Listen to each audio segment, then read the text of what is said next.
Story 1. My family used my money to buy a house for my sister without my permission just because she was the favorite and needed it more. I never thought I'd be the kind of person to test my own family, but here we are at 28 years old. I'd been carrying them on my back for years, and they didn't even know it. Well, that's not entirely accurate. They knew someone was paying the bills. They knew the rent got paid every month like clockwork, that groceries appeared in the fridge, that the lights stayed on and the internet worked, and nobody ever came knocking about overdue payments. What they didn't know was that it was me funding literally everything while pretending to be barely scraping by. See, I told them I was an assistant in sales. Some nobody pushing papers and making cold calls for commission. I'd complain occasionally about difficult clients or long hours. Nothing too dramatic, just enough to maintain the fiction. The truth was so different it would have been laughable if it wasn't so pathetic. I was a regional manager for a mid-sized distribution company, overseeing 7 locations across 3 states. My salary was $140,000 a year, plus bonuses that could add another 30 to 40 on a good year. I had stock options, a company car I kept parked at my real apartment, respect from my colleagues and subordinates, and awards on my office walls. But my family, they had absolutely no idea. Every single time I came home to the house I was paying for, someone had a comment ready. My sister would roll her eyes when I walked in wearing my casual clothes, the ones I change into after work to maintain my cover story. She'd make these little remarks about how I should have more ambition, how all her friends' brothers had real careers and bought their parents nice things. My father would grunt about how at my age he was already saving for a house, implying I'd never get there at the rate I was going. My mother would sigh dramatically, looking around our decent but not extravagant rental, and mention how she wished I made more so they could live somewhere better, so they could have nicer things, so she wouldn't be embarrassed when her friends asked where we lived and what her son did for work. Better. That word haunted me. The rent I paid was $2,000 a month for a 3-bedroom house. Add utilities, groceries, insurance, internet, and phone bills, and I was covering close to $4,000 monthly. I paid for absolutely everything, and they thought I was living paycheck to paycheck in some studio apartment, struggling while sacrificing for the family. The reality was, I did have an apartment across town, a beautiful 2-bedroom place with floor-to-ceiling windows overlooking the river, $2,400 a month, and I paid it gladly for the peace. I'd stay there during the week, telling them I was crashing at a friend's to save on gas. The lie had grown so elaborate I could barely keep track anymore. The disrespect wasn't even subtle anymore. It used to be veiled, little implications in size and looks. Now it was direct and cutting. 2 weeks before everything changed, we were having dinner on a Tuesday evening. Nothing special, just a regular weeknight. I'd picked up takeout from that Chinese place they liked on my way over because nobody felt like cooking, and I definitely wasn't going to volunteer. My sister was on her phone between bites, scrolling through social media with that glazed expression everyone gets. She suddenly laughed, this sharp bark of amusement, and turned her phone screen to show our parents. It was a post from one of her college friends, someone I vaguely remembered meeting at graduation years ago. The friend had just bought a condo in the city. Nice place from the photos. Modern building with a doorman and everything. Probably cost $300,000 or more given the location. My sister announced this to the table like it was breaking news, then looked directly at me with this pointed expression I'd seen 1,000 times before. "Must be nice to have ambition," she said, her voice dripping with implication. "To have a real career that actually goes somewhere." She paused deliberately, letting the silence stretch uncomfortable and thick. "She's actually a year younger than you, 27, already a homeowner with equity and a real investment. And you're 28 and still..." She waved her hand vaguely in my direction. "Spinning your wheels in that dead-end job, making what? Minimum wage plus commission?" My father chuckled, this low, rumbling sound of agreement. "She's got a point there. You should really start thinking about your future. Stop coasting along. Maybe look for opportunities with actual growth potential. Your mother and I won't be around forever to help you out." My mother made that face she made when she was disappointed, but trying not to show it, which somehow made it worse than if she'd just said something. Her lips pressed together, her eyes going soft with this martyred sadness. I just wish you'd work harder. Apply yourself more. You're a smart boy. You could do so much if you just tried. If you just had some drive. I sat there with my fork halfway to my mouth, a piece of orange chicken suspended in the air, sweet and sour sauce threatening to drip onto my plate, and thought about the $200,000 sitting in my actual savings account. $200,000. Almost $250,000. I'd been socking away money for 5 years straight, living well below my means despite my substantial income, investing conservatively, building security and stability. I could have bought a house outright with cash if I wanted. Could have bought them a house. Could have bought 3 houses. But why would I when they treated me like this? When they saw me as their loser relative who had to be tolerated because I contributed my pathetic little paycheck to keep the lights on. Something clicked that night. These people didn't love me. They resented what I provided because they thought it wasn't enough while depending on it completely. I realized I was enabling this by hiding my success. I got all the financial burden with none of the recognition. Worse, I got active contempt. I decided that night to run an experiment, a test to see who they really were when given resources and one simple instruction. Use them responsibly. Deep down, I already knew the answer, but I needed to see it for myself. Needed proof, needed closure. The next day, I opened a new checking account and transferred exactly $20,000. 10% of my real savings, as a test fund. When the debit card arrived 3 days later, I held it for a long time. This represented a choice. I could back out or I could finally know the truth. I activated the card. That Saturday, I called a family meeting. In our household, you didn't call family meetings. So when I texted saying I needed to talk to everyone that evening, the responses were immediate and confused. My sister, did you get fired? Finally. My mother, are you sick? My father, I told them 6 o'clock. Be there. I showed up at 5:45. The house smelled like my mother's pot roast. She was in the kitchen, glancing at me nervously. My father was in his recliner, game volume too loud. My sister was sprawled on the couch, phone in hand, but tense. The atmosphere was thick. In our family, serious conversations meant bad news. At 6 o'clock exactly, I asked everyone to the dining table. My mother turned off the stove. My father muted the TV reluctantly. My sister sighed, but followed. We sat in our usual spots. The table was old wood, scratched from years of use. I'd eaten thousands of meals here. Now I was about to change everything. I reached into my wallet and pulled out the debit card, placing it deliberately in the exact center of the table. 3 pairs of eyes locked onto it immediately, like it was magnetized. My mother reached out slowly and picked it up, turning it over in her hands like it might be a prank, like it might disappear if she blinked. She looked at me with pure confusion written across her face. What is this? My father leaned forward in his chair, squinting at the card like he could divine my intentions from the numbers printed on the plastic. My sister's expression was skeptical, one eyebrow raised in that particular way she had when she thought someone was wasting her time. I took a deep breath and started talking. I told them that this card represented all my savings.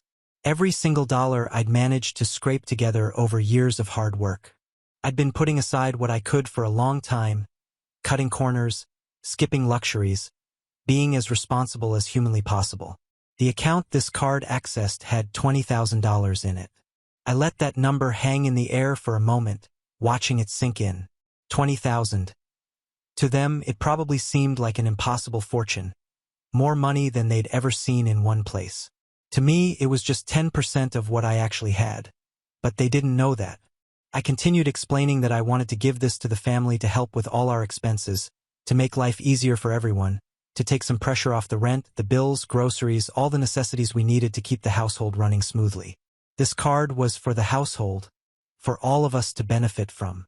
All I asked, the only condition I was putting on this gift, was that they use it responsibly only for what we actually needed as a family. No extravagance, no wasteful spending, no frivolous purchases, just responsible management of our shared resources. You should have seen their faces transform in that moment. My mother's eyes filled with actual tears that started spilling down her cheeks almost immediately. She pressed one hand to her mouth like she was holding back a sob, the other hand still clutching the card like it was precious beyond measure. My father's entire expression shifted like someone had flipped a switch in his brain. His perpetual look of vague disappointment transformed into something that might actually have been pride for the first time in years. He stood up from his chair, walked around the table with deliberate steps, and clapped me hard on the shoulder with his big hand. His voice was gruff and thick when he spoke. "I'm proud of you, son. Really proud. This is what being a man means. Taking care of your family, making sacrifices, putting others first. You're finally showing some real character, some real backbone. This is the kind of thing that makes a father proud." My sister looked genuinely shocked, her mouth hanging open slightly in disbelief. Then slowly, like sunrise breaking, she smiled at me. And I don't think I'd seen her smile at me without sarcasm or mockery in literally years. "You know what? Maybe I judged you too harshly.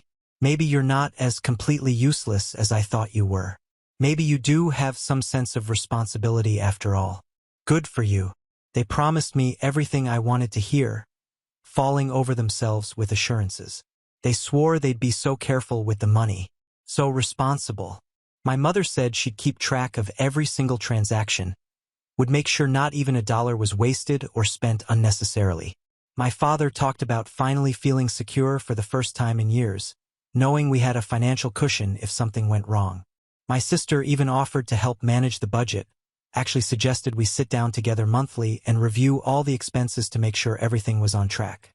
They were so grateful, so appreciative, so full of promises and good intentions and plans for how responsibly they'd handle this gift I was giving them. I nodded and smiled and accepted their thanks graciously. I stood up and hugged my mother when she came around the table with tears still wet on her cheeks, her arms squeezing me tight. I let my father's heavy hand stay planted on my shoulder, the weight of it familiar and almost comforting. I met my sister's smile with one of my own, forcing my face into an expression of warmth. And inside, beneath the performance, I felt absolutely nothing. No warmth, no happiness, no relief, no sense of family bonding. Nothing. Just this strange, detached calm because deep down, in a place I really didn't want to examine too closely, I already knew exactly how this would end. But I needed to see it, needed to watch it happen in real time, needed the evidence that would free me. The first 2 months were legitimate. Rent, groceries, utilities, all normal. I started to feel guilty. Maybe I'd been too harsh. I was such an idiot. Month 3 started fine. Then during a meeting, my phone buzzed.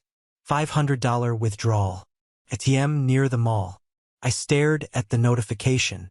500 wasn't nothing, but maybe they needed cash for something legitimate. I dismissed it and refocused on the meeting, but something uncomfortable settled in my gut. 2 days later, $800. Same area. Then charges started appearing. Expensive boutique, $287. Trendy restaurant, $192. Another boutique. Another restaurant, $600 withdrawal. Electronics store, concert tickets. The charges came faster, like they'd been testing the waters and found them comfortable. I sat in my apartment one evening, scrolling through the transaction history. I could see the exact moment the shift happened. 2 months of responsible expenses, then that first 500 test. When I didn't react, the floodgates opened. Clothes, restaurants, entertainment. My sister went to 2 concerts. They ordered expensive delivery 3 or 4 times a week. Designer coffee every morning. My father bought sporting goods. The grocery charges clearly included electronics and luxury items disguised among food. By month 4, the balance dropped from 20,000 to just over 10. I did the math. Necessary expenses should have been maybe 3,500 monthly.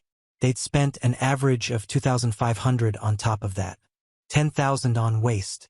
I documented everything. Screenshots, notes, spreadsheets. The evidence was damning. And still I waited. For months my mother called. Her voice was excited, but trying to hide it. They wanted me over for lunch Sunday. They had good news, family news. She wouldn't say what. I agreed, voice neutral. Inside, every alarm bell was clanging. Good news from people who'd blown through $10,000? This was going to be bad. I showed up Sunday at noon. The house smelled like roast chicken, her special occasion meal. The table was set with the good plates. My father wore slacks instead of sweatpants. My sister was vibrating with excitement. We sat down. They served lunch with unusual ceremony, everyone smiling. 15 minutes of awkward small talk before my sister couldn't contain herself.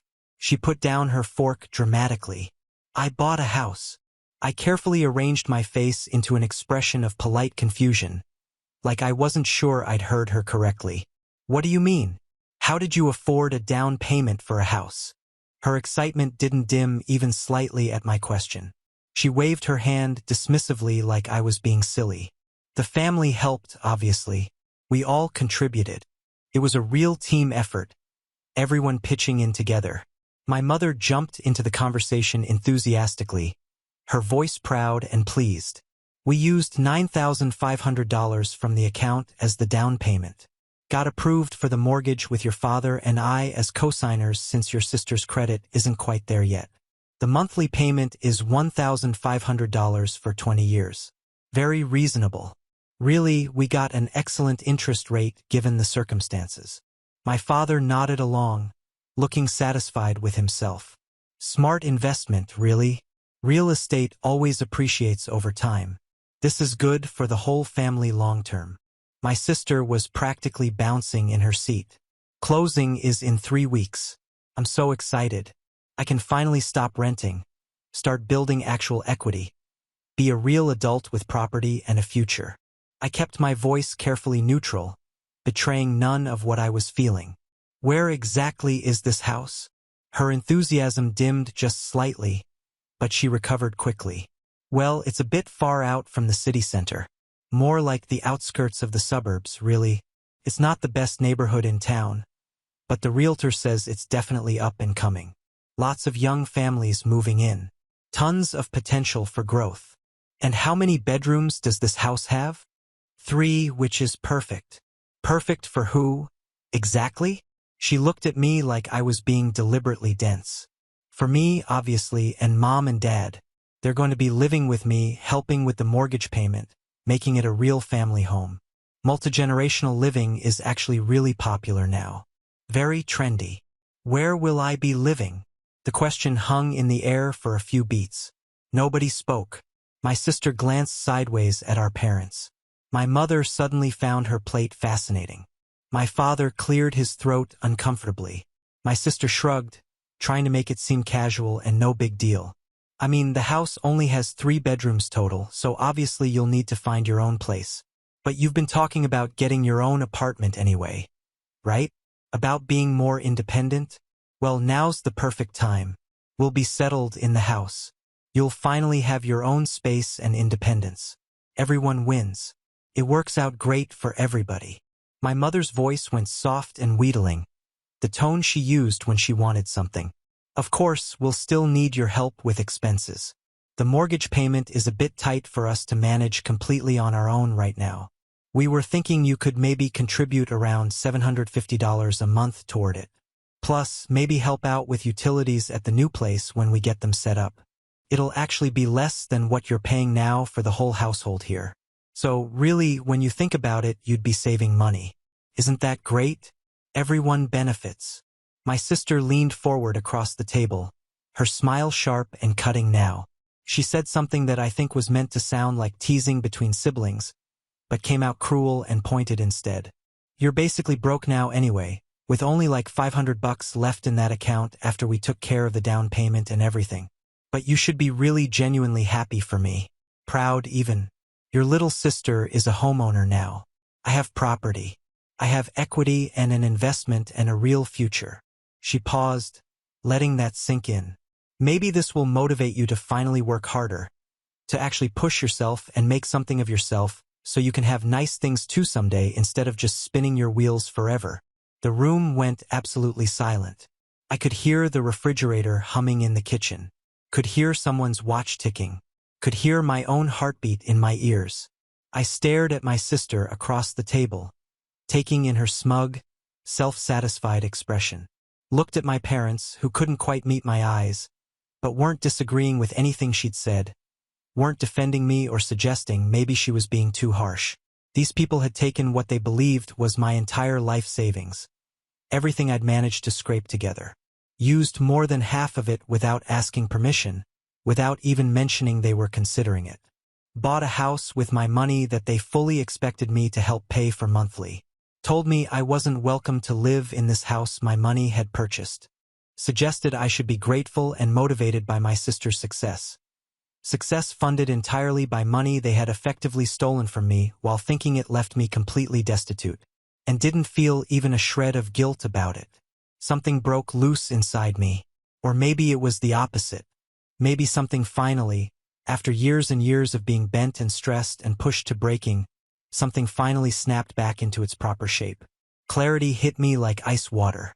I started laughing. Couldn't help it. Couldn't stop it even if I'd wanted to. It started as a quiet chuckle, but built rapidly into full, genuine laughter that bent me over in my chair. The kind of laughter that makes your stomach hurt and brings tears to your eyes. Every time I tried to catch my breath and compose myself, I'd look at their confused, increasingly worried faces and start laughing harder. My father's voice cut through my hysteria, sharp with confusion and growing concern. What the hell is so funny?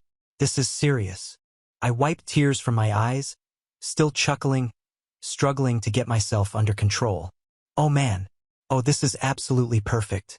This is better than I could have possibly imagined. My mother's brow furrowed deeply. I don't understand. What are you talking about? I took a deep breath, composing myself, and looked at each of them in turn. Really looked at them, memorizing their faces in this moment.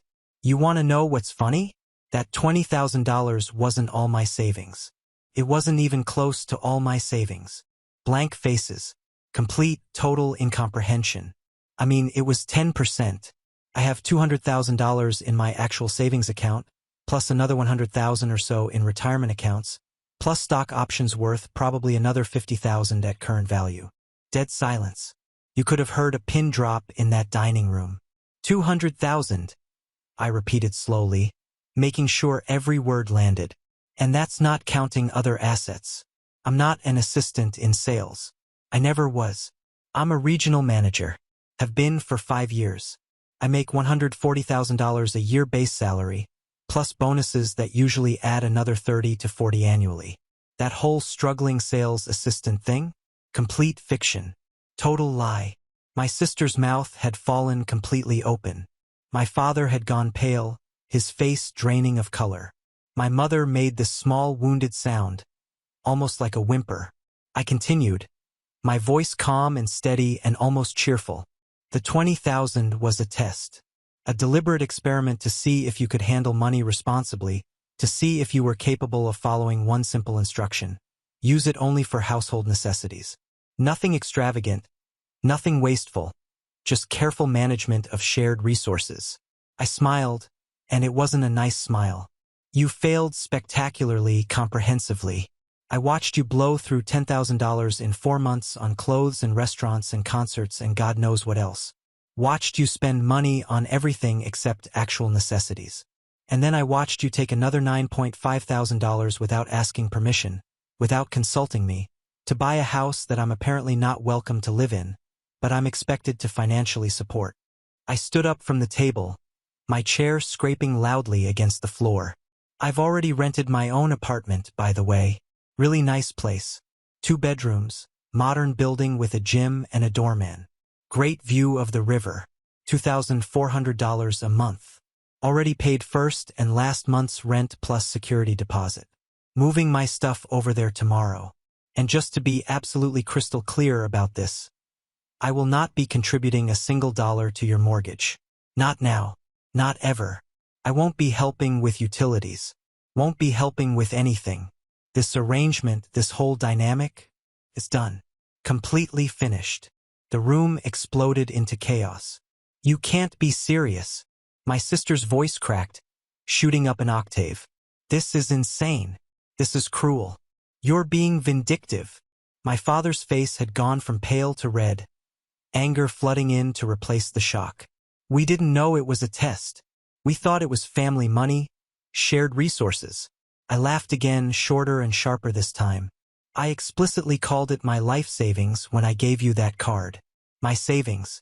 But you know what? Even if it had been shared family money, you still spent it without asking anyone. Still made a massive financial decision without consulting the person whose money you were using. Still took what you wanted and expected me to just go along with it.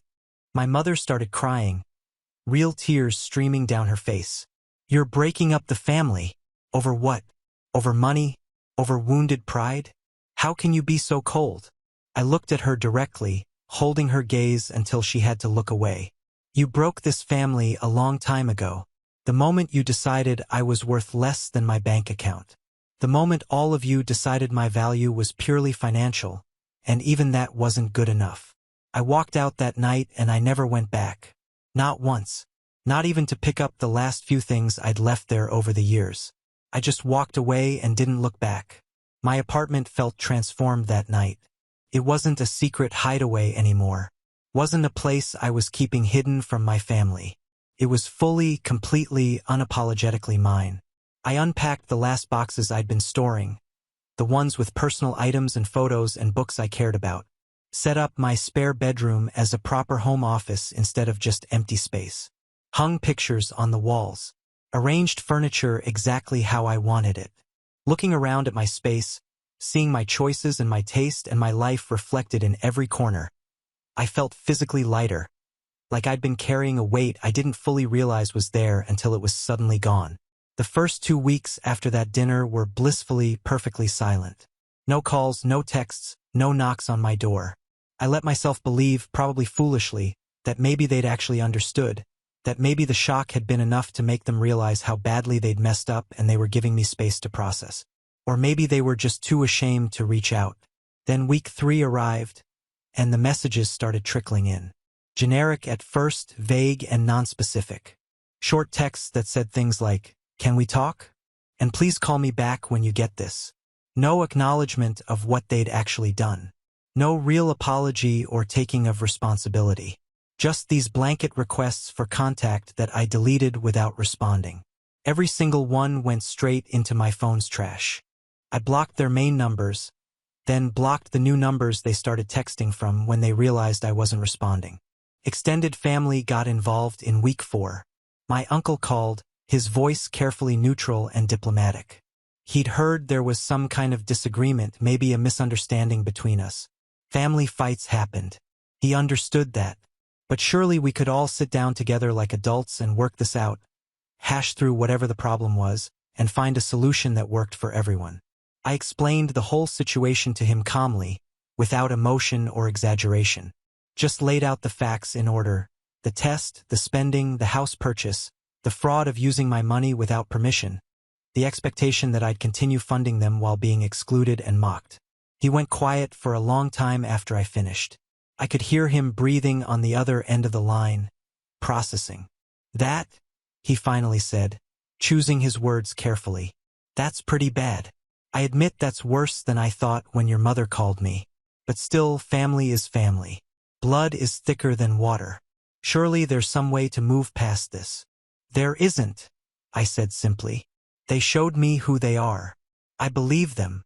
He tried to argue, tried to convince me that everyone deserved second chances, that holding grudges only hurt me in the long run. I listened politely, and then told him I needed to go. He didn't call back. My aunt tried next 2 days later. Same script, different delivery. She talked to my mother, who was apparently beside herself with grief and worry. How could I do this to her? To them? Yes, they'd made mistakes, but cutting them off completely seemed harsh, extreme. They were my family. Didn't that count for something? Would you be okay with someone stealing your life savings and then kicking you out of your home? I asked her directly. She stammered something about it being more complicated than that, about family dynamics being nuanced. "It's really not complicated," I said. "It's actually very simple. They took advantage of me financially while treating me with contempt, and I'm choosing not to allow that anymore." She didn't have much to say after that. The call ended awkwardly. A cousin I hadn't spoken to in years tried reaching out. Then another uncle.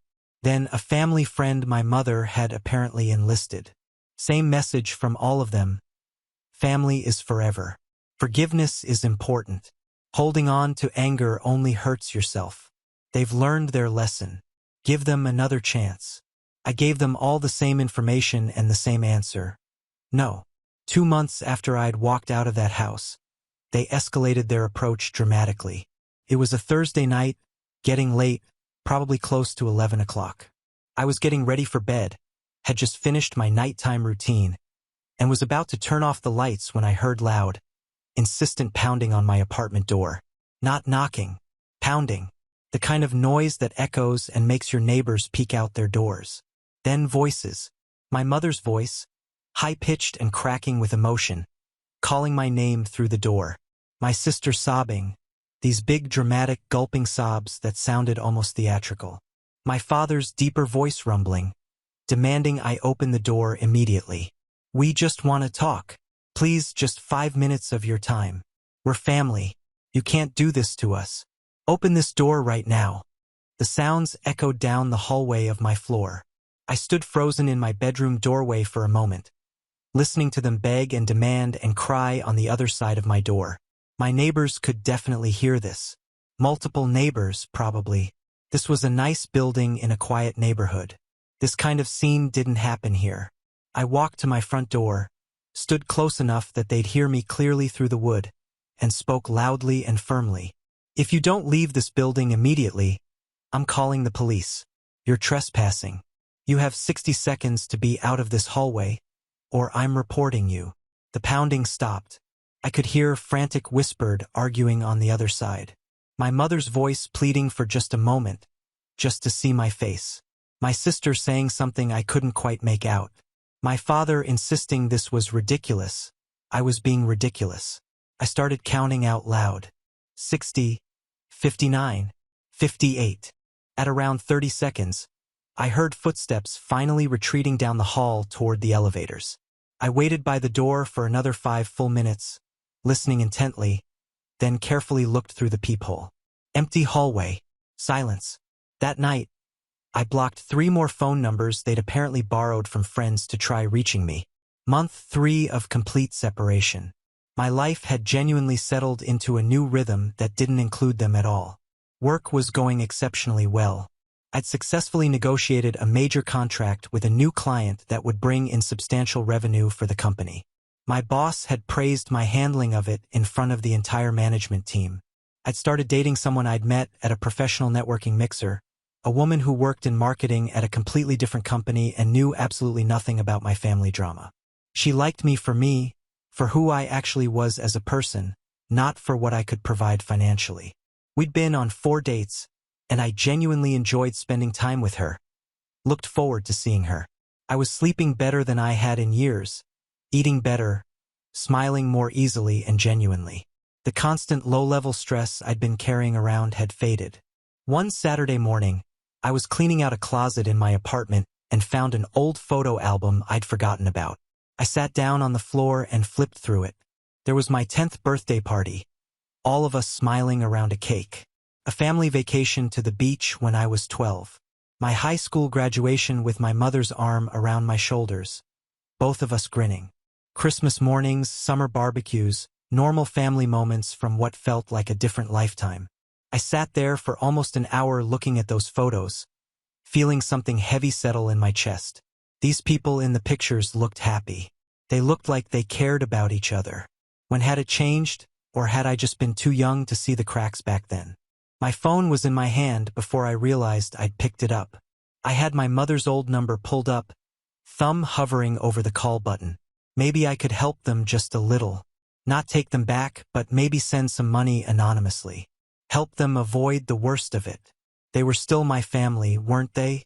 These people in these photos. I sat there for 5 full minutes, phone in hand, staring at that call button.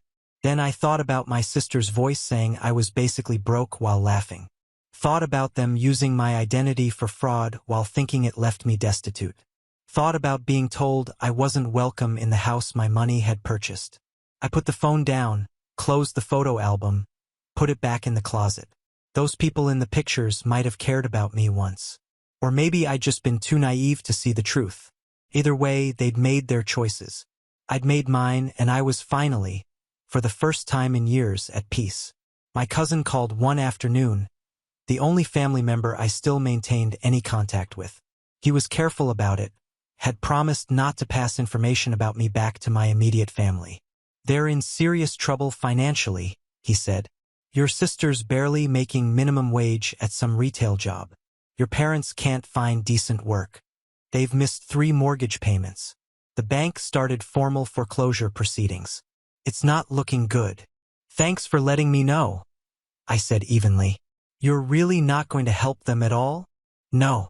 They made their choices. These are the results." He sighed. "I figured. Take care of yourself." He didn't call again after that. 2 more weeks went by. I was doing my regular grocery shopping on a Thursday evening, my usual routine. Nothing special, just restocking for the week. I grabbed a cart, had a list on my phone, was methodically working through the aisles. I was standing in the coffee section comparing prices between my regular brand and a new organic option that was on sale when I saw her. My sister, working register 7. She was wearing a bright yellow polyester vest with the store logo on it, the kind that looked uncomfortable and cheap. The vest was wrinkled like it had been wadded up in an employee locker between shifts. Her hair was pulled back in a hasty ponytail with strands escaping around her face. Dark purple circles under her eyes that makeup couldn't quite hide. She looked genuinely exhausted in a way that went bone deep. I stood there for a moment, partially hidden by the end cap display, just watching her. She was scanning items mechanically, not really looking at customers, not making small talk, just going through the motions like a robot. Her movements automatic and lifeless. I could have left, could have abandoned my half-full cart and walked out, gone to a different store entirely, avoided this encounter altogether. But I didn't. Maybe I wanted to see it up close, needed to witness the reality of consequences. Or maybe I was just stubborn and refused to alter my routine for their comfort. I finished collecting the rest of my items, checked my list twice, and got in line. Register 7. Her register. There were only 2 people ahead of me in line. She looked up as I approached with my cart, and our eyes locked. I watched recognition crash into her like a wave, watched her entire face change. Her hands froze mid-scan, a can of soup suspended in the air. The customer in front of me turned around to see what had caused the delay, confusion on their face. My sister's eyes filled with tears instantly, like someone had flipped a switch. Her hands started shaking visibly, trembling so badly I could see it from several feet away. She tried to continue scanning the customer's items, but she was fumbling, nearly dropping things. The can of soup she'd been holding slipped, and she barely caught it. The customer looked genuinely concerned and asked if she was okay. She nodded without speaking, didn't trust her voice, and somehow managed to finish the transaction. The customer took their bags and left with a worried backward glance. I stepped forward to the register and started placing my items on the conveyor belt. One by one, deliberately taking my time. My sister reached for the first item with shaking hands. A jar of pasta sauce. She scanned it once.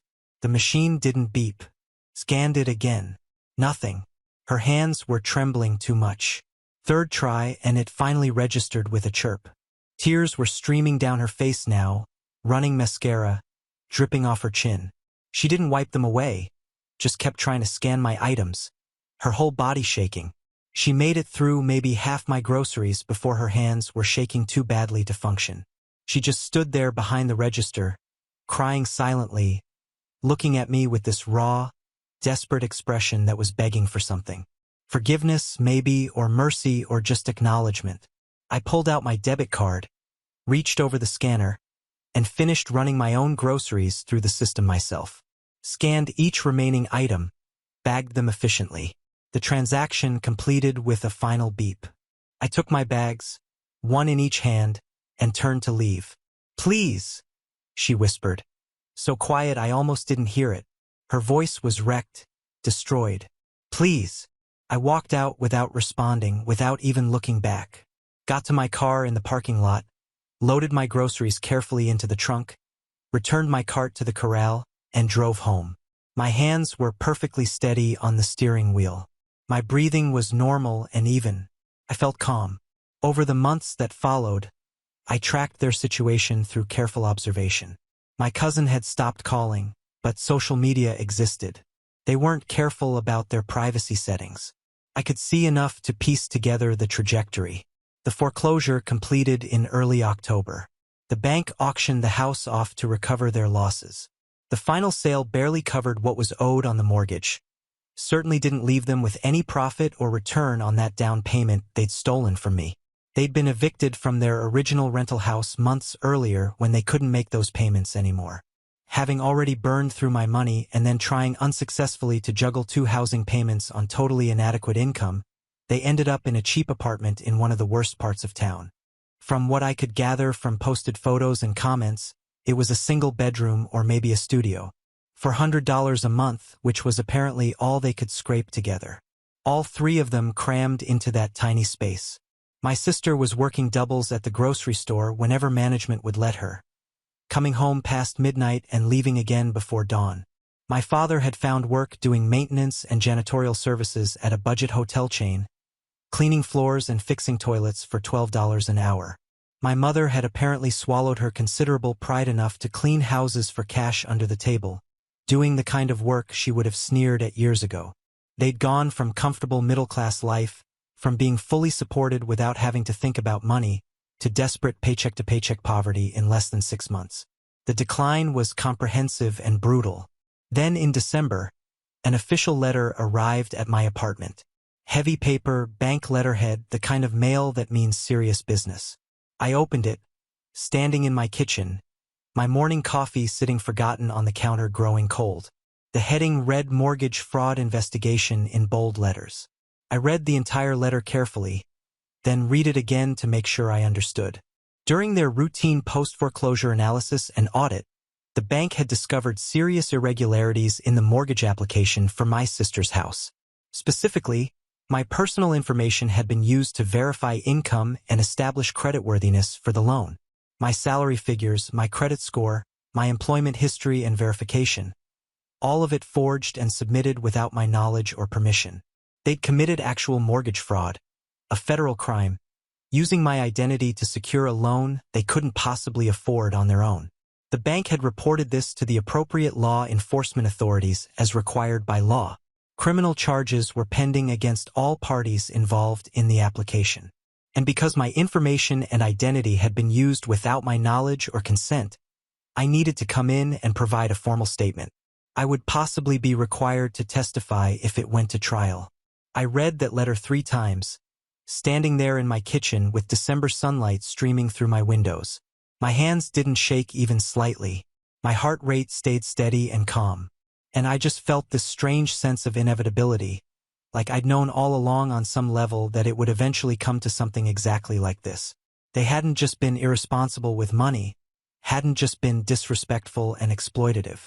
They'd committed actual crimes, fraud, identity theft, and they'd done it while thinking it would leave me completely destitute, apparently without a single second thought about the consequences for me or any guilt about what they were doing. I called the number printed at the bottom of the letter and scheduled an appointment to give my statement at the bank's legal department. The representative I spoke with was professional and appropriately sympathetic. "This must be very difficult," she said carefully. "Dealing with family members who had violated your trust so severely and broken laws in the process." I agreed politely that yes, it was certainly challenging. I was in the middle of an important quarterly review presentation when everything came to a head. Conference room on the executive floor, big table, lots of important people. My boss, his boss who was the regional VP, the CFO, various department heads. I was presenting our year-over-year sales figures showing a really impressive 14% increase across all my territories. I had slides, detailed charts, breakdowns of which specific strategies had driven the growth and why. Professional, polished, the kind of presentation that gets you noticed for promotion. I was maybe 20 minutes into what was supposed to be a 45-minute presentation, right in the middle of explaining our client retention improvements, when there was a knock on the heavy conference room door. Unusual. We weren't supposed to be disturbed during these executive meetings unless it was genuinely urgent. My assistant opened the door, and her face was pale. Actually pale. She looked at me with this apologetic, almost panicked expression and mouthed, "I'm so sorry. before speaking quietly. "There are some people in the main lobby who claim to be your family. They're causing quite a disturbance. Security called me and asked if you could please come deal with it." The conference room went completely silent. Every single person at that table turned to look at me. My boss raised his eyebrows in an unspoken question. I apologized professionally for the interruption, excused myself, and followed my assistant to the elevator. As soon as the doors closed and we were alone, she started explaining rapidly. "They showed up about 20 minutes ago and tried to go directly up to your floor. Security stopped them at the desk because they weren't on the visitor list. So, they started, making a scene, demanding to see you, saying it was a family emergency. Security tried to get them to leave, but they refused, and they've just been getting louder and more disruptive. I'm really sorry. I didn't know what else to do." "It's fine," I told her calmly. "You did the right thing. I'll handle it." The lobby of our corporate building was usually pristine and professional. All glass and polished marble and expensive modern furniture, deliberately designed to impress clients and visitors with our success and stability. Right now, it had 3 people who looked like they had been living rough because they stood out like stains on a white carpet. My mother's clothes hung off her frame, too loose, like she'd lost significant weight she couldn't afford to lose. Her hair had gone mostly gray and was unkempt, pulled back messily. My father's face had deep lines carved into it, his clothes worn and fraying visibly at the cuffs and collar. My sister looked the worst of all 3, pale, too thin, her eyes hollow and haunted in a way that spoke of exhaustion and malnutrition and desperation. Several of my colleagues were in the lobby, pretending to be focused on their phones or their conversations, but very obviously watching. A couple of clients, 2 well-dressed people waiting for scheduled meetings. Security had positioned themselves strategically nearby, but weren't actively intervening yet, clearly hoping I could resolve this without them having to physically remove anyone. They saw me exit the elevator bank and rushed over like I was a life raft in rough seas. My mother got to me first, her hand shooting out to grab my jacket sleeve, fingers clutching at the fabric. "Please, we need to talk to you just for a few minutes. Please." The words tumbled out of her mouth in a rush, desperate and frantic. "We're so sorry. So incredibly, genuinely sorry. We made terrible mistakes. We were stupid and greedy and thoughtless, and we know that now. We understand. Please, can we just talk? Just explain ourselves. Let us apologize properly." My father stood slightly behind her, staring at the polished marble floor, his whole body language screaming discomfort. His pride was clearly at war with the necessity of this public begging session. My sister was crying openly, tears streaming down her face unchecked. "I'm sorry," she kept saying over and over like a broken record. "I'm so sorry. Please listen to us. Please, we need you." I stood there acutely aware of my audience. My professional colleagues watching this unfold, clients witnessing this messy family drama, security personnel ready to intervene. This was my professional environment, my carefully maintained reputation and image. And here was my family creating a spectacle that would be gossiped about for weeks. I kept my voice calm and level. "What specifically do you want from me right now?" My mother stammered, struggling to find words. My father mumbled something about needing to work things out as a family. My sister wiped at her streaming eyes and said they'd learned their lesson. They just needed one more chance. "What specifically?" I repeated with emphasis. "Do you want from me right now? Be clear." The truth finally came spilling out in a desperate rush. They wanted to move into my apartment with me. My mother explained frantically, words running together, that I had 2 whole bedrooms, which was plenty of space for everyone. They were currently living in absolutely horrible conditions. Just 1 room for all 3 of them. The building had a serious roach infestation that management refused to address. The neighbors were legitimately dangerous drug dealers and worse. They couldn't live like that anymore.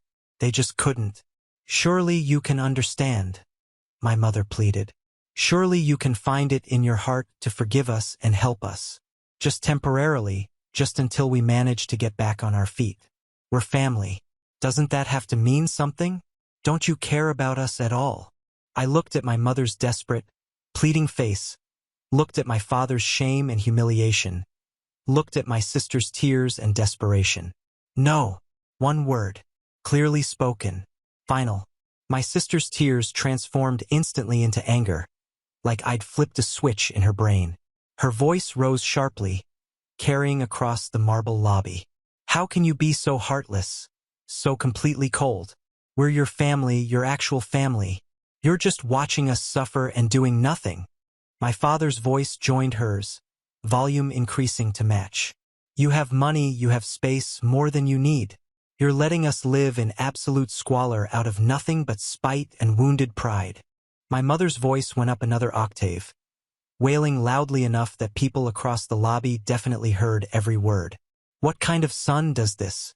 What kind of person abandons their own mother? How can you possibly live with yourself?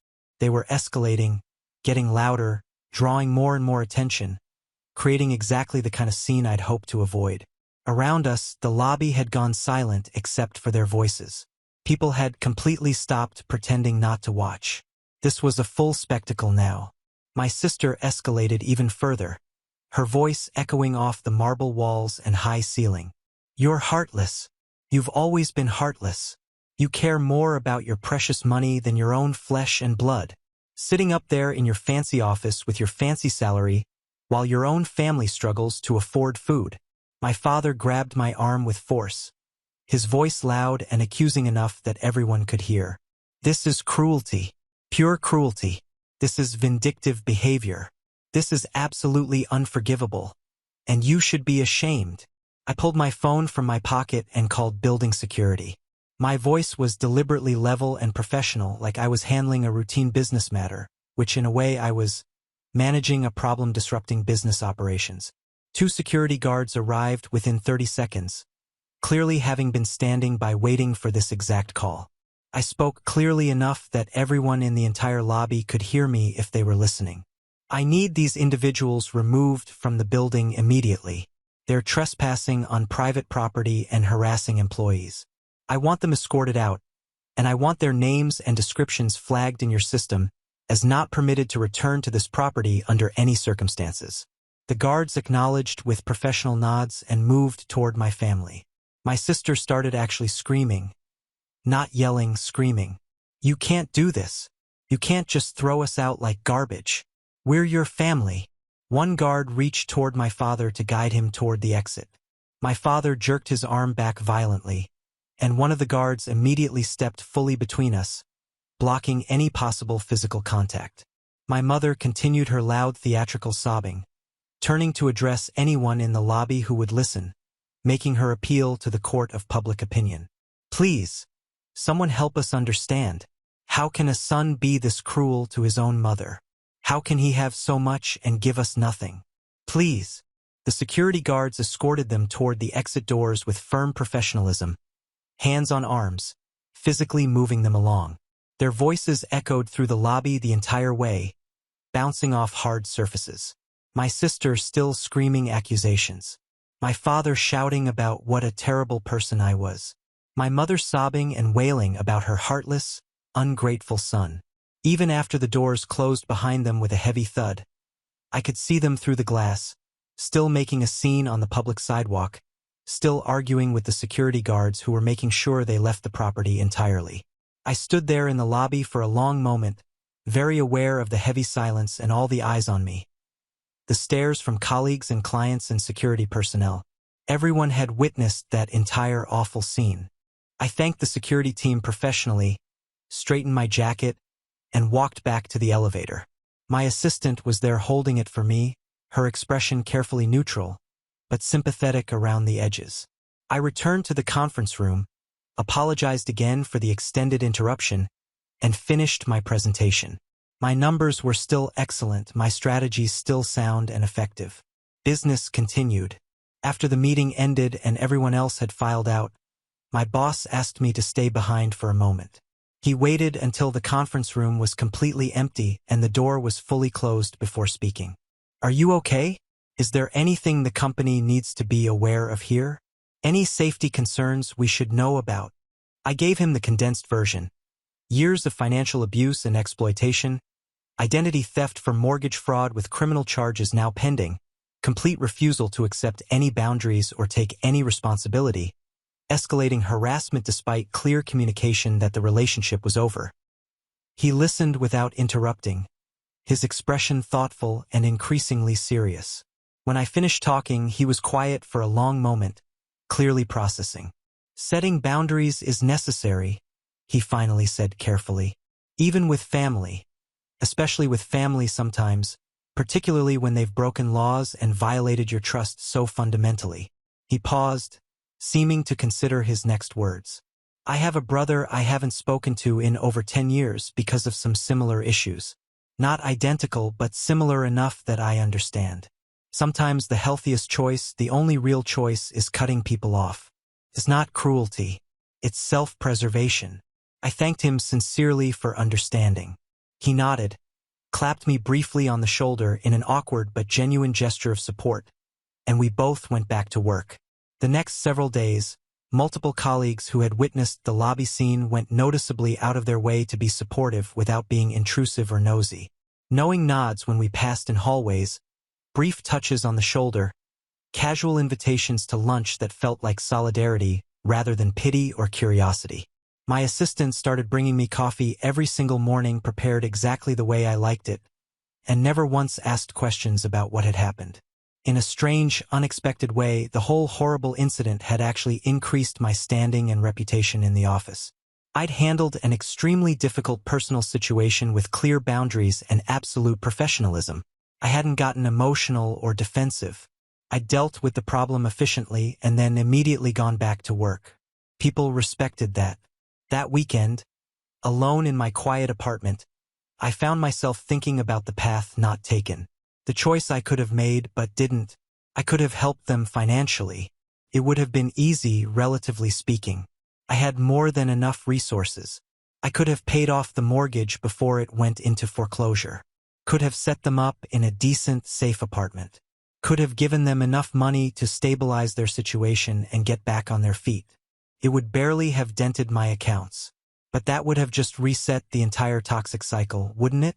They would have learned absolutely nothing except that I was an endless well they could draw from whenever they wanted, that there were no real consequences for their actions. The disrespect would have continued, probably would have gotten worse, actually, since they'd know for certain I could afford to give them more. The fraud might have been repeated since there had been no meaningful consequences the first time. I would have spent the rest of my life being an ATM with a heartbeat, funding people who saw me as lesser and disposable, even as they took everything I had to give. The fraud charges moved forward. My cousin called one last time with an update. They'd likely face probation and fines rather than jail time. Community service, restitution, criminal records. Their lawyer asked if I'd speak on their behalf at sentencing. I declined. Speaking for them would betray myself. The holidays came. Thanksgiving with my girlfriend's family. Christmas with friends from work. New Year's Eve alone with a good book. For the first time in years, no obligation or guilt, just peace. My apartment stayed quiet. I decorated how I wanted, bought nice furniture, cooked elaborate meals. The tension I'd carried for years slowly unwound. I still saw occasional updates. They were surviving, all three working multiple jobs. They'd moved to a slightly better apartment after several months. My sister eventually got her own studio. My parents downsized to a one-bedroom. They were learning to live within their means. Several months later, my girlfriend moved in. We started talking about buying a house together. My career continued thriving. I got promoted to senior regional manager. I had genuine friends who valued me as a person, colleagues who respected my work and abilities, a partner who loved me for exactly who I was. I had peace. Real, genuine peace. I'm not a bank. I'm not a resource to be exploited. I'm not an ATM or a safety net or a backup plan. I'm a person. A complete human being with value beyond what I can provide financially to others. And I'm finally, truly living like it. Now on to the next story. Story 2. I called my boyfriend a disgusting pig for knowing so much about his sister's bodies, and he kicked me out of his house. We had been dating for a year. He has 3 younger siblings that he takes care of since he escaped from home because his parents were abusive alcoholics. When he was 18, he got custody of all of them. He is a hardworking guy, and from what I've seen, neither he nor his siblings have ever lacked anything. They have everything they need, and as far as I know, they have never gone to bed hungry because of him. One of the reasons I fell in love with him was because of his protective side, especially with his siblings. I won't go into all the details of how they organize themselves, but when I say he takes care of everything, he takes care of everything from grocery shopping to helping with homework. He does it all. He's been like a father and mother at the same time, and he even finished his studies. The youngest brother even calls him dad. Their parents are the definition of a total disaster. To this day, they don't even know if they're still alive, and they have no other family. It's just the four of them, the only ones left in the whole family. But before I start, I'd like to invite you to see part 2 and the finale on my AskReddit channel. The link is also in the profile. Last night, I slept at his house, and this morning around 6 o'clock, his 12-year-old sister came into the kitchen crying inconsolably. She had woken up with blood in her underwear and was very scared. She had gotten her period for the first time. My boyfriend managed to calm her down and explain to her that everything was fine, that it was something normal, and that nothing was wrong. He gave her a quick explanation of what was happening and told her that her body was changing. Then he asked her to take a shower to clean herself and explained where the pads that his older sister, the 16-year-old, used were and to use them as she had taught her. When the girl went to take a shower, he let out, "Damn, I thought we still had another year left." I don't know if you've ever felt how a word can open a crack in something that seemed indestructible. I lived it. That morning I said, "Disgusting pig," and I saw how his eyes suddenly went out. He didn't shout. He didn't insult me. He just looked at me as if I had wielded a knife and stabbed him in the stomach. Then, with a coldness I had never known in him, he said, "Get out." I was still wearing the t-shirt I had slept in, and I couldn't even put my shoes on properly. I half collected my purse, trembling, and left his house with my dignity in tatters. I didn't know it would be the last time I would set foot there. At first, I told myself that he had overreacted, that he was sensitive about his sister, that he needed space. But hours passed and then days, and I didn't receive a message or a call. He blocked everything. WhatsApp, Instagram, even the email disappeared from my life as if I were a threat. I kept telling myself that I didn't mean it, that it was an impulse, that I made a mistake. But deep down, I knew it wasn't just a word. It was a betrayal. I accused him, even if it was for 1 second, of something unforgivable. And he knew it. And his siblings, too. One Tuesday afternoon, while I was trying to concentrate on work in a life insurance office in Malaga, a colleague, Antonio, the only one who knew everything, approached me and said in a low voice, "Your guy has asked for a leave of absence. He said he needed time." Time? Why? Is he okay? I asked without thinking, but I already knew the answer. I don't know. He seemed broken, as if everything had come crashing down on him. That night I couldn't sleep. I looked at the ceiling and thought about how it all started, about how much I admired Marcos, about everything he had done for his siblings, how he prepared their breakfast, how he took them to the doctor, how he went out of his way to make sure they had what he never had. I fell in love with his way of caring, and I attacked him right where it hurt the most. On Friday, someone left a bag of food in front of my door. Inside was a note. It just said, "Don't come back." It was his handwriting. I collapsed on the floor. I cried so much that my chest hurt. I felt like an intruder in my own life, a shadow. I tried to help secretly. I used a secondary account to place a large order at the grocery store in the area where they lived, paid with my card. I sent school supplies. I left a gift card in the mailbox. I didn't know if they were receiving it or throwing it in the trash. I didn't care. I just wanted to do something, anything. Until one afternoon, sitting on a bench in front of the Maria Zambrano station with my hands frozen from the wind, I received an audio message from an unknown number. It was Lucia, the 16-year-old sister. Her voice was firm, but it hurt a lot. "You have no idea what you've caused here. You didn't just break his heart, but all of ours. We thought you were different. We thought we could trust you." The audio ended with a silence so long that it made me feel as if I had been buried alive. 2 days passed, then 3. I resigned myself. I thought that was the end until suddenly Monday morning, while I was signing a contract at the office, someone came in without asking permission.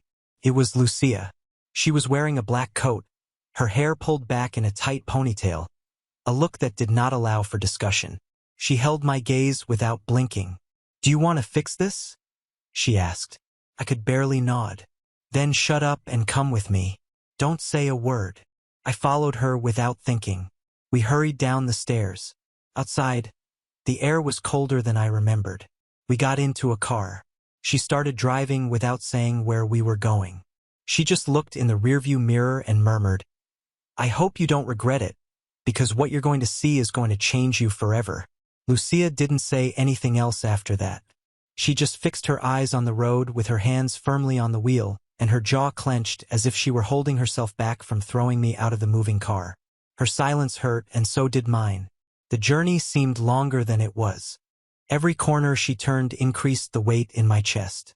I wanted to ask where we were going. I wanted to know exactly what awaited me. But the truth is that I had already learned that with Lucia, you don't insist. When she wants to talk, she talks. When she doesn't, the silence screams louder than any word. 20 minutes later, we stopped in front of a simple building with a discreet sign. Association, Light of Life, Shelter, and Hope. Before I could ask anything, she was already out of the car. I forced myself to get out, too. My steps wavered like those of a child about to be scolded. And deep down, that's exactly how I felt. We entered.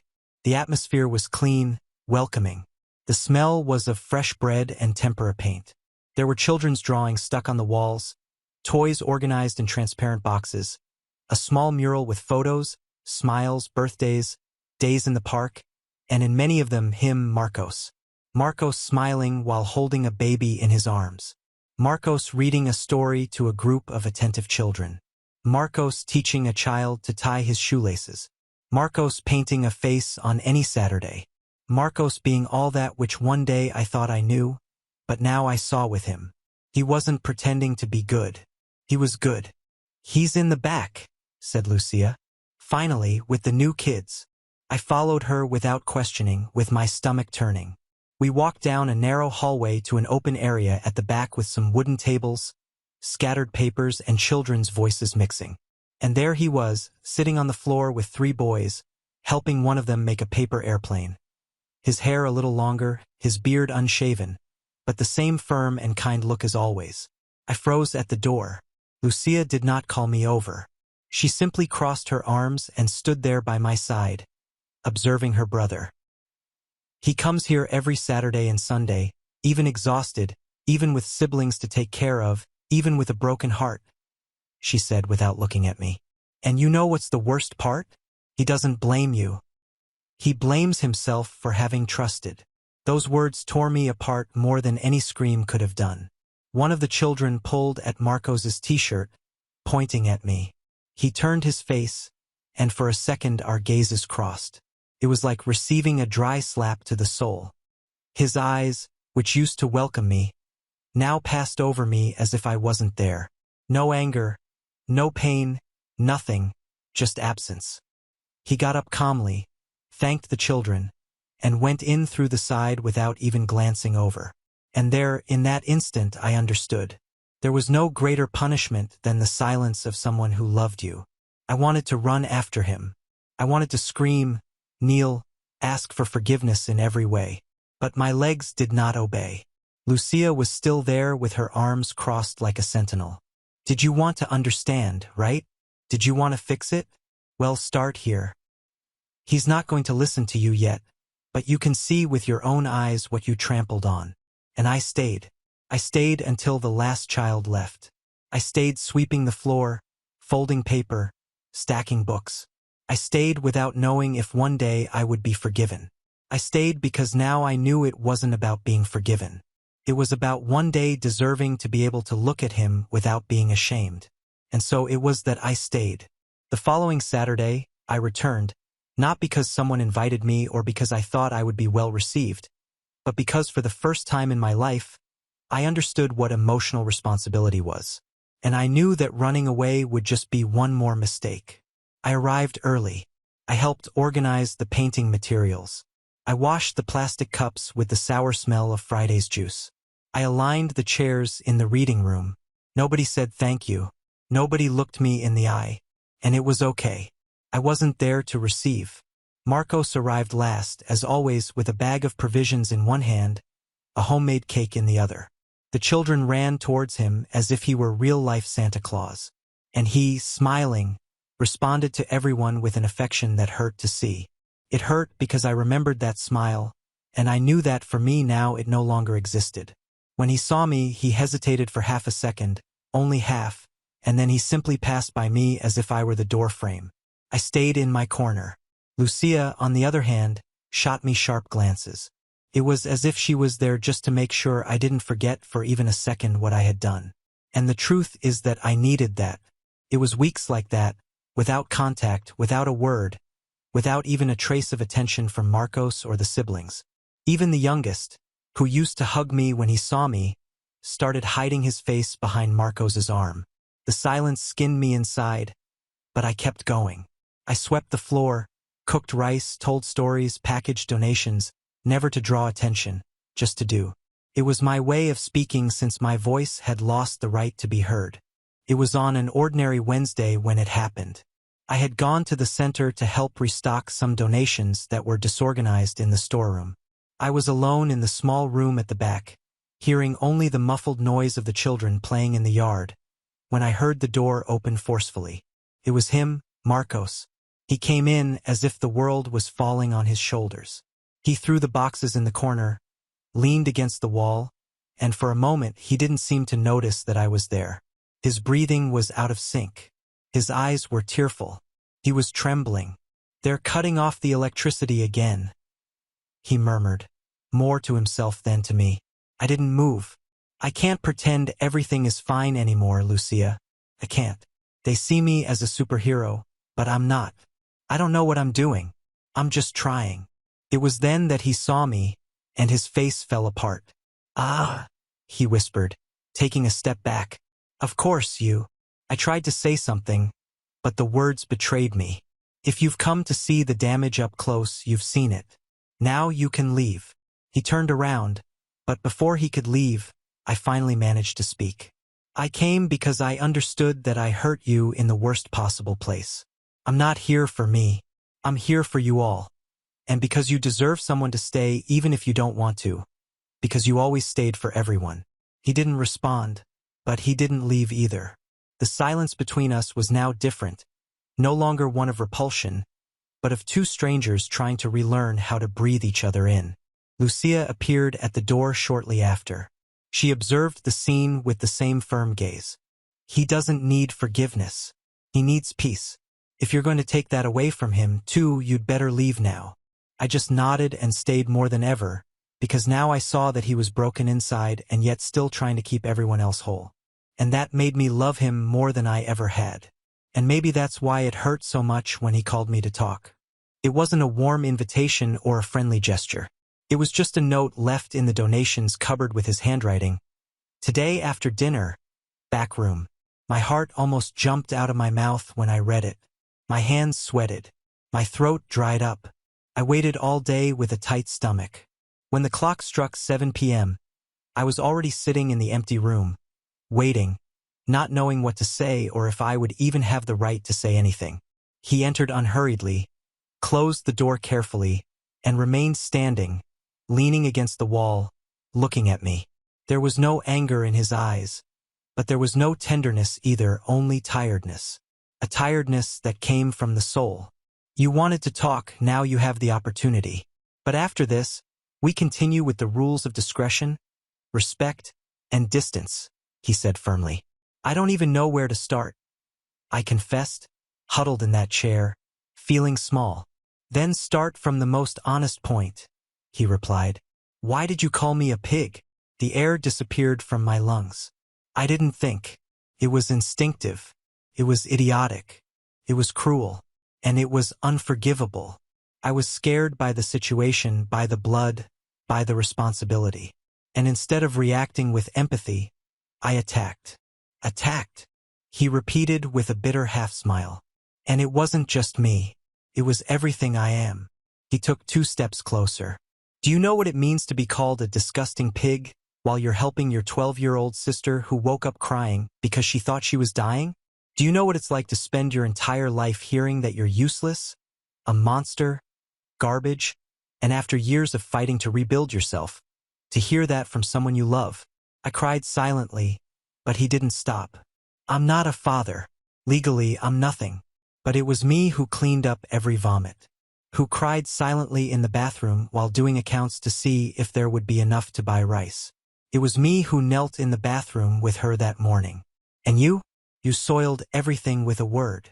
He sat in the chair across from mine, his gaze still firm, but with cracked edges. I didn't hate you. I can't. But I feared you. I was afraid that if you were capable of seeing me like that in such a fragile moment, maybe you've always seen me that way, as a strange, indecent man who cares too much, who gets too involved, who isn't normal. No, I finally choked out. No, Marcos, I never saw you like that. Never. That was fear, yes, but not of you. It was fear of my own inability to measure up to everything you carry. I felt small, useless, and instead of owning up to that, I attacked you. I destroyed what you protected most. Your honor. He lowered his eyes for a moment. And that's why I'm here. Because you recognized that, he said quietly. I'm not here to forgive you. I still can't. But I'm here to listen. Because even broken, I still believe that people change. And sometimes the one who hurts can also repair. Not in the way they want, but in the way they can. In that instant, I knew he hadn't opened the door. He had just unlocked a crack. It was the beginning. The first crack in that wall of pain that I myself had helped to build. I left that room with a wet face, trembling legs, but with a heart a little more whole. He listened to me, and for the first time since everything, I felt that maybe one day I could be forgiven. It was the following week when the center coordinator appeared with the proposal. A state event on youth and family reconstruction focusing on real stories. They wanted Marcos to be one of the speakers. They wanted to hear the story of the brother who became a father. The man who rebuilt a family from scratch, without support, without a manual, without rest. He refused immediately. I'm not an example for anyone, he said, throwing the floor cloth in the bucket. I just did what I needed to, and I still make a lot of mistakes. But Lucia, with the firmness she inherited from him, was clear. That's precisely why, Marcos. Because you're not a propaganda character. You're real, and the world needs to hear real stories. We need them to know that you exist. He hesitated.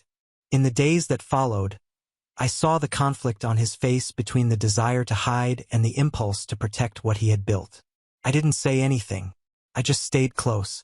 I offered help with the slides, with the structure of the talk, with the review of the points. He accepted reluctantly, but he accepted. I was still a shadow on the margin, but a present and silent shadow. The day of the event, the tension was visible. The room was full of educators, social workers, students. There was a table on the stage, a microphone, a huge screen at the back with his name. Marco Sans, the strength of one who chose to stay. He went up on stage with slow steps, simple shirt, hair pulled back, timid applause. He took a deep breath, grabbed the microphone, opened the first sentence, and froze. Literally, he went mute. His eyes roamed the audience without focus. His hands were trembling, his throat closed. The coordinator, sitting in the front row, leaned forward in concern. The tension spread like smoke. I didn't think. I just stood up. Excuse me, I said with a trembling voice, but firm enough. I went up on stage under the confused gaze of everyone, including him.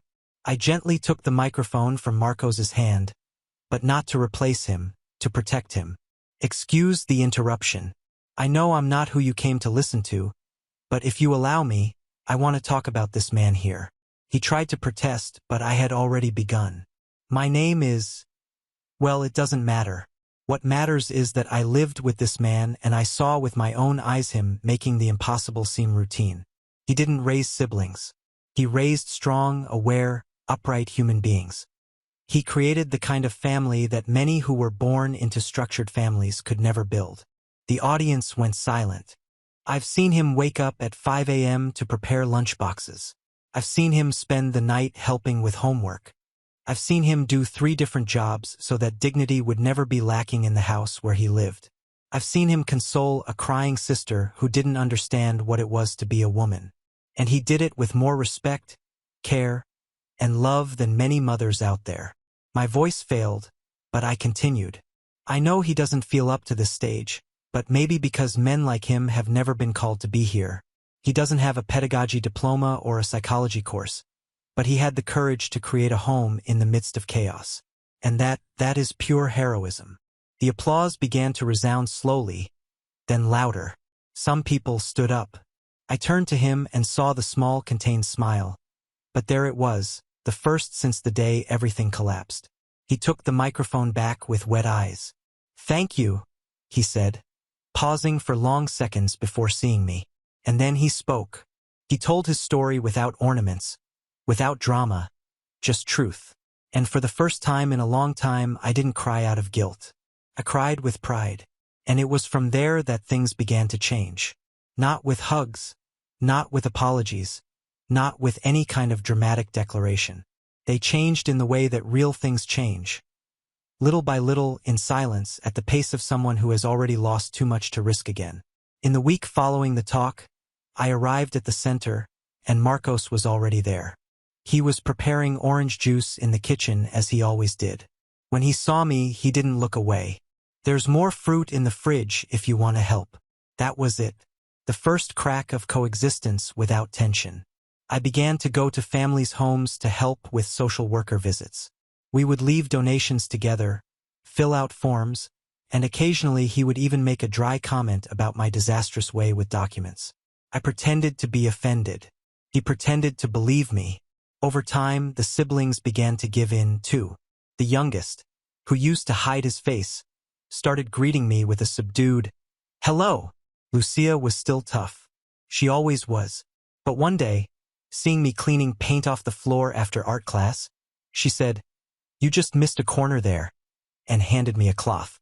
It may seem small, but I almost cried.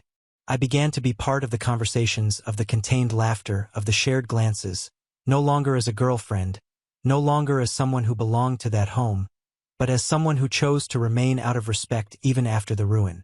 And Marcos no longer avoided being alone with me. Sometimes we talked about the children, other times about nothing. There was a night when we sat on the terrace of the center watching the little siblings playing with flashlights in the dark. We didn't talk for half an hour, but he offered me a blanket when the wind got colder. And that said more than any, "I forgive you." There was never a conversation about getting back together. There was never a kiss, a gesture of possession, or even a hint. Because loving sometimes isn't about reconquering. It's about respecting boundaries. It's about accepting what's left and making a new beginning out of it. Today, months later, we're still like this. He continues to take care of the world with the strength of someone who has already been ignored by it. And I continue by his side, not as someone who expects something, but as someone who truly understood what love is. Because true love is when you don't ask to be loved back. It's just being whole, present, rebuilt, without demanding anything more than the opportunity to do the right thing.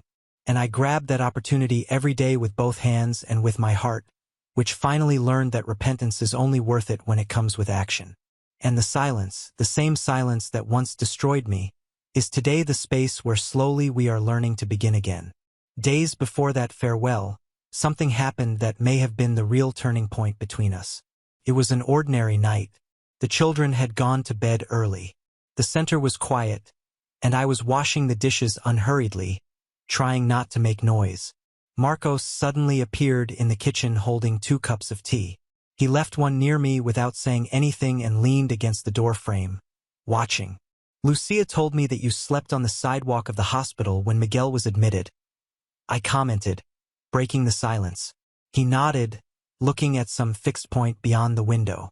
"I had no money for the bus. Sleeping there was better than going home." Silence. We never talked about that, did we? About what it was like before. About everything. I continued cautiously. There's not much to talk about, he replied, taking a sip of tea. It was a war. Only nobody called it a war. They called it home. I turned to him, hoping he would say more. And to my surprise, he did.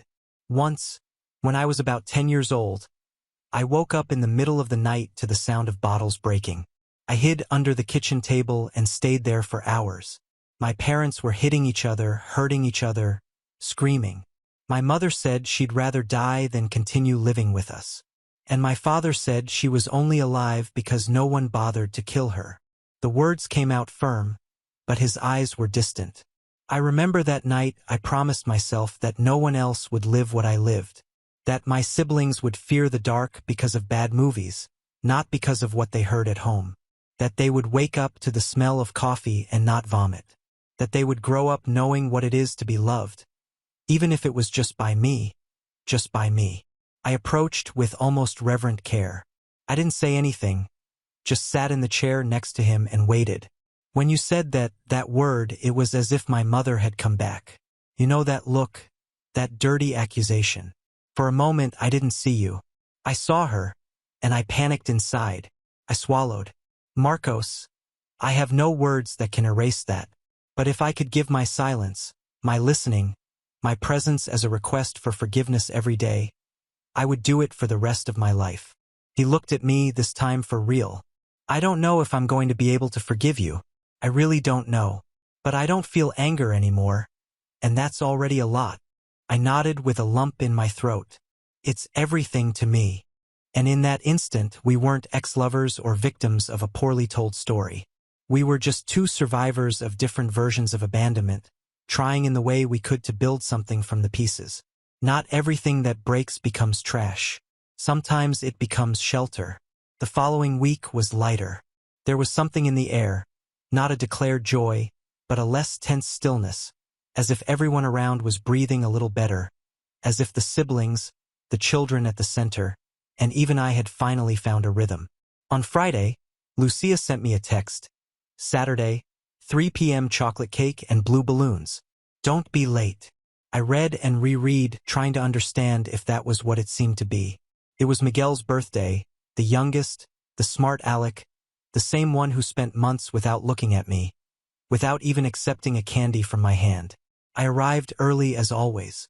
I helped with the decorations, cut the napkins, organized the juices. But this time there was something different. No one asked me to do it. I was simply included. The children were euphoric, running with colorful hats. Lucia organized everything with her military efficiency disguised as coldness. Marcos took care of the improvised barbecue, laughing at something a volunteer said. And I just observed, trying to absorb every detail. When they called everyone to sing happy birthday, I sat in a corner. It was his party, his family, and I still didn't know if I was part of that. It was then that Miguel saw me. He stopped in the middle of the circle, and with the naturalness that only a child can have, he pointed at me and said, "You stay here too. You always help inflate the balloons." I got up slowly, not knowing where to put my hands. When I got close to the cake, Marcos took a step to the side. He created space, small but clear. We sang happy birthday together. It came out off-key, animated, sincere, and me there among them, almost feeling part of it again. When they started distributing the portions of cake, Lucia came in my direction. For a moment, I thought she was going to ask me to give something to someone. But no. She extended a plate with a generous portion. "No nuts. I know you don't like them," she said without looking at me. It was just that, and it was everything. I sat on the same bench as before, in the corner of the garden, savoring that cake with more care than any dessert in my life. And then, as if it were the most natural thing in the world, Marcos came and sat next to me. "How was work this week?" he asked with his eyes fixed on the children. I smiled. "Exhausting. The insurance company changed the system, and no one knows how to use it yet. It's like teaching a horse to use a spreadsheet." He laughed. A short, discreet laugh, but real. "You'll manage. You always learn, even if it's by force." We talked for 20 minutes about things like traffic, natural juice recipes, the last movie he saw with his siblings. Nothing about the past. No mention of the mistake. No jab. Just two adults sitting on a bench at a community center, exchanging words like planting seeds. Without haste, without guarantee of harvest, but with the certainty that the soil was now less arid. And I understood. Peace doesn't enter with a speech. It slips through the cracks. And that day, for the first time, the window was ajar. 2 weeks after that party, Marcos called me to talk. It was after a quiet late afternoon with the children painting posters and Lucia cleaning brushes with a face that said she didn't hate me so much anymore. We sat in the dining room, just the two of us. He didn't beat around the bush. They called me yesterday. An NGO from another city. Fixed job contract. Big house with structure for children. Free psychological support for the siblings. Decent salary and peace. The word was suspended in the air. Peace. It sounds great, I said, trying to keep my voice steady. Yes, but it's far away. I waited for him to say more, but he didn't. He just kept looking at me as if waiting for me to react in some way. So, I took a deep breath, looked into those eyes I knew so well, and simply said, "Go." He raised an eyebrow. Just like that, without a speech, without attachment. I replied, smiling slightly. "You don't owe me anything, Marcos. If that place is a little lighter than here, you've waited too long to have that for even a second." I saw something break in him, but it wasn't anger. It was fear. "I don't want to seem ungrateful. You've helped so much." "I didn't help so that you would remember me," I interrupted. "I helped because it was the right thing to do, and because even if we never do anything again, I will always want to see you well."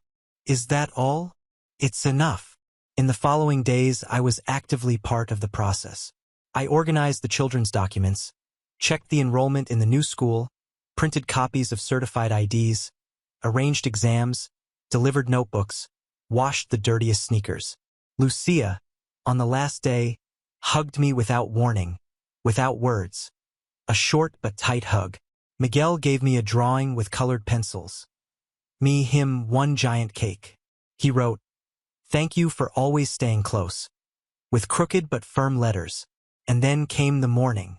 The van was parked in front of the center with the luggage already stored. Marcos was talking to the driver while the siblings ran around, nervous and excited. I was at the door with a box in my arms. The last documents, the last snacks, the last recommendations. He came towards me slowly. "Will you stay?" I nodded. "Someone has to keep the paperwork in order and teach the next volunteer not to fry the rice." He laughed for real. We stayed silent for a while.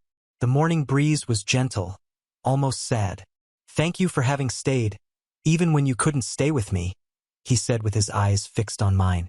I smiled. A tear fell, but it wasn't of pain. It was of relief. "Thank you for having let me go, even when you could have hated me." He touched my shoulder, squeezed it gently, and got into the van. I stood there until the car turned the corner and disappeared. I didn't cry anymore. I didn't throw myself on the ground. I just breathed. Because sometimes the greatest form of love is not fighting to stay together. It's helping who you love to leave lightly. And when I turned to go in, I saw the children's mural in the hallway. Among the photos, one of Marcos, Miguel, and Lucia with a handmade sign that said, "Choosing to stay is the most beautiful part of love." And I chose to stay, whole, rebuilt, at peace. Now on to the next story. Story 3. I'm 34 years old, a woman, and grew up in a traditional South Asian family established for decades in Northern California. In my home, success was synonymous with stability. College at Stanford or Berkeley, a good husband chosen with criteria, 2 well-behaved children, and a house no more than 30 minutes from my parents so they could help on weekends and, of course, discreetly supervise whether the pantry was well stocked with saffron and cumin. But I began deviating from this script much earlier than expected. At 21, I switched from biomedicine to design. At 25, I turned down an internship in San Francisco to accept a permanent job at a branding agency in Stockholm. At 27, I quit everything again and went to Paris, where I began working as a freelance visual identity consultant. Since then, I've become a nomad. According to my parents, especially my mother, this isn't a real life. Remote consulting, translation, unemployed, living in another time zone. You're running away from something.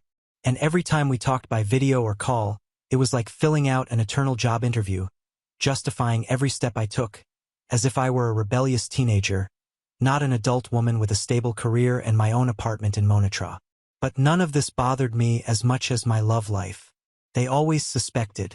I never introduced anyone. I never brought a nice boy to Sunday dinner. And when I calmly told them I was in a serious relationship, my mother's first reaction was, "And why have we never heard about him before? Is he even real?" I laughed, thinking it was a joke, but she was serious. My father, in silence, just frowned. To them, the French boyfriend I had been posting vague photos with on Instagram was more urban legend than someone real. I had been dating Eric for almost 2 years. He works with Executive Aviation, a kind of route and logistics consultant for companies that operate private jets between Europe, the Middle East, and Africa. He had worked for Saudi princes, UN directors, CEOs of brands my mother wouldn't even know how to pronounce. But I never shared the details, not out of secrecy, out of self-preservation. And that's why when I received the invitation to spend Christmas with my family after avoiding these dates for nearly 5 years, I hesitated. It was my chance to try to reconnect. But of course, the invitation came with my mother's typical touch. If your boyfriend wants to leave the world of imagination and appear, he'll be welcome. With a smiling emoji, always the smiling emoji. Eric and I had already planned to travel to the United States during the holidays. He had a meeting in Dubai days before, and I would fly directly to California, where my parents still lived in Fremont. He said he would meet me on Christmas Eve, arriving no more than an hour or 2 late if the private flight he was catching from Paris to San Francisco wasn't delayed. I thought it was excessive, but he insisted. In my head, I already knew what awaited me. The looks, the fake smiles, the comments that tasted like poison. I was the eccentric daughter, the disappointing one, the one who invented international romances to feel important. But at that Christmas dinner, I was willing to listen to everything in silence. Everything until he arrived. I arrived around 7. The house was already full. Full in both the emotional and physical sense. Neighbors, second cousins, uncles I hadn't seen since high school, and even my sister's former violin teacher were scattered around among platters of aromatic rice and westernized canopies. The Christmas tree looked more like a store window sculpture, white, silvery, without a single crooked ball made by a child. My mother wore a red sari with golden embroidery and a necklace I knew only came out of the box for events with group photo potential. My father circulated with a glass of whiskey and his neutral smile of a restrained host. "She came," shouted Aunt Mina, hugging me as if I had been resurrected, and still without the French prince, I smiled. I didn't answer. I entered the house with a gift for my parents under my arm. A set of blue porcelain plates that Eric had personally chosen in a store in Paris and handed it to my mother. She said, "Thank you," with a look that lasted half a second and a head movement that could have been a nod or a tick. During the first half hour, I was bombarded with questions coated in burned sugar. Still living in Paris? And that sustainable fashion project. Does that make money? Have you thought about coming back here or freezing your eggs? With each comment, I said, "Uh-huh," or "all good, thanks," and mentally sank into the sofa, hoping Eric would send a message. He didn't. My sister Sarah appeared shortly after. She was the right daughter. Recently promoted at a multinational, engaged to a guy who works with renewable energy and takes my parents to lunch on Sundays. She wore a pearl-colored dress that probably cost half my rent and smiled like someone who knows she's winning. During the table set up for dinner, I noticed they had left an extra chair but at the back. It was for me. 8 places around the main table, mine on the side of the end. I wasn't surprised. It was symbolic. I was there but not exactly. Sitting in that cold chair between the crystal cabinet and the decorated tree, I heard my mother begin the classic Christmas toast. "May this new year bring wisdom, health, and," she laughed, "perhaps a real boyfriend for certain people here at the table." Someone let out a restrained chuckle. I looked to the side. My uncle pretended to scratch his chin. "Mom," said my sister, half scolding, half amused. "What?" She replied with that air of "I'm just kidding. If he really exists, It would be good for him to show up one day, right? The knife was cutting the turkey, but also my last drop of patience. I could have stood up. I could have snapped back. But I smiled. I swallowed hard and I waited. That's when the intercom rang. Once, twice. My father got up to answer and my mother commented, laughing quietly, "Must be the fantasy Uber arriving." Seconds later, the door opened and everyone heard footsteps. Firm footsteps. A woody perfume scent filled the air. A long black coat, snow still melting on the shoulders, a cashmere scarf around the neck, and a medium-sized rectangular box with a thin blue satin ribbon. Eric was standing at the entrance with a slight smile and his gaze directed at me.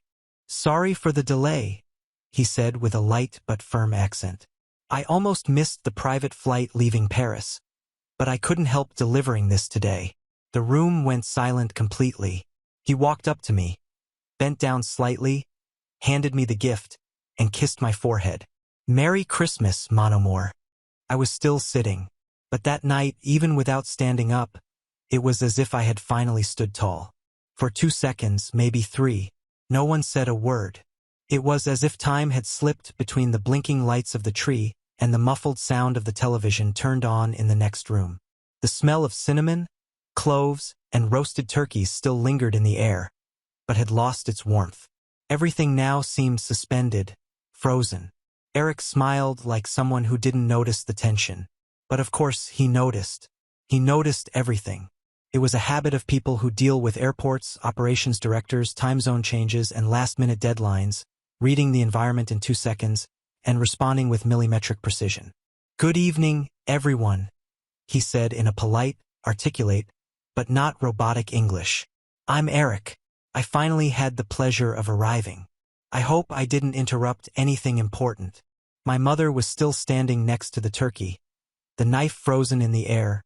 Her smile now seemed to have been sculpted in plaster. "Oh, of course.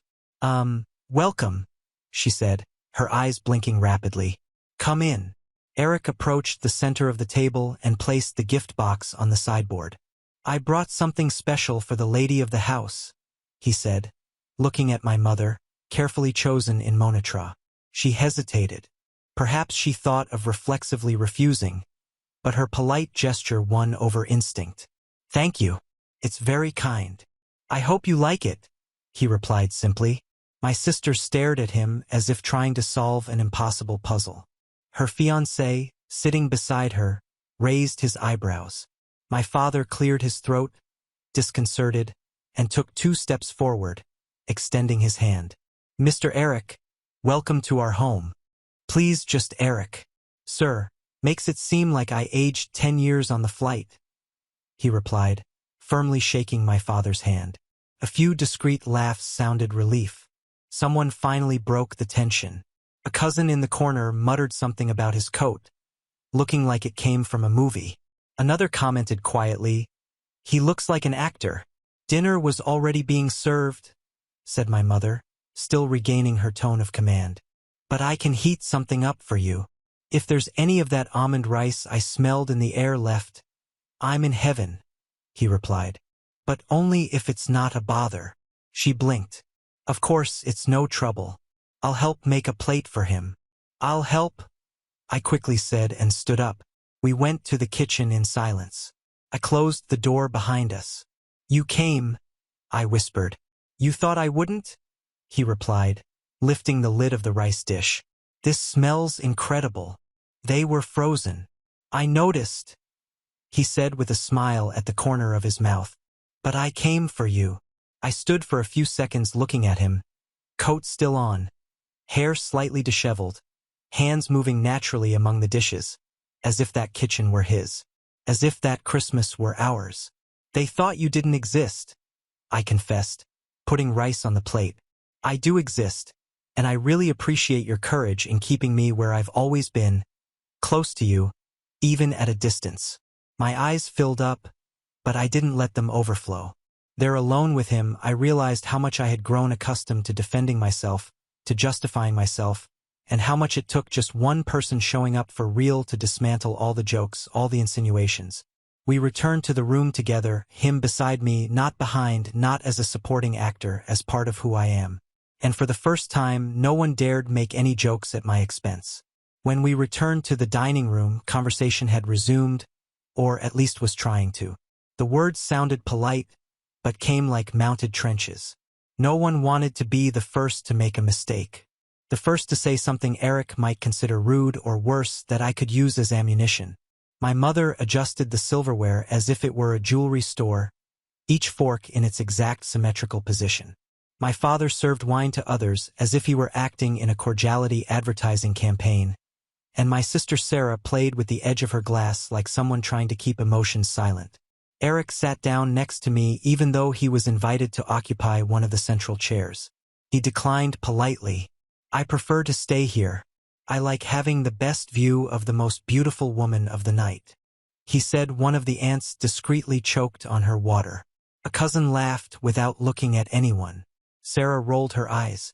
"So, Eric," my father began, "you work in aviation." "That's right. Today, more in the planning and operational security part. I help companies organize private flight routes in regions with more delicate logistics," he explained between one forkful and another. "But I started as a pilot at 22. "Private flights?" asked an uncle with an expression between fascination and distrust. "For whom? Various clients, diplomatic teams, artists, businessmen. Many people who value agility and discretion." The word fell like a whisper. The same word my mother had so often used to accuse me of hiding things, of being too closed, of never trusting her with the serious parts of my life. "That sounds interesting," my mother finally said. "Yes, it's a small world, but full of stories. I just can't tell many of them," he smiled.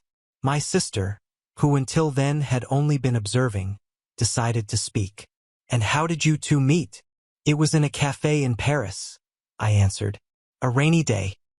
He took the last croissant and I almost snatched it from his hand. "I offered half," said Eric.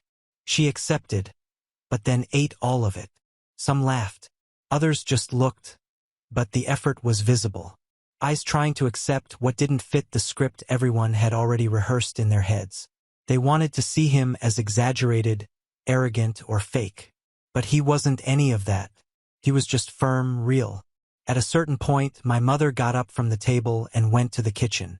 I stood still for a moment until I realized she was taking too long. I followed her. She was standing in front of the sink, hands resting on it, as if she needed to breathe before returning. "Is everything okay?" I asked. She didn't answer immediately. Then, without looking at me, "He is handsome." "Yes, I know. And polite." "I know that too." She slowly turned her face.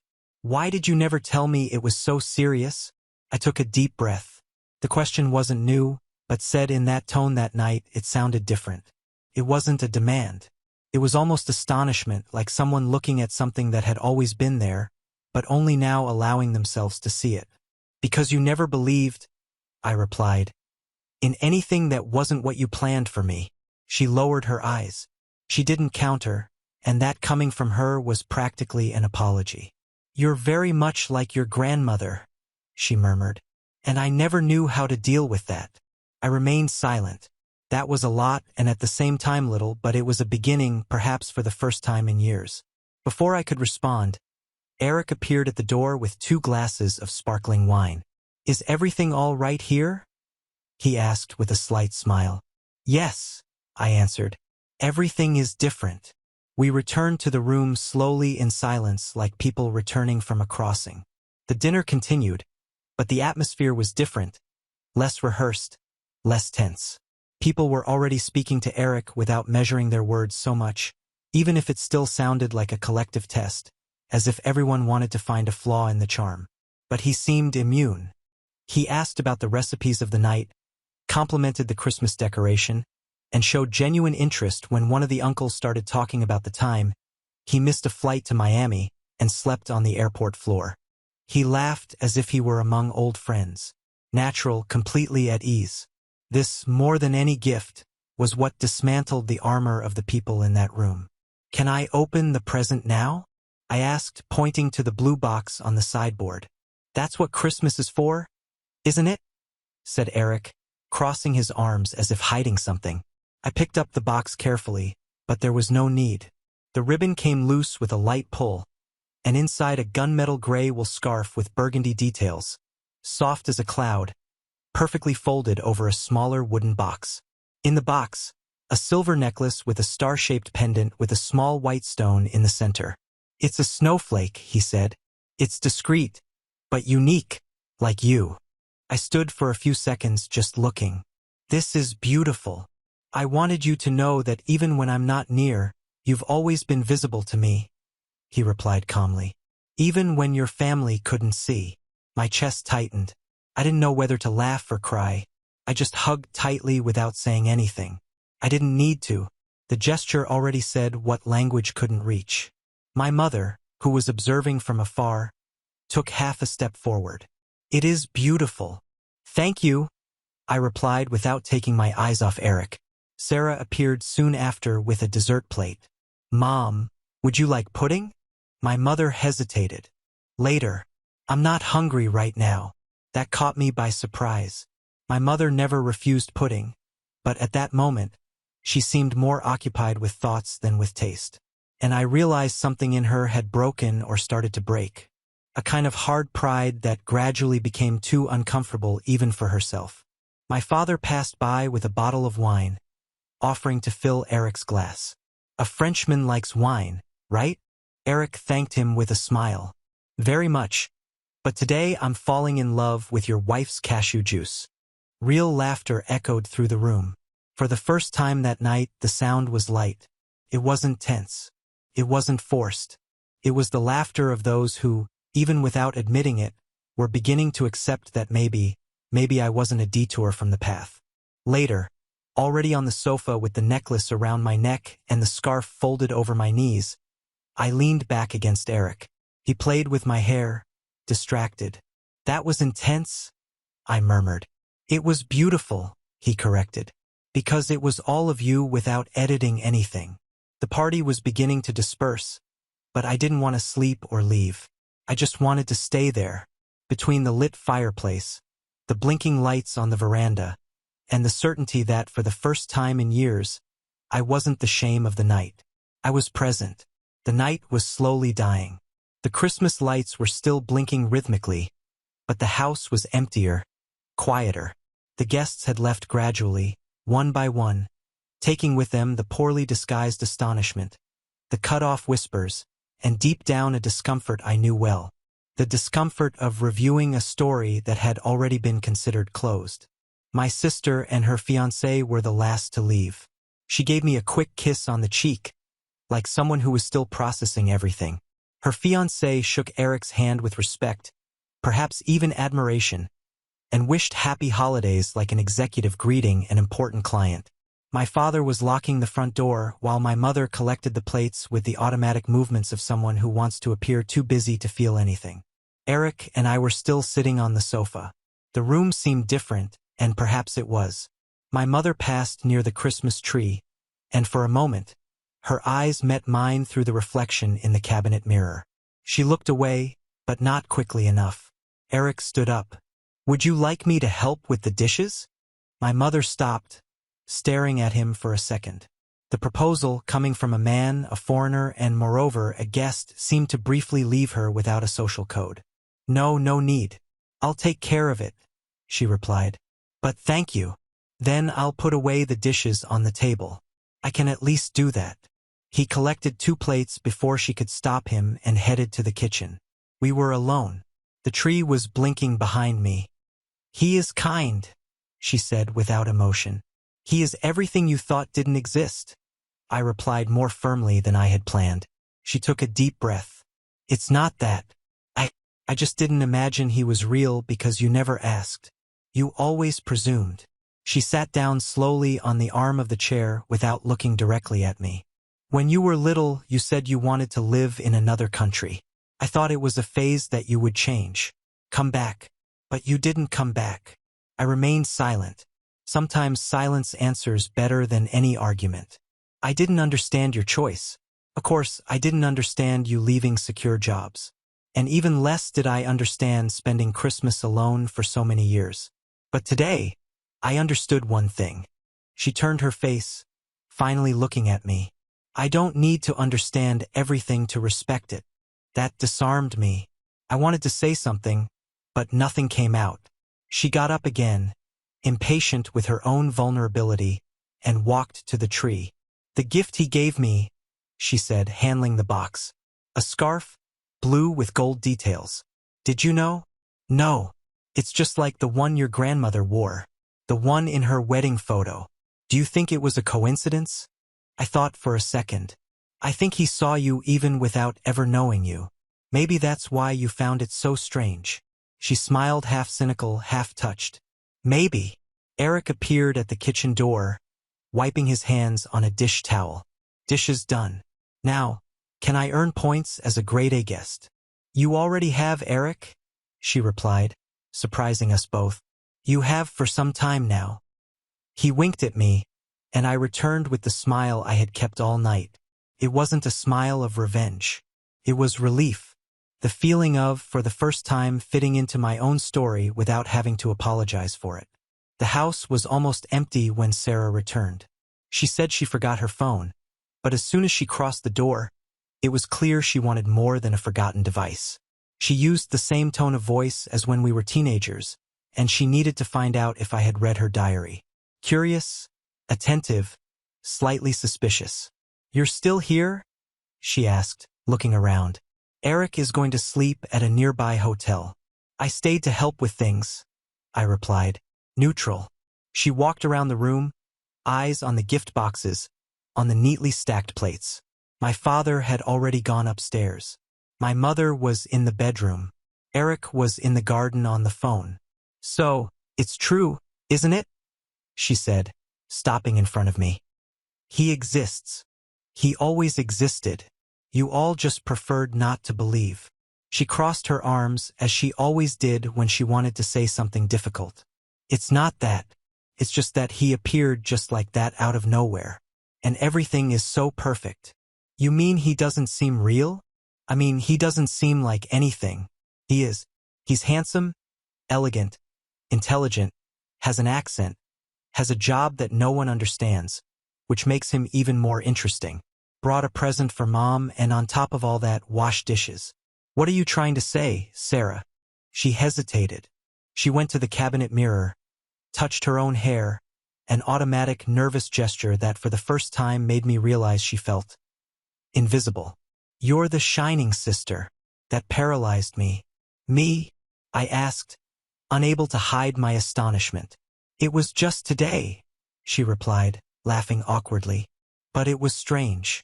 You've always been the model daughter, the perfect fiancée, the pride of the family, the reference.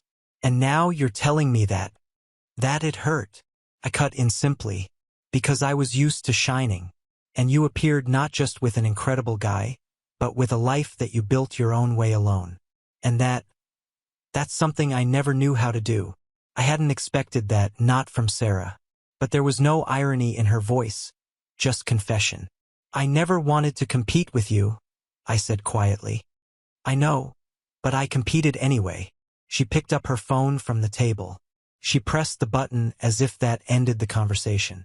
But before leaving, she turned again. "He likes you very much. That's impossible to fake, even for someone like me who always thought she knew everything." And she left without anything more. Eric returned soon after, still with the scarf around his neck and the calm smile of someone who seemed to have won the night. "Everything okay here?" "Yes," I replied. "Something's even more okay than I expected." He came closer and rested his chin on top of my head. "The model sister is gone."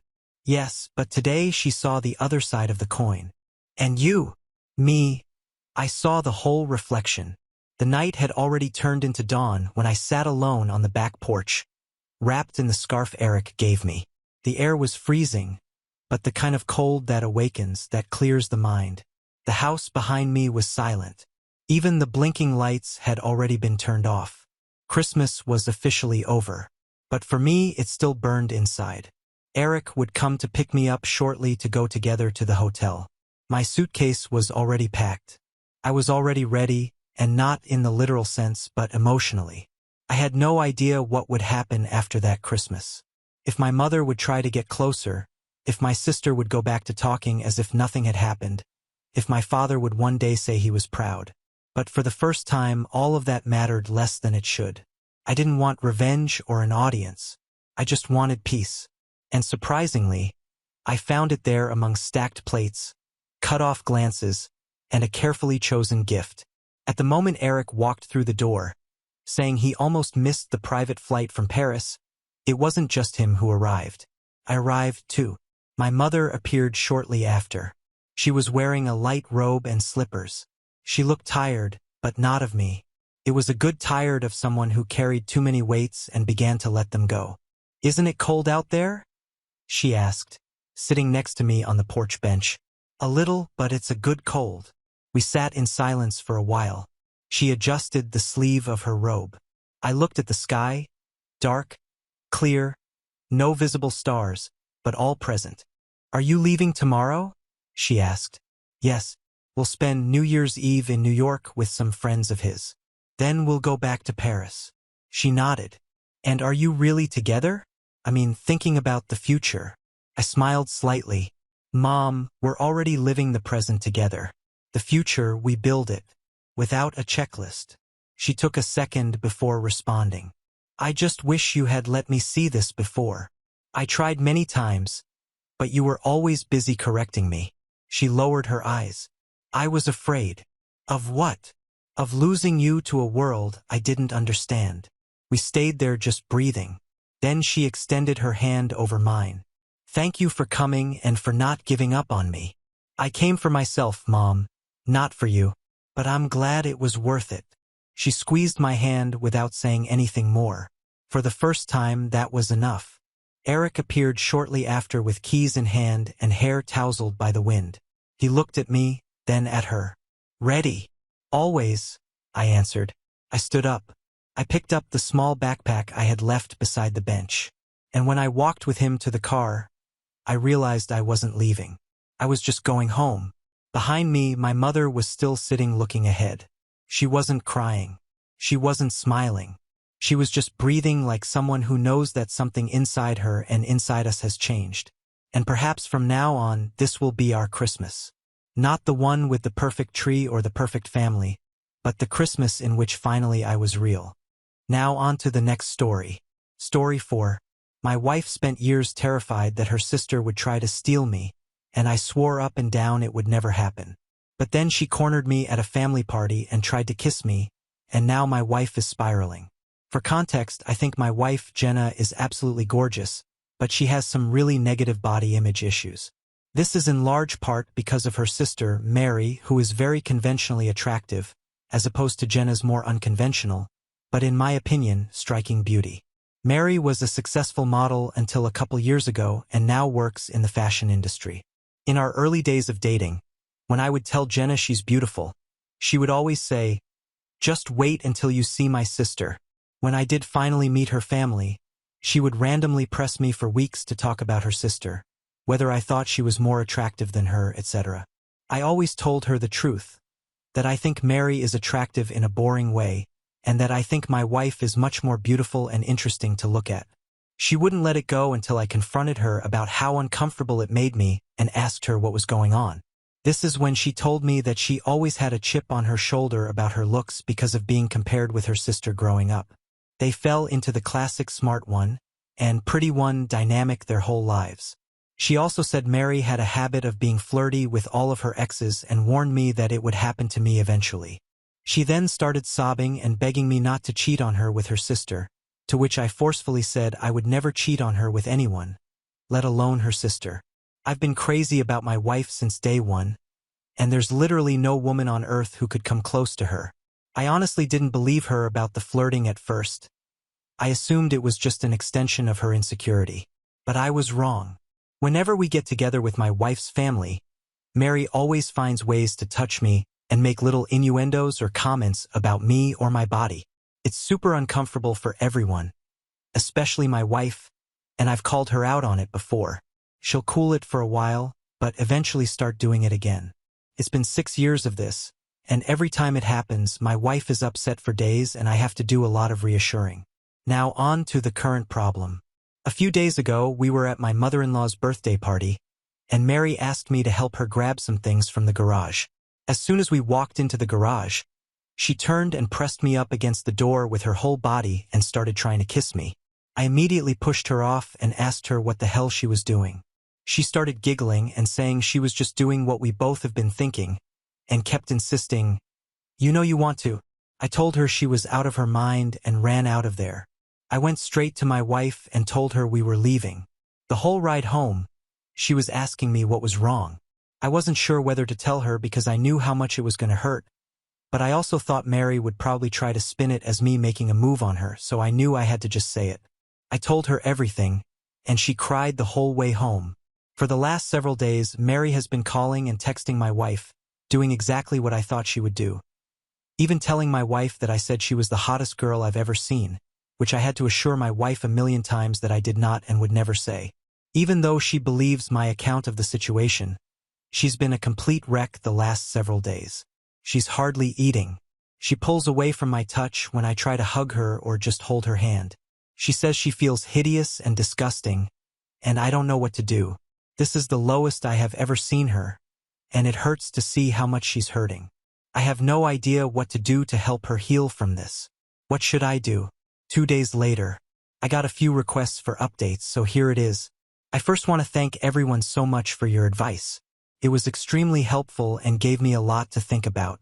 I'm especially thankful for the folks that asked me how I was doing. I realized that I have literally never had a chance to check in with myself after these things happen, and I've actually been holding a lot of frustration and resentment about it all. I've been harassed for years, and it has either been brushed off or it's been eclipsed by the impact it has on my wife. I don't blame her for it, but this has been a good lesson in me not burying my feelings for the sake of others, even for her. I also want to clarify a couple of things that came up. Several people asked about how my wife's family feels about all this, and I explained in a comment that her parents are toxic and treat Mary as the golden child, even though my wife is a freaking neuroscientist, amazingly talented musician, speaks 3 languages fluently, and another 2 conversationally. My wife and her family are seriously the only people who don't seem to understand how exceptional she is. I remember meeting one of my wife's family friends and talking to them about her research, and they said, "Oh wow, her parents just told us she works at a university." Whereas my parents literally introduce her as the family genius to everyone. It makes me so freaking angry to think about how her family has stolen her shine her whole life. She's literally a Renaissance woman, but all they care about is looks and money. Some folks asked me why I would ever put myself in a situation alone with Mary given everything she's done. I have no good answers for that other than I never thought she would actually try to do anything. That possibility just didn't exist in my head. I realize now that I should have seen this would happen eventually, and that I should have been less concerned with keeping the peace and more concerned with shutting Mary's bull crap down before it escalated to this point. Hindsight is 20/20. Anyway, on to the update. The night I posted, I told my wife that if she wanted to try to repair her relationship with her sister, I would respect that, but that I don't feel comfortable being around her for the foreseeable future. I said Mary has obviously been deeply jealous of my wife her whole life because she is a hollow, ugly person whose entire value has an expiration date, while my wife actually has substance. I said that I think her whole family is toxic and has done nothing but put her down her whole life, but that only she can decide whether she still wants them in her life. I also told my wife that while I don't blame her for her emotional reaction, her insecurity is something that she needs to work on for our relationship to be healthy. What Mary did was SOY, and she's been harassing me for years, but I have consistently put aside my own feelings about this problem because of how it affects her, and that has prevented me from getting the support that I need to. I told her that her reaction only serves to punish herself and me for her sister's behavior, and there's no reason to give her that kind of power. I also told her something that a commenter said that really resonated. The only people who have ever considered her second best are her and her family. Everyone else sees her for who she really is. She was crying the whole time and agreed that she needed to go to therapy to work on her insecurity. We were able to find a therapist who specializes in body image and self-esteem issues to work with her individually, and we're looking for a couples therapist too. My wife sent a message to her parents and sister that explained exactly what happened and told them she would reach out to them if she ever feels ready to repair their relationship. We blocked all of them everywhere, but Mary has of course been spamming my family and our friends with nonsense, claiming I attacked her, I'm a drug addict, I abused my wife, all kinds of bull crap that thankfully nobody believes. My wife is still down in the dumps, but I can see that things are getting a little better. She's eating and sleeping more, and she's cuddling with me in the mornings again, which is nice. Now I'm planning a surprise getaway for us this weekend. We're going to one of our favorite places, and I'm going to wine and dine her and try to make her feel like the goddamn queen she is. I want to thank you all again for your help. You really helped me understand the severity of the problem. And again, thanks for helping me connect with my own feelings about all this. Y'all are the best. Relevant comment from OP on how he tries to be the best husband to Jenna and enjoy life together. The only genius thing I've ever done is marry her. I'm a pretty average dude, to be honest, so I have no idea how I snagged her. Sad to think her low self-esteem probably played a part, but I do work hard to be a good husband every day. Second update 2 weeks later. So I guess my original post got reposted onto some other subs here on Reddit, so I've been getting tons of messages asking for updates.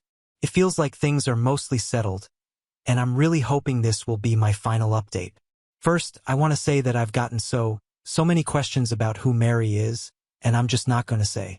Suffice it to say that she's never been household name famous, but she made a living solely on modeling for about a decade from what I understand, so she must have been popular enough that fashion people might know her.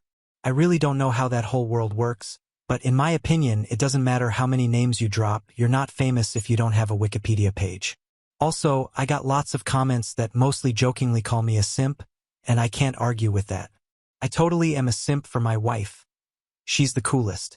I hope you all find a love that makes you feel this way. Okay, I think that's it. Here is the actual update. My wife loved the getaway weekend. We had a blast, and by the end of it, she said she felt like herself again. For a few days after we got back, things were really quiet, so we were hopeful that Mary had finally given up, but I felt uneasy about it all.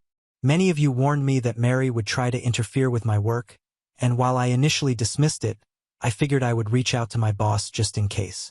I've been working at the same company for almost 10 years, and she's heard me vent about Mary before, so I didn't have to explain too much. My boss just reassured me that she knows my real character and would let me know if Mary tried anything. As you predicted, Mary actually did try to contact my boss a couple of days later, and the following is a recounting of what my boss told me.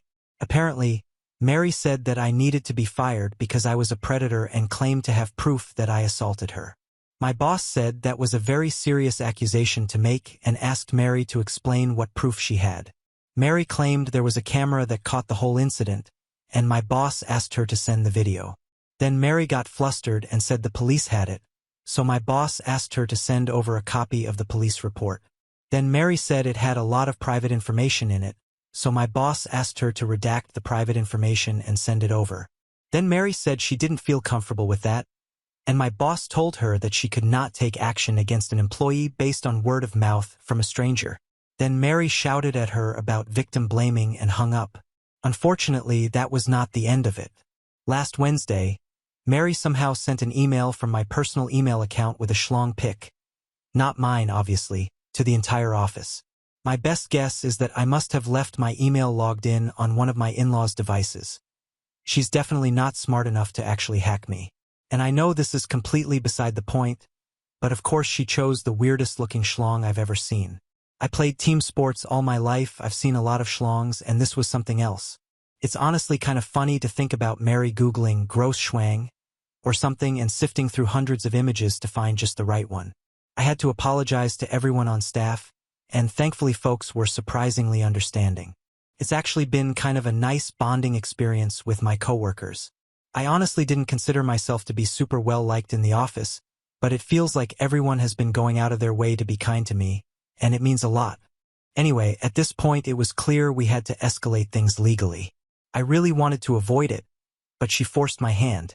My wife and I have a lawyer friend who helped us draft a cease and desist letter outlining her continued harassment and the material and emotional damage this is causing us.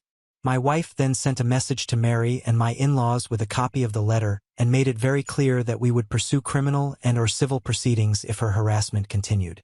My wife's mom then called her crying and begged her to just let it go and leave Mary alone.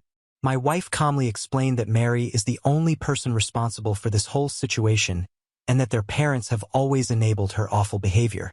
She also said something she later regretted, but I think was pretty badass. Mary is going to stick you into a nursing home and steal your money the minute she has the chance, and you deserve it. After the way her mom reacted, my wife is firmly settled on cutting off her family completely. This happened on Friday, and on Sunday, Mary's best frenemy sent my brother a message on Facebook to say Mary is going to leave us alone and to please not sue her.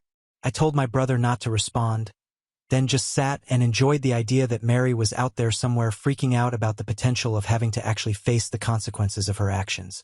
It must be such a strange feeling for her. Since then, we haven't heard a peep from the grapevine. It feels like things are finally starting to go back to normal. My wife is starting therapy next week and will be starting couples therapy in a month or two. She wants to do some work on herself first. She's also taking a short leave from work to rest and recharge.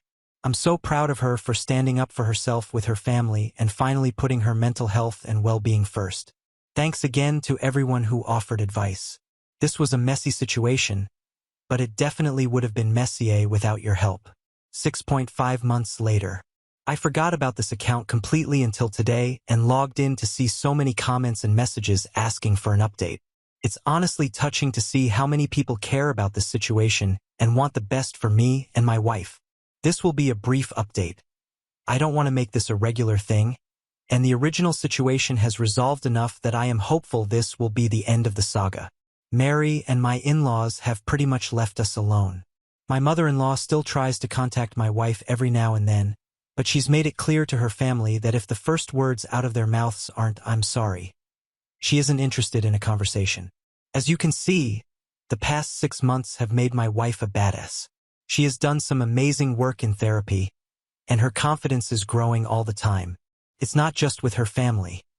She's more comfortable asserting herself at work, with strangers, with friends, etc., etc. She's even stopped putting up with some of my crap. To be fair, that crap is stuff like my leaving my socks everywhere around the house. But I'm seriously proud of her for telling me to cut it out. I'm becoming a more responsible and supportive partner because she's able to communicate her needs and expectations without feeling guilty about it. And I'm able to communicate things to her without intense emotions fully eclipsing the conversation. I didn't mention this in my earlier posts, but my wife does struggle with rejection sensitivity even outside of her family. Often, if I brought up something that I felt needed to change, her emotional reaction to feeling like she did something wrong would be really intense, and instead of dealing with the problem, it would become about regulating her emotions. Now, my wife has really good coping tools that allow her to talk about the problem without thinking she is the problem. And for the biggest update, she's pregnant. We have a baby girl due in February. I am crapping my pants with excitement. We're going to love her so much and teach her that she is more than her beauty. She's going to have happy parents who love each other and work through issues as a team. The toxic cycle will be broken. Jenna's family doesn't know, and she's not sure if or when she'll tell them. But if she does, there are going to be strong boundaries in place for how they can be a part of our daughter's life, and it'll start with family therapy. For now, she has one set of grandparents that will go to the end of the earth for her, and that's more than enough. My family has been absolutely incredible in their support, and they're so excited for us. Things are looking better than they ever have. That's all, folks. Thanks again for your support on this wild journey. OP makes a new post 9 months later. My in-laws are begging for forgiveness. Should my wife and I keep the door closed? Hello everyone. I have come here for advice before and you were all incredibly helpful, and I could really use some support again. Jenna and I had our first daughter in February. She's amazing and we're doing great. We ended up moving away from Jenna's home state, New York, to mine, Massachusetts, to be closer to my family, and they've been incredibly helpful with the baby. We have not seen Jenna's family since cutting contact and blocking them everywhere, and we didn't tell them about the baby. Yesterday, we received a letter in the mail from my mother-in-law and father-in-law. No idea how they got our address. Apparently, my father-in-law has been diagnosed with late-stage cancer and is being told he could be dead in weeks. My in-laws went on about how sorry they were for the way they handled the situation with Mary. They also apologized for the way they've treated my wife her whole life. Again, check post history. But basically Mary was the golden child and Jenna was an afterthought, despite being super accomplished. They ended by saying they recently heard about the baby through the grapevine and want to meet their grandchild. To me, the apology seemed pretty genuine. They went into detail on what they did wrong, apologized, expressed remorse, and explained what they should have done differently. They said they hope to earn our forgiveness with time and are willing to do family therapy to heal our relationship. Jenna is not having it. She feels like it's too little, too late, and doesn't want to respond. She also suspects that they're lying about Phil's cancer and just want to pressure us into a reconciliation so they can meet the baby. It seems ludicrous, but I guess I wouldn't put it past them. I want to respect my wife's feelings around this, but I'm worried that if the cancer is real, she may regret not taking this opportunity for reconciliation before he dies. I expressed this to her, but she is adamant, and I haven't broached the topic since. My instinct is to wait a few more days until the shock off to talk about it again. I just don't know what the best way to approach it would be. I certainly don't want to force my wife to do anything she doesn't want to do, but I feel like she's not thinking clearly about this right now. It also must be noted that our baby is still struggling with sleep, and we're both tired and emotional all the time, so I feel like this might be influencing how she feels about all this. What should I do here? Should I try again, or just let it be? People, stop being mean to me. I too am tired and emotional, and my feelings are getting hurt. I am not forcing my wife to do anything. I brought up one time. I know this is not about me. I don't personally care either way. I just want to support my wife. I intend to tell her I am here to listen and talk about it if she wants to, but I fully support her decisions around this. She has a great therapist she trusts, and I'll be here to support her however I can. Relevant comments. OP on respecting his wife's decisions on how she wants to deal with a possible family health situation. If it's real, to be clear, I will absolutely respect whatever decision she makes. I just feel like the news is so fresh and we're in such an emotionally complex place as it is that she may not be thinking clearly about it. A similar situation happened to a friend of mine and he regretted it for years, actually turned to alcohol pretty hard for a while after. My wife has worked really hard to improve her mental health and I worry about how the regret might set her back. Although I suppose if her family is actually lying or manipulating us, that would set her back too. I just don't know. Would it be terrible to bring it up again in a few days just to see if she feels different? I've also thought about asking my parents to take the baby for a couple of days so we can get away and recharge. Maybe just getting my wife in a better headspace would allow her to think things through more carefully and less reactively. OP receiving advice on letting his wife lead the way of dealing with her family. She knows what her family is like all her life. This was really helpful. Thank you so much. I will give it time and let her lead the way. Hadn't thought about that earn it with time thing, like, if he actually is about to die, what time are they talking about? And reading from other people that this is a common manipulation tactic makes me feel more strongly that my wife's instinct about them lying is correct. OP on letting his wife make decisions and not bringing their daughter into the mix. I would never do this. Not sure what part of I would never force my wife to do anything she doesn't want to do isn't getting through to people, but I would never betray her like that. I've never gone behind her back and never will. We make decisions as a team and this is her call. I don't personally care if we never see them again. It isn't about me. I came here for advice on how to support my wife and hold space for her to talk about it all. I care about her being okay. New update 1 week later. Hey everyone, thanks for the comments on my last post. They were really helpful. Some were a little mean, but Reddit is what it is. Things have taken a disappointing turn, but we have some answers and we're working through it.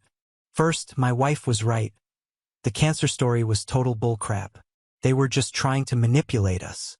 The same night I wrote my last post, I just let my wife know that I was here to listen if she wanted to talk about any of it, but that I would always support her no matter what she decided. She thanked me and I didn't bring it up again. She had her therapy session, and afterwards said she wanted to talk. She said she wanted to get more information before making any decisions. She reached out to a trusted mutual connection and asked them to discreetly find out if the cancer was real. They reported back to say my father-in-law appeared healthy. My in-laws are apparently planning a European vacation for August, and they're telling people we are going with them. This connection was also able to confirm Mary is supposed to go on this trip along with her new boyfriend, much older, rich finance guy, shocker. And that my in-laws have not told anyone about what happened with me and Mary last year. They just told people we moved away for work. Obviously, at this point, any possibility of reconciliation was gone. I don't think I've ever seen Jenna angrier than when we found all of this out. Just the utter gall of them lying about something like terminal cancer to manipulate my wife into forgiveness. I'm still amazed they would stoop so low, but it was eye-opening to see comments on my last post talking about how common it is. They even call it Christmas cancer. Some people just have no shame. Jenna decided to write a letter this weekend explaining that she knew they were lying about everything. She told them that they and Mary are essentially already dead to her. She's processed that grief and recommends they do the same. She also said that if they try to reach out again, the next letter they receive will be from a lawyer. She told me that writing the letter was healing for her, so that's one small thing to be grateful for. We were left wondering who told them about the baby and gave them our address. I'm sure the address is not hard to find with public records, but we have been so careful about the baby. The connection we reached out to didn't even know about her until Jenna called. We like and trust them, just didn't want to take any chances of it getting back. We went over for dinner at my parents' place a couple days ago, and Jenna started telling them about what happened. I noticed my mother averting eye contact, and my heart sank into my stomach. I asked her if she had been the one to contact them, and she just started bawling, saying she couldn't imagine never knowing her own grandchildren and just wanted us to heal and be a family together. My dad had no idea she had reached out and was shocked and disappointed in her as well. I went absolutely ballistic, while Jenna sort of just shut down and got this blank look on her face. I can't remember half of the things I said, but I ended by saying she would now know what it's like to not have access to her granddaughter, just like my in-laws. We took the baby and left right away, ignoring calls and texts from them and eventually my siblings. So now we're both feeling betrayed and heartbroken. Never in a million years did I think my mother would violate our trust like that. We're so close. She loves Jenna and the baby so much. My family knows exactly what happened with the in-laws, so she can't claim ignorance. Obviously, we're taking a lot of space from them. But funnily enough, Jenna is advocating for us to not be too hasty in cutting them off. She feels like my mom was not acting maliciously and is open to giving her a second chance. Especially given she's been nothing but supportive of me and my wife until this. Somewhere down there I know she's right, but it's too fresh and I'm still so angry. We've asked for space from my family and they're being respectful about it. We'll take the weekend to cool down before we figure out next steps together. Thankfully, we have this cute little chubby grub in our house that giggles and makes silly sounds, so it's hard to stay super upset or in your head about anything for too long. I know it's going to be a hard road rebuilding trust with my mom, but I feel somewhat hopeful that things will be okay in the long run. Thanks again for your help. Relevant comments. OP on if he would allow his father to have solo visits with OP, wife, and their child, not letting his mother tag along. We've let my dad know that he will be welcome to come see the baby on his own, but we want space from everybody for a little while. He understands. Oh wow. I'm so sorry this has happened to you. But well done for making the right choices throughout. Your wife's idea of discreetly gathering more information before going nuclear was a good one, as was the decision to go nuclear afterwards. Your mom is seriously in the wrong here. A definite timeout is needed. If you do discuss things with her again, she's going to need to explain her actions in light of the fact that the in-laws are people who fake cancer to get their way, and why she thought lies and deception were more acceptable than having your decisions respected. Good luck, OP. Here's to healthy boundaries, good emotional well-being, and a happy little kiddo in the middle of it all. Now on to the next story. Story 5. I'm Jake. I'm 29 years old now, but I moved out when I was 18. Well, more accurately, I was pushed out. I didn't leave because I wanted to be independent or because I had some dream to chase. I left because my parents made it clear there wasn't a place for me in the house anymore. They told me it was time to learn how the world works, that I needed to man up and make it on my own. Those were their words, not mine. I didn't argue. I packed my bags and left with whatever I could fit in a beat-up sedan I bought with the money I made working part-time at a pizza place. No graduation party, no teary goodbye, no offers of support, just a quiet closing of the door behind me. My brother, Ryan, 3 years younger, had a very different experience. He was the golden boy from the start. Athletic, charming, and always the center of attention. He could do no wrong. If I came home late from work, I was irresponsible. If Ryan missed curfew, it was because he lost track of time and needed rest. If I got a B+ on a math test, they asked what I did wrong. Ryan brought home a C, and they laughed it off saying not everyone is a numbers guy. You get the idea. He wasn't just the favorite. He was the only one they really invested in. New clothes, a car for his 18th birthday, tutoring, sports camps. Meanwhile, I bought my first laptop with 3 months of saved tips. For a long time, I convinced myself it didn't matter, that it was just how things were. I thought maybe it was just easier for them to relate to Ryan. Maybe I didn't fit their mold, and that was on me. I focused on building something for myself. I worked long hours, took night classes, skipped meals to save on food, and started a small business with a buddy when I was 22. Things got better slowly. It wasn't easy, but I made it work. By 26, I had 3 full-time employees. By 28, I was doing well enough to invest in real estate. None of this was shared with my family, not out of spite, but because they never really asked. We kept in touch in the most superficial ways. A birthday text, a forwarded meme, an occasional group chat message. I'd see pictures of Ryan with my parents at fancy dinners or on vacations, places they never took me even once. I stayed cordial but distant, not bitter, just done trying. The turning point came a few months ago when I got a call from my grandmother. She's one of the few people in the family who's ever shown me warmth without conditions. She told me Ryan was getting married. Big event, venue booked, 5-course meal, custom floral arrangements, something out of a magazine. I didn't say much at first, just that I was happy for him, but I noticed something odd. "Grandma," I asked, "when's the wedding?" There was a pause on the line, a beat too long. Then she said, "Oh, I assume they told you. It's on June 10th. Invitations went out last week." I hadn't received one. "Maybe yours got lost in the mail," she said quickly, her voice a little higher than usual. "You know how the post office is these days." I could hear the strain in her voice, the way she was trying to make excuses for something she didn't agree with. I knew right then it wasn't lost. I wasn't on the list, not even a courtesy invite. I didn't say anything more about it. I thanked her for letting me know, wished her a good evening, and hung up. The next day, she called me again, this time with more edge in her voice. "Jake, I talked to your mother," she said. "And I told her that if you're not invited, I'm not going. Your grandfather agrees. We're not going to stand around pretending this family is whole when they keep cutting you out." That meant a lot coming from her. She wasn't someone who stirred the pot, but she wasn't afraid to speak up when something truly bothered her. Sure enough, 3 days later, I got a last-minute invitation in the mail. One of those generic ones with the pre-printed names and a mass-produced gold foil border. No note, no call, just a single card shoved in a cheap white envelope as if they were checking off a box. I almost didn't go, but something about it gnawed at me. Not the lack of invitation, not even the fact that I was clearly a second thought.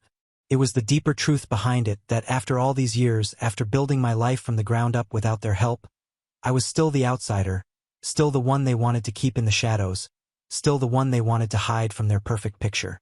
And yet, now that Grandma made a fuss, they were willing to slap a Band-Aid on it and pretend I was part of the celebration. Like inviting me last minute would make me forget everything they'd done. Then I got another call, this time from a cousin who was helping with the setup. She was on speakerphone with another cousin talking casually when she said something that made my stomach drop. "Can you believe Ryan and Melissa are getting the house? Like the actual house, the one they grew up in, the one I grew up in." "Yeah," the other voice chimed in. "Your aunt said they're handing over the deed as a wedding gift. Isn't that wild? I mean, they could have sold it for like $500,000 easy. But I guess it's keeping it in the family." I didn't say a word. I let them finish the conversation and hung up. I just sat there staring at the wall, piecing everything together. They didn't just kick me out at 18, they gave the house to my brother as a gift at his wedding, the same house I wasn't welcome in after high school, The same one I had to sneak back into months later when I forgot a childhood photo album and got yelled at for trespassing.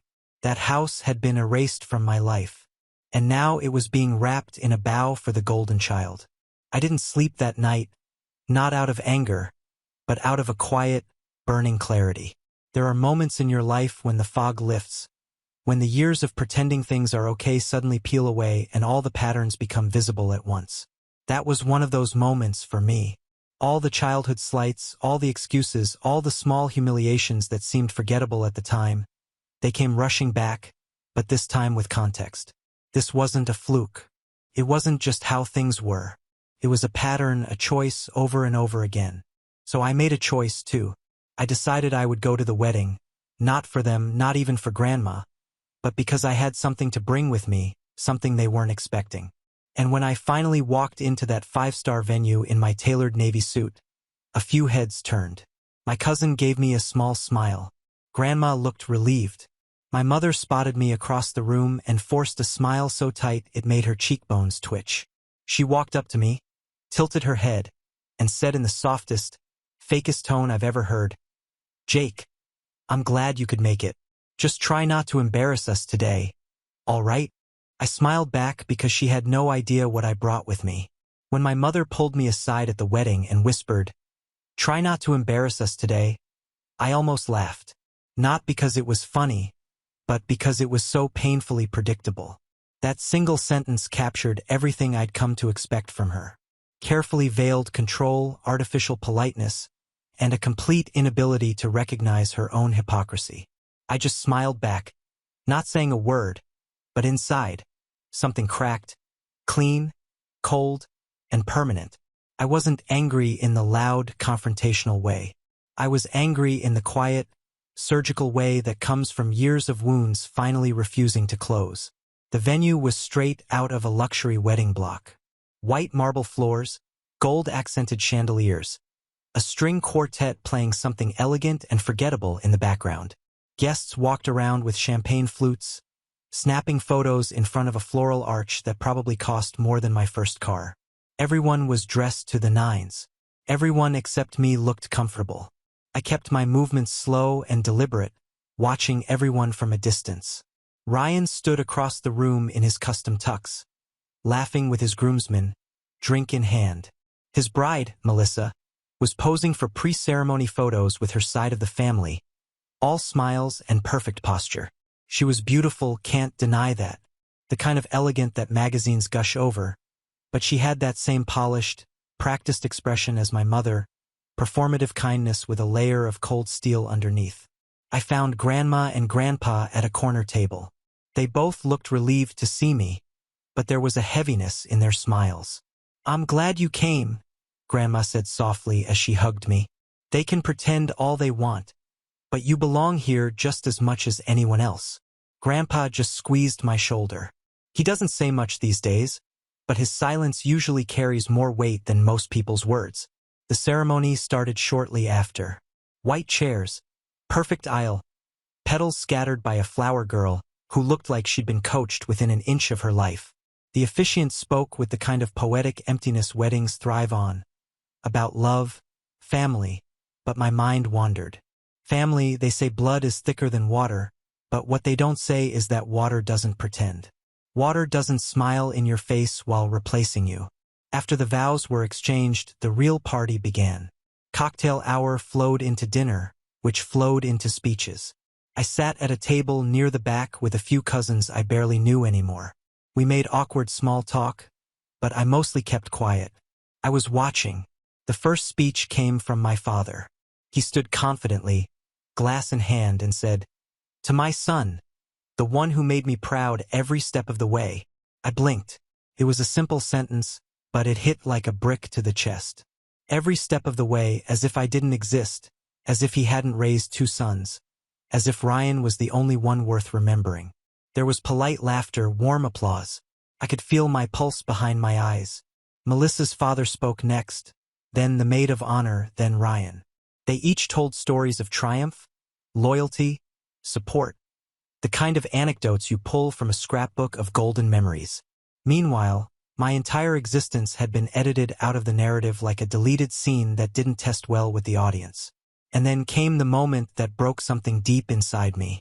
The announcement. It was subtle at first. A casual mention slipped into the end of Ryan's speech, almost like an afterthought. I can't thank my parents enough for everything they've done, including, well, this still feels unreal, giving us the house I grew up in. Applause, smiles, some gasps of admiration. A few guests turned toward my parents, who were glowing like royalty. I didn't clap. I didn't blink. Because while everyone else heard a sweet gesture of family generosity, I heard the sound of a door being slammed in my face. Again, let me be clear. I never expected the house. I never wanted it. It wasn't about the property. It was about what it symbolized. I had been discarded from that home like a broken toy, and now it was being handed over to the one they'd always saved everything for. I got up from my table and walked outside. The evening air was cooler than I expected, and I took a few deep breaths, pacing near the garden path behind the venue. I didn't cry. I haven't cried in a long time, but there was a tightness in my chest that felt unfamiliar, like grief mixed with something sharper. I leaned against a marble column and tried to collect myself. That's when I heard footsteps. It was my mother. She walked up behind me, her heels clicking against the stone walkway. "Jake," she said, placing a hand lightly on my arm. "Are you okay? You seemed off during the speeches." I turned to face her slowly. "You didn't tell me about the house," I said, voice flat. She blinked. "Well, we weren't sure if it would be the right time to." "No," I cut in. "You just didn't want me to know until it was too late to matter." She sighed, exasperated. "This isn't about you, Jake. Don't make it about you. This is Ryan's day." I stared at her, stunned. Not because of what she said, but because she believed it. She really thought I was the one making things difficult. She really believed I was being selfish for reacting to being erased. "I'm not trying to ruin his day," I said slowly. "But you gave him the house, the same one you kicked me out of. Do you really not see how that might feel cruel?" Her smile returned, thin and sharp. "We didn't kick you out. You were a man. It was time for you to stand on your own." I was 18. Exactly. Old enough. I shook my head. "So what's the difference with Ryan? Why didn't he have to stand on his own?" She tilted her head like she was speaking to someone deaf. "Because he's different. He's always needed a little more support. And he gave us something to be proud of." There it was. The knife twisted without flinching. I stepped back from her touch. I think she noticed my expression shift because her tone suddenly turned icy. "Jake, I understand this is hard for you, but you've made your choices. You left. You built your own life. You should be happy for your brother." I stared at her for a long moment, then asked something I hadn't even realized I needed to ask until that moment. "Why didn't you ever come visit me?" She blinked. "What? All those years, all those birthdays, not once, not one visit, not one dinner. What?" She looked uncomfortable now. She glanced around like someone might overhear. "We were busy. Life got complicated." I let the silence hang. She hated silence. "You just didn't want to see me succeed without you," I said quietly. "You didn't want the reminder that I did what you said I couldn't." Her face hardened. "That's enough." "No," I said, stepping closer, my voice still calm. "You know what's enough? Me pretending that any of this ever mattered to you. I came here to be civil, but let's not lie to each other anymore.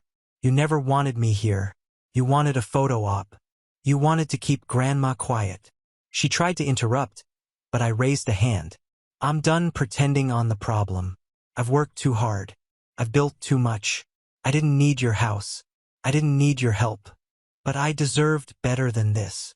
She folded her arms, defensive. "You don't get to come here and lecture me on what you think you deserved." "No," I said. "But I do get to remind you that you raised 2 sons. One of them you handed everything to, the other you threw out. And he's the one you underestimated." She scoffed, turned on her heel, and walked back inside without another word. I stayed out there for a while, the wind tugging at my jacket. Something had changed inside me. I couldn't go back in and smile through the rest of the reception. Not after that. But I wasn't done yet either, because I hadn't brought just myself to the wedding. I had brought something else. A folder. A single manila folder tucked carefully inside my jacket pocket. Inside that folder was something my parents hadn't anticipated. Something I'd worked on for the past 6 months in silence, ever since I started buying up property in our hometown. Something that had the power to unravel the perfect little lie they'd built. I reached into my jacket and ran my fingers across the edge of it, just to remind myself it was real. They wanted a perfect wedding. They were about to get something else entirely, and I hadn't even made my move yet. I didn't go back inside the reception hall after that conversation with my mother. Not because I was angry, but because I finally understood something I'd spent years trying to ignore. I didn't belong in that world, not their version of it. I stood outside beneath the twinkle lights lining the back garden, listening to the muffled laughter and clinking glasses echoing through the walls. The house I grew up in had been gift-wrapped and handed off like a party favor, and I was expected to smile about it, to clap politely, to pose for pictures, to pretend. But the thing about pretending is, eventually it breaks you. I walked to my car alone. No goodbyes. No hugs. Not even a text afterward. Just silence. The kind of silence that used to crush me years ago. The kind that made me question if I was the problem. But this time it was different. This time the silence wasn't empty. It was peaceful because I was done waiting for their approval. And I was finally ready to focus on what I was building. Still, for a few weeks after the wedding, I felt hollow, like someone had scooped out everything inside me and left the shell to keep walking around. I went through the motions, showed up at the office, signed contracts, answered emails. But I was distracted, numb. It wasn't the house that hurt. It was the finality of it all. The realization that they weren't going to change. That there wasn't some secret version of my parents waiting to show up one day and say they were proud of me. That fantasy was gone. I spent a few late nights in my office just sitting in the dark, thinking about that kid who packed his life into 2 duffel bags at 18 and drove off with no road map, just the need to prove something. That version of me hadn't expected luxury. He just wanted to matter. I wish I could say there was a big, dramatic turning point, some lightning bolt of clarity, but there wasn't. Just small, quiet choices that slowly reshaped my world. Like the morning I showed up early to our main property, the one I'd renovated from a crumbling duplex into 6 high-end studio apartments. One of the tenants, an older guy named Lou, was out front struggling with a busted grocery bag, cans rolling across the sidewalk. I picked them up without thinking. He thanked me, then said, "You the owner?" "Yeah," I said, brushing off my jeans. He looked surprised. "Huh, you're younger than I figured." We chatted for a bit, nothing deep. But before he went upstairs, he turned and said, "Place is nice. People here feel safe." That means something, kid. Stuck with me. That night, I pulled out an old notebook I hadn't opened in years. It was stained and battered, filled with messy handwriting and long-abandoned goals. I flipped through pages of early business ideas, budget breakdowns, scribbled mantras. One line near the back caught my eye, circled 3 times in red. "Build the life they said you couldn't." I sat with that for a while. They hadn't just doubted me, they'd erased me. So I started rewriting the story. First, I called Alex, my college roommate turned business partner. He and I had co-founded our real estate company in our mid-20s, just a couple of guys with drive, stubbornness, and barely enough cash to buy our first foreclosure. Since then, we'd expanded slowly, carefully. But I'd always held back a bit, played it safe, stayed under the radar. "Not anymore. Let's go big," I told him. "Define big," he said, laughing. "I want 5 more properties by the end of the year. I'll handle the capital. You find the listings." He didn't ask questions, just said, "I'm in." I took every lesson I'd learned the hard way, every rejection, every mistake, every humiliating stumble, and used it like fuel. I stayed late, ran numbers, met with contractors at dawn. I made calls during lunch breaks, worked weekends, skipped parties. I wasn't running from something anymore. I was running toward something, toward a version of myself that didn't need their permission to succeed. And slowly, things started shifting. We landed a warehouse-to-loft conversion on the edge of downtown. Then a neglected motel I turned into affordable micro-units. Then a small strip mall that we leased to local businesses, coffee shops, barbers, a daycare. I hired staff, set up a mentorship program for young entrepreneurs trying to start their own businesses. I even started donating anonymously to organizations that helped kids aging out of the foster system find housing and jobs. Because I knew what it felt like to have nowhere to go. Meanwhile, I kept tabs on Ryan and Melissa, not obsessively, but enough. They moved into the house about a month after the wedding, had it repainted, got a new kitchen installed. Melissa started a blog about modernizing heritage spaces. It was all very curated, very on brand. I didn't follow her Instagram, but I saw the posts because mutual acquaintances kept sending them to me. Each one felt like a little jab. Family brunches on the porch captioned, "Love our forever home." A throwback photo of Ryan and I as kids, cropped so I was barely visible in the corner. It was surreal watching someone else turn your childhood into their aesthetic. One night, about 6 months after the wedding, I drove past the house. Not on purpose, it was just on the way back from a property inspection. I slowed down without meaning to. The porch lights were on. Melissa's SUV was in the driveway. For a moment, I sat there staring at the same steps I used to sit on as a kid, watching the stars because the inside didn't feel safe. The same sidewalk where I once scraped my knees learning to ride a bike. The same lawn I had to mow every week, even in July, even when it gave me nosebleeds from the heat. I wasn't bitter. I was just aware of how far I'd come and how little they'd noticed. That awareness crystallized one morning when I got a call from my father. The first direct communication I'd had with him since the wedding. No hello, no small talk. Just, "Your grandmother's birthday dinner is Saturday. Don't make it awkward." I paused. "Awkward how?" "You know what I mean," he said. "It's a family gathering. Let's not make it about you." I almost laughed. "You mean, don't make it about the fact that you gave away the house you kicked me out of and haven't acknowledged me in 6 months?" There was silence on the line. "Don't be dramatic, Jake," he said finally. "We're all trying to move forward. No apology, no ownership, just the same expectation. Fall in line, be quiet, show up, smile." "I'll think about it," I said and hung up. I did go to that dinner, but not for him. I went for Grandma because she still called every few weeks to check in, still sent birthday cards in her handwriting, still remembered my favorite pie. I showed up with flowers and a bottle of her favorite wine. And I walked into the same house I'd once considered a prison. It had changed. The layout was the same, but the walls were repainted. The furniture was different. The smell was unfamiliar. And yet, as I stood in that foyer, all the old memories came flooding back like ghosts. Memories of dinners where I wasn't allowed to speak unless spoken to, of silent car rides with my father after report cards, of birthdays with store-brand cake while Ryan got rented inflatables and photographers. The dinner was fine, polite, stiff. Ryan greeted me with a smile that didn't reach his eyes. Melissa barely acknowledged me. My parents acted like nothing had happened. They offered me a seat like I was a distant relative who'd RSVP'd late. Halfway through the meal, my father raised a toast. "To family," he said, lifting his glass. "To what matters most."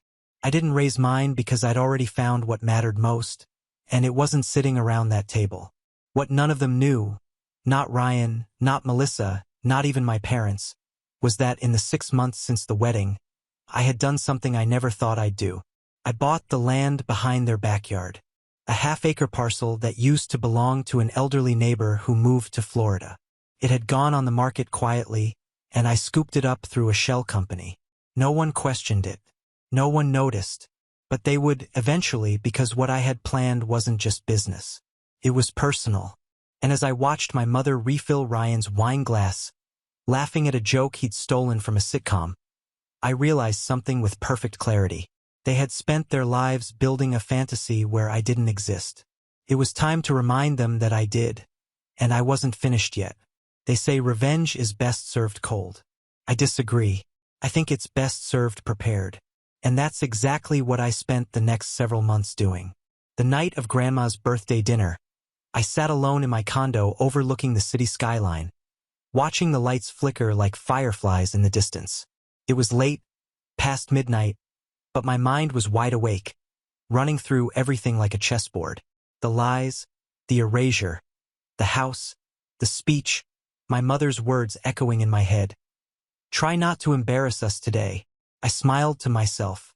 She had no idea, because while they'd been busy playing pretend in their picture-perfect little world, I'd been building mine, brick by brick.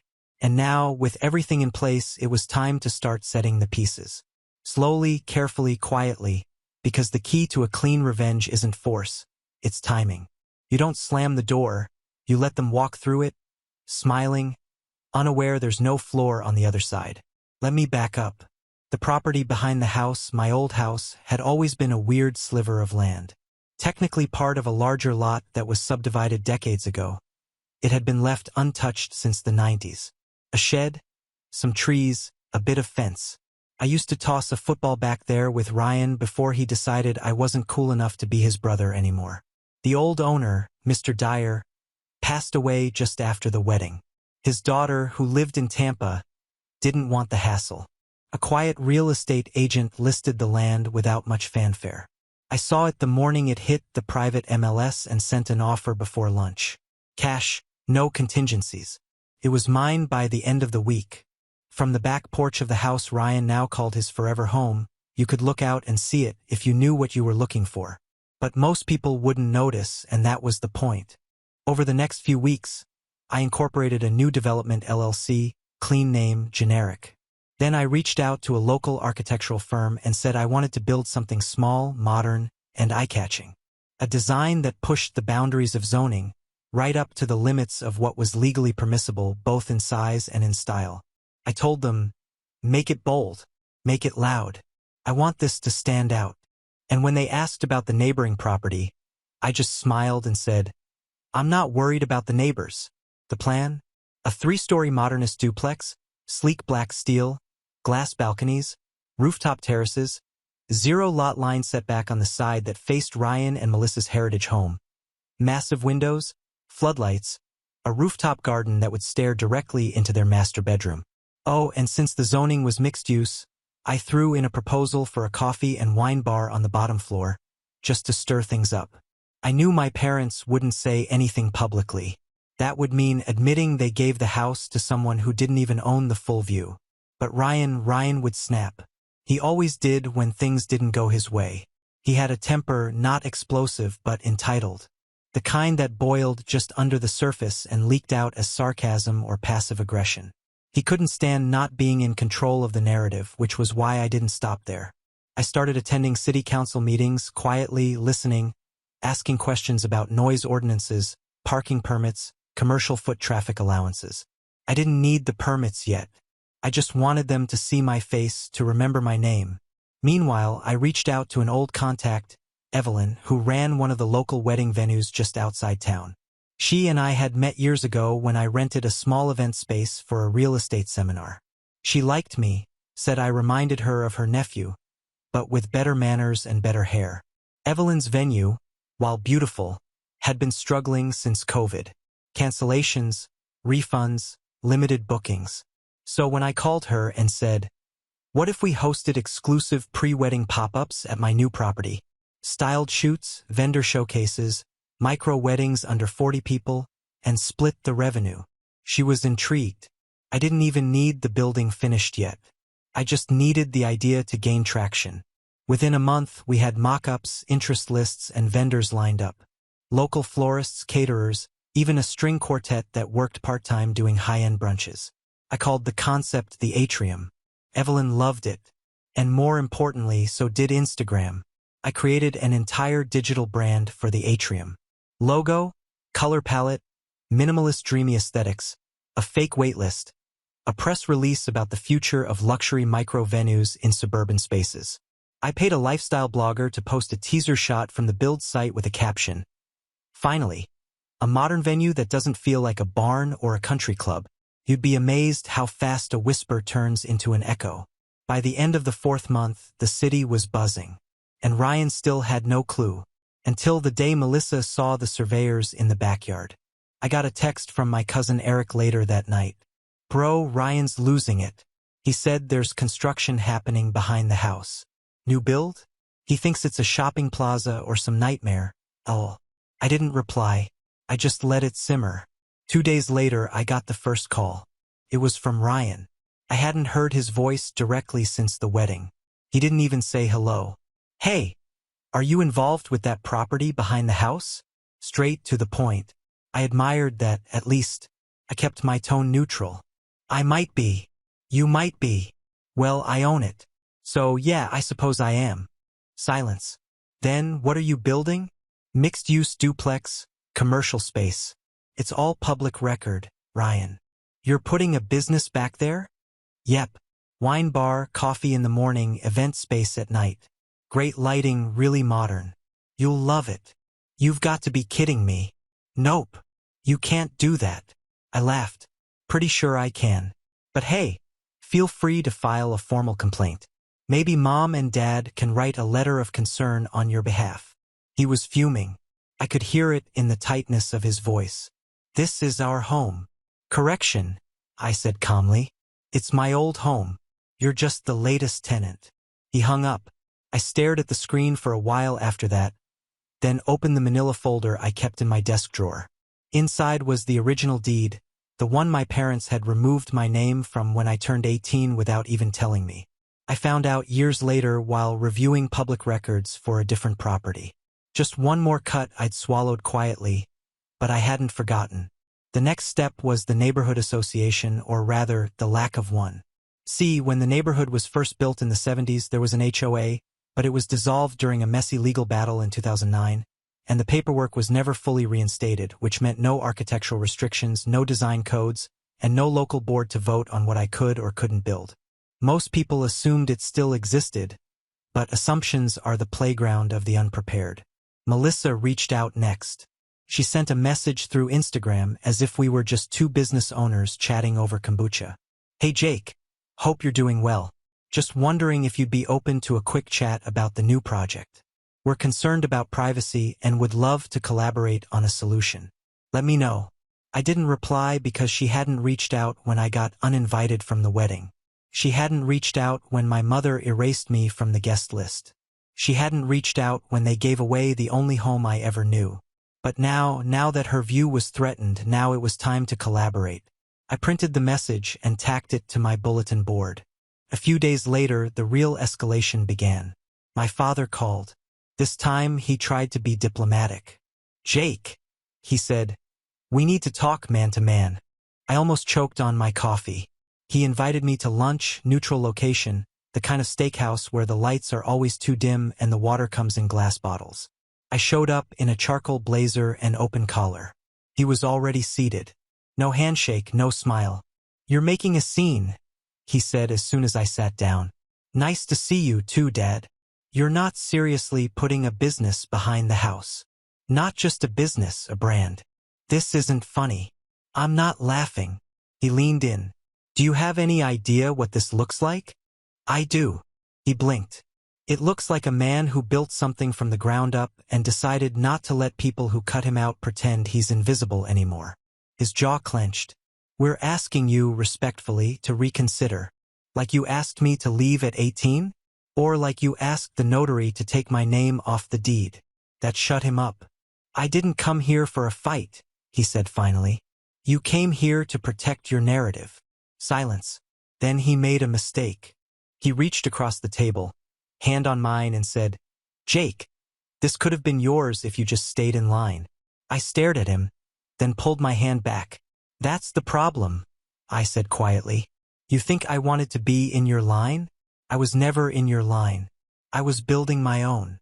The waiter arrived to take our order. I stood up instead. No need. We're done here. He didn't stop me. Back at my office, I called Evelyn. Let's move up the schedule, I said. We're going to break ground next month. She didn't ask why. She just said, let's make it loud. And we would, but not just with concrete and steel. No, I had one last card to play because in that same folder, behind the deed, behind the city permits, behind the architectural plans, was something else. Something my parents had forgotten about. A letter, handwritten, dated 10 years ago, from Grandma. Started with, "Jake, if you're reading this, it means your parents failed you again," and ended with a gift I hadn't used yet, a key. Not to a house, but to a truth that would shake everything they thought they'd hidden. Revenge isn't always fire and fury. Sometimes it's paperwork. Sometimes it's a signature. And sometimes it's a key. Let me take you back. That letter from Grandma, the one I found tucked in the back of the manila folder, wasn't something I opened right away. She'd given it to me on the day I left home at 18, slipping it into my backpack without a word. "Don't open this unless you really need it," she'd said. At the time, I assumed it was a note of encouragement or maybe just some family recipe. I left it sealed, moving it from drawer to drawer over the years, thinking one day I might read it when I had the emotional bandwidth. I finally opened it the night I walked out of that steakhouse. The envelope was thin, faded around the edges. Inside was a single handwritten page and a small brass key. The letter began like this: "Jake, if you're reading this, then something's happened. Maybe something painful. I want you to know I always saw you. I always loved you for who you are, not who your parents expected you to be. You were never the problem. They were. This key opens a safety deposit box. I've been adding to it since the day you were born." My heart stopped. She went on to explain that when I was a baby, she'd set aside a small savings account in my name, something separate from what she contributed to Ryan's college fund and the family estate. Quietly, privately, she'd intended to give it to me when I turned 21. But when she saw how my parents treated me after I left, she changed her mind and held on to it. Kept it hidden. She worried they'd manipulate me into handing it over or worse, use it against me. The key was to a deposit box at a small regional bank 3 towns over. The instructions were simple. Go alone. Keep your mouth shut. Use it only when you were ready. I stared at that key for a long time. The next morning I drove out early. The bank manager took one look at the letter and nodded with surprising familiarity. "Mrs. Turner was a very loyal client," she said, guiding me down a hallway lined with security doors. "She told you might come someday." The deposit box wasn't huge, but what was inside stopped me cold. Cash, a stack of government bonds, several documents, a second key, this one labeled Unit 7A Cornerstone Storage, and finally, a manila envelope labeled Deed Parcel 17. Took me a minute to understand. My grandmother hadn't just saved money. She had purchased land. Land I didn't even know she owned. Parcel 17. I drove straight to City Hall and pulled the records. And there it was, a sliver of land on the other side of Ryan and Melissa's house. Just 20 feet wide, but running the entire length of their fence line. A legally separate lot, zoned individually. In essence, the other side of their property. So now I own both. Front yard, backyard, left side, right side. The house my parents gifted them wasn't boxed in. It was boxed out. They had no idea. And that's when the real fun began. Step 1. Fencing. I filed for permits to erect decorative privacy fencing. First on the back lot I already owned. Then on the newly discovered Parcel 17. Black slatted aluminum, 12 feet high, completely opaque. Within weeks, crews were installing panels along both ends of the house, blocking off natural light and creating a canyon effect around their backyard. Their forever home suddenly felt like a storage unit. Melissa posted a passive-aggressive Instagram story captioned, "Some people have no respect for aesthetics." I didn't respond. I just adjusted the final fence panel so it perfectly reflected sunlight into their master bedroom window every morning between 6:45 and 7:15. Step 2. The atrium. Construction began shortly after the fencing went up. Bright trucks, loud machines, contractors shouting over radios. Every day from 7 a.m. to 6 p.m., 6 days a week. The noise ordinance allowed it, and I made sure we followed every rule to the letter. My lawyer even sent the city inspector a holiday basket. Melissa called Evelyn to complain. Evelyn told her she didn't take orders from influencer brides with boundary issues. When they tried filing noise complaints, the city sent back notices stating the builder, my company, had full commercial rights and was well within construction hours. Step 3. The mailbox. This one was petty but satisfying. Using the other parcel, I registered a new address that ended in the same number sequence as theirs, 1 digit off. Same street, nearly identical address. I then sent myself packages, documents, and marketing materials in large branded envelopes with confidential stamps and real estate letterheads. Naturally, a few pieces accidentally ended up in their mailbox. One evening, I drove past and saw Ryan pacing on the sidewalk holding a crumpled envelope. His jaw clenched. He looked directly at one of the workers and shouted something. The worker just smiled and handed him a business card. Step 4: the reveal. 6 months into construction, just before the venue was set to open, I hosted a private developers preview.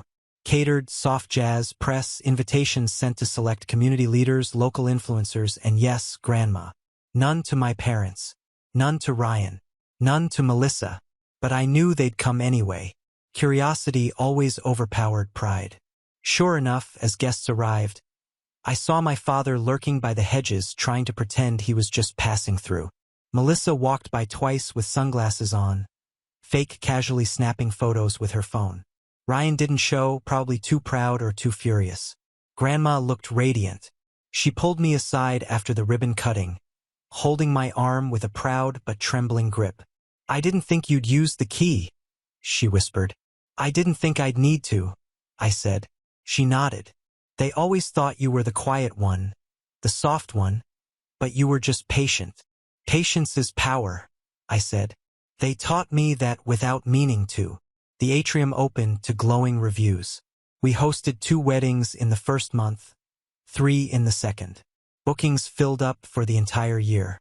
A luxury wedding blog listed it as one of the top 10 chicest hidden venues in the Midwest. Melissa's own wedding venue got bumped off the list. Poetic. But I wasn't done. Because Ryan and Melissa, they still own the house. But now, surrounded by floodlights, foot traffic, and the constant hum of wine bar chatter, it wasn't the tranquil retreat they'd envisioned. They tried to sell, but buyers weren't biting. Too noisy, they said. Too close to a commercial property. Property values had dipped. Not dramatically, just enough to sting. The house that was once an untouchable legacy now sat stale on the market for 6 months. Finally, they lowered the price. Twice. Then a third time. And then I made them an offer. Below asking. All cash. Through another shell company. Melissa refused, calling it insulting. But Ryan knew. He knew what I was doing.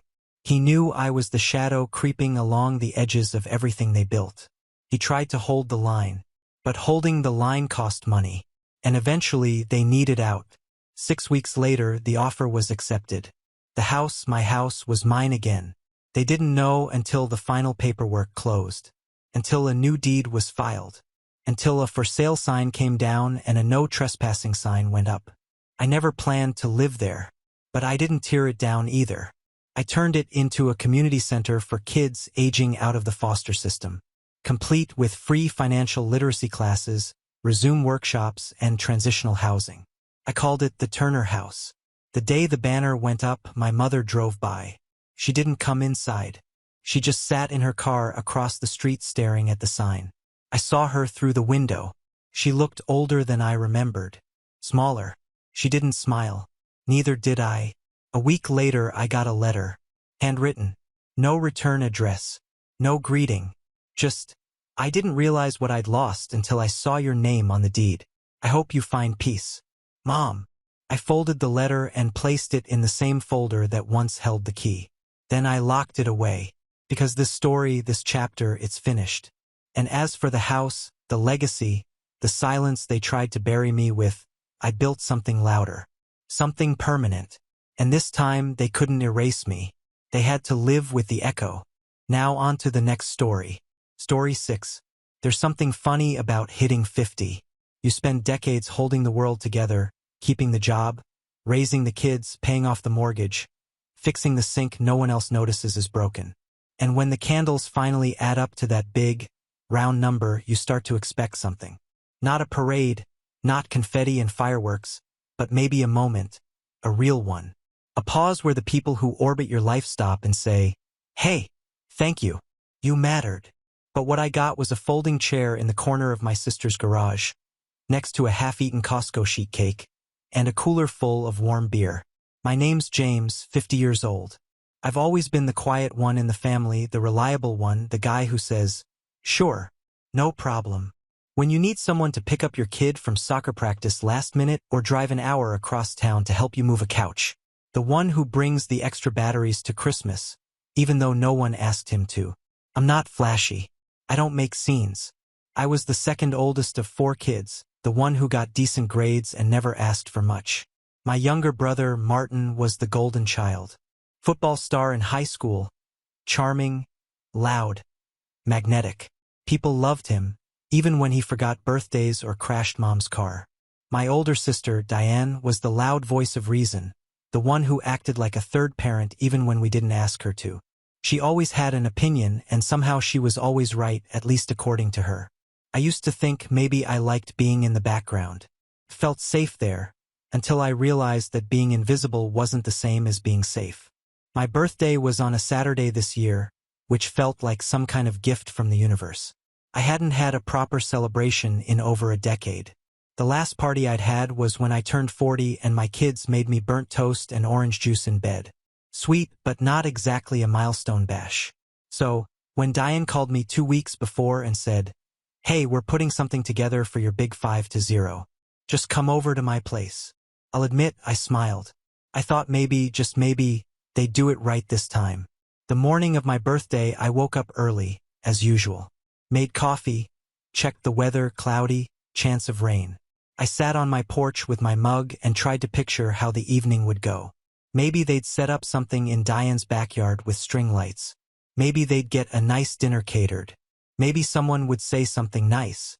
I let myself hope, just a little. When I pulled into Diane's driveway at 5 p.m., I noticed the garage door was open. Tables were shoved to the sides to make room for rows of mismatched plastic chairs.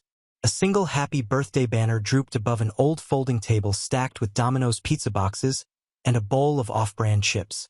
No music, no decorations, no cake that I could see. Martin waved from across the driveway, holding a red Solo cup. "Jimmy, you made it!" he shouted, like I was a guest at my own party. I forced a grin and walked over. Of course, wouldn't miss it. Diane came out of the house, wiping her hands on a paper towel. "Hey, birthday boy," she said, giving me a one-armed hug. "You don't mind grilling, do you? We got burgers and hot dogs. Figured you'd want to take the reins." I blinked. "Grill? Yeah, you're the grill master, right?" she said, nudging me toward the old, rusted Weber in the corner of the garage. "It's kind of your thing, was it?" I hadn't grilled at a family event in years, unless someone else asked me to. But I nodded and said, "Sure," because that's what I always do. My grandkids were there, at least. They ran up and gave me hugs, their faces smudged with pizza sauce and chocolate. "Grandpa, look," they said, holding up the little party favors. Cheap plastic whistles and glow bracelets from a dollar store. I smiled for them, crouched down to take a few selfies, and tried not to let the flicker of disappointment in my chest catch flame. The rest of the evening passed in a blur of lukewarm hot dogs and half-hearted conversations. Diane had put out a sheet cake, eventually vanilla, with "Happy Birthday James" written in blue icing. I stared at it for a good 10 seconds before Diane burst out laughing. "Oh my God!" she snorted. "Look at that. They spelled your name wrong. Classic. Should have checked the box before I left the store." I laughed too, out of habit more than humor. "Yeah, classic." Martin clapped me on the back so hard I almost dropped my plate. 50 years and nothing to show for it. "Huh," he said, grinning. Just kidding, just kidding. You got those grandkids, at least." I looked at him. I mean, really looked at him. His shirt was untucked, beer in hand. The same smug, careless smirk he'd worn since high school. He didn't mean it, not really, but he also did not mean it. I started noticing things after that, like how none of the group photos had me in them, because I was always behind the camera. Diane kept calling me over to take shots of the family, and I obliged, snapping pictures of cousins and aunts and friends laughing, clinking glasses, holding plates piled high. Nobody ever said, "Hey James, come be in this one." At one point, I sat down on a chair by the corner of the garage and just watched. Nobody noticed. I wasn't bitter yet. Not really. Just numb. Like the night had quietly turned into a mirror, and I was seeing something I didn't want to look at too closely. I thought of the hours I'd spent over the years driving people to airports, lending out money, fixing broken sinks, and showing up every time someone called. And here I was, at the party I didn't plan, eating pizza I didn't like, being joked about like I was the family's favorite old shoe. Around 9 o'clock, I slipped into the house, said goodbye to the grandkids, and left a letter on the mantel. I'd written it that morning, just a few paragraphs. Honest, not cruel, but clear. Nobody saw me leave. 2 weeks went by. I didn't hear a word. Then they opened the letter, and that's when everything changed. I didn't expect a parade after they read the letter. I didn't even expect an apology, but I thought maybe I'd get a phone call or a text, some acknowledgement that someone, anyone, had noticed I wasn't there when the last slice of cake was passed out, that they'd realized my car wasn't in the driveway when they gathered for one last group photo, that they'd wondered, even briefly, why I left early from the party they supposedly threw for me. But the silence, that was worse than any insult. That was confirmation. The first person to reach out wasn't Diane or Martin. It was my daughter, Lily. She called me one night, 2 weeks after the party, sounding hesitant. "Dad," she said, "I saw the letter." My heart sank. "How'd it get to you?" She sighed. Aunt Diane posted a picture of it in the group chat. Said it was peak dramatic energy and that we should all get a laugh. My throat went dry. She posted the letter? "Yeah," Lily said. And Martin replied with a popcorn gif. That broke something in me. It wasn't that they disagreed with what I wrote. I could have lived with that. It wasn't even that they thought I was wrong. What crushed me was that they turned my pain, years of it, into a punchline, a meme in the family group chat. The letter wasn't long. It said, in plain language, how I felt invisible, how I'd spent my life showing up for people who never showed up for me, how I didn't expect a parade, just a little effort, a real thank you, a sign I mattered. I ended it with one line. If this was the best you could do after 50 years, I'd rather spend the next 50 with people who see me. Apparently, that was comedy gold. Lily didn't laugh. She didn't join in. In fact, she was the only one who said, "Did anyone actually ask Dad how he's feeling?" Martin responded with, "He's feeling sorry for himself, clearly. 50-year-old midlife crisis. Classic." Diane wrote, "I always knew James was a little sensitive, but this is a bit much." That's the word they always used, sensitive, like caring too much was a flaw, like noticing you've been forgotten was some kind of emotional allergy. After the call with Lily, I took a long walk around my neighborhood. The fall leaves were starting to turn, and the air had that sharp chill that made your breath visible.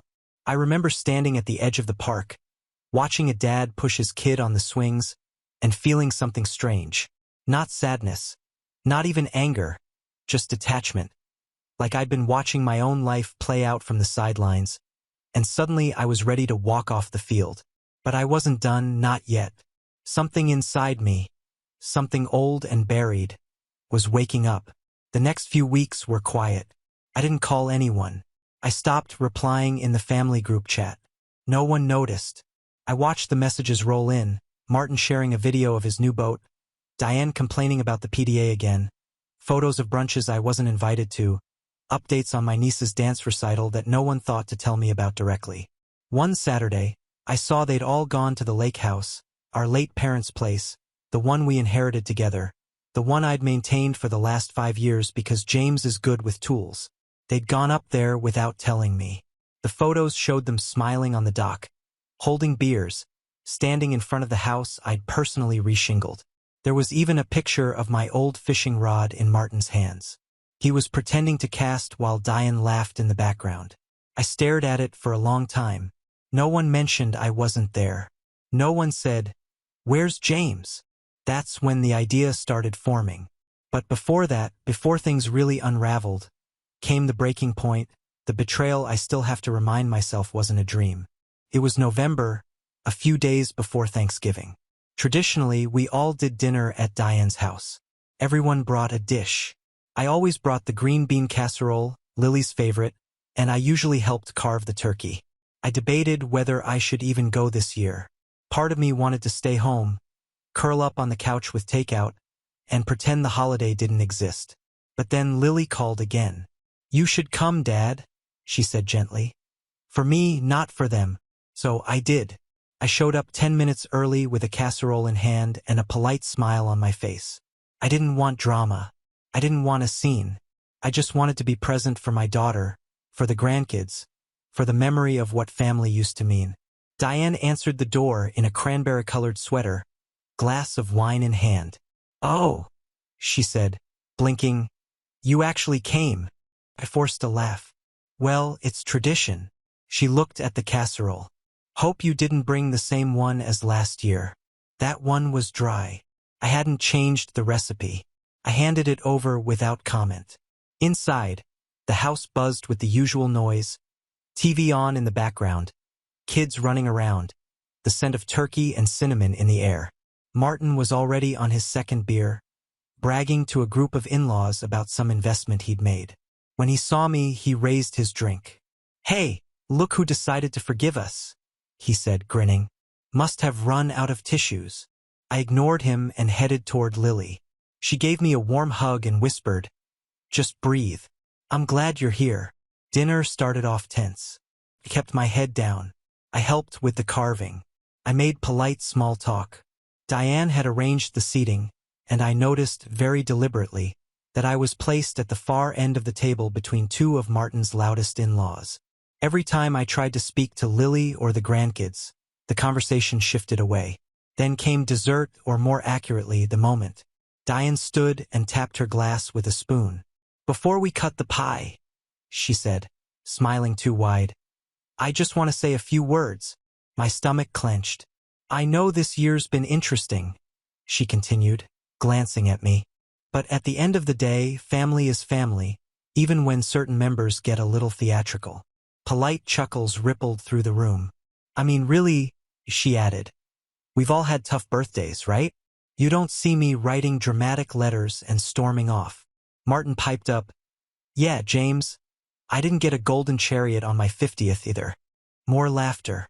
"And honestly," Diane went on, "if you're going to take yourself that seriously, at least spell-check the letter first." I stood. I didn't say a word. I just stood, chair scraping back. "Oh, come on," Martin said, raising his glass. "Don't be like that, Jimmy. We're just teasing. Lighten up." But I didn't move toward the door. I reached into my coat pocket and pulled out a manila envelope. I placed it on the table right in front of Diane. She looked down at it, confused. "What's this?" "You'll see," I said quietly. Then I turned to Lily. "I'm sorry," and I left. Behind me, the room buzzed with confusion. Martin called after me. Diane started opening the envelope, but I was already down the front steps, already in my car, already driving away from that house like it was a collapsing building, and I was walking out just before the roof caved in. The envelope didn't contain a letter. It contained something much more shocking. And when they finally realized what I'd done, the family would never look the same again.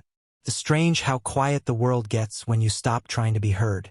The weeks after Thanksgiving passed like fog, thick, slow, muffled. I didn't go to Christmas, didn't respond to texts. Diane tried calling once, probably out of panic after opening the envelope, but I let it ring out. I figured they'd either come to terms with what happened or twisted it into another punchline. Either way, I was done explaining myself to people who weren't really listening. I wish I could say I felt triumphant. That driving away from that dinner table with my head high and my envelope on the linen runner was the moment I claimed my power. But that's not how it felt. The truth? I felt hollow, numb, lonely, because the breaking point doesn't come with fireworks. It comes with silence. There were nights I'd sit on my porch with a blanket around my shoulders and wonder if I'd overreacted. If maybe they were right, maybe I was sensitive, maybe I was making something big out of something small. That little voice, familiar and cruel, kept whispering, "You're the common denominator, James. Maybe you're the problem." But then I'd remember Diane holding up my letter like a joke in the group chat, Martin calling me Jimmy like I was still 15 and stuck under his shadow, the photos at the lake house without me, the plastic chair in the garage, the gift card with my name spelled wrong. No, I wasn't overreacting. I was just finally reacting. Hitting rock bottom doesn't always look like screaming or crying. Sometimes it looks like staring at your phone for hours, not because you're waiting for a message, but because no one's messaging you at all. Sometimes it's walking through a grocery store and realizing you haven't said a word out loud in 2 days. Sometimes it's watching the world move on without you and wondering if you ever really mattered to it in the first place. But in that quiet, something started to shift. It started with a visit from Lily. She knocked one Saturday afternoon, holding a bag of takeout and 2 bottles of iced tea. "Figured you haven't eaten anything green this week," she said with a soft smile. I didn't even try to pretend otherwise. I stepped aside and let her in. We ate in silence for a while, sitting on my couch with the TV playing quietly in the background. Then she said, "They're freaking out, you know?" I glanced at her. "About the envelope?" She nodded. "Especially Diane. She keeps texting me, asking if I think you're serious. Martin said you're bluffing." I smiled a little for the first time in days. "Let them guess." Lily studied me. "Was that always the plan? Just drop that and walk away?" I looked down at my hands. "It wasn't a plan, not at first. It was just finally putting something down after carrying it too long." "You don't have to tell me what it was," she said gently. "But you look lighter." That sat with me. Lighter, not happier, not better, but lighter. After Lily left, I found myself pulling out an old notebook from the desk drawer, one I hadn't touched in years. It had pages filled with sketches and home repair ideas, back when I was still dreaming about starting a small handyman business. I'd always been good with my hands. I liked solving problems, fixing what was broken. But life had gotten in the way. Kids, bills, family obligations. Time slipped past, and I told myself I was too old to start something new. But now I had time. And for once, I wasn't pouring it into people who didn't value it. So I made a call. Then another. I fixed a neighbor's leaky faucet. Then I retiled a bathroom for an old coworker's cousin. Word spread faster than I expected. I wasn't flashy, just efficient, fair, and kind. People appreciated that. They left reviews. They referred me. They told their friends. Within 3 months, I had more work than I could handle. I registered an LLC, Second Fix Home Services. Cheesy? Maybe, but it felt right. Like a nod to the second chapter one was stepping into. I worked hard. I worked quietly. I made enough to pay the bills and then some. But more than that, I felt useful. Not in the he'll-do-it way. My family treated me in a real, honest way. People looked me in the eye and said thank you, and they meant it. And I started to say thank you back. Not just to them, but to myself. Thank you for walking away. Thank you for letting go. Thank you for starting over. It wasn't just work, either.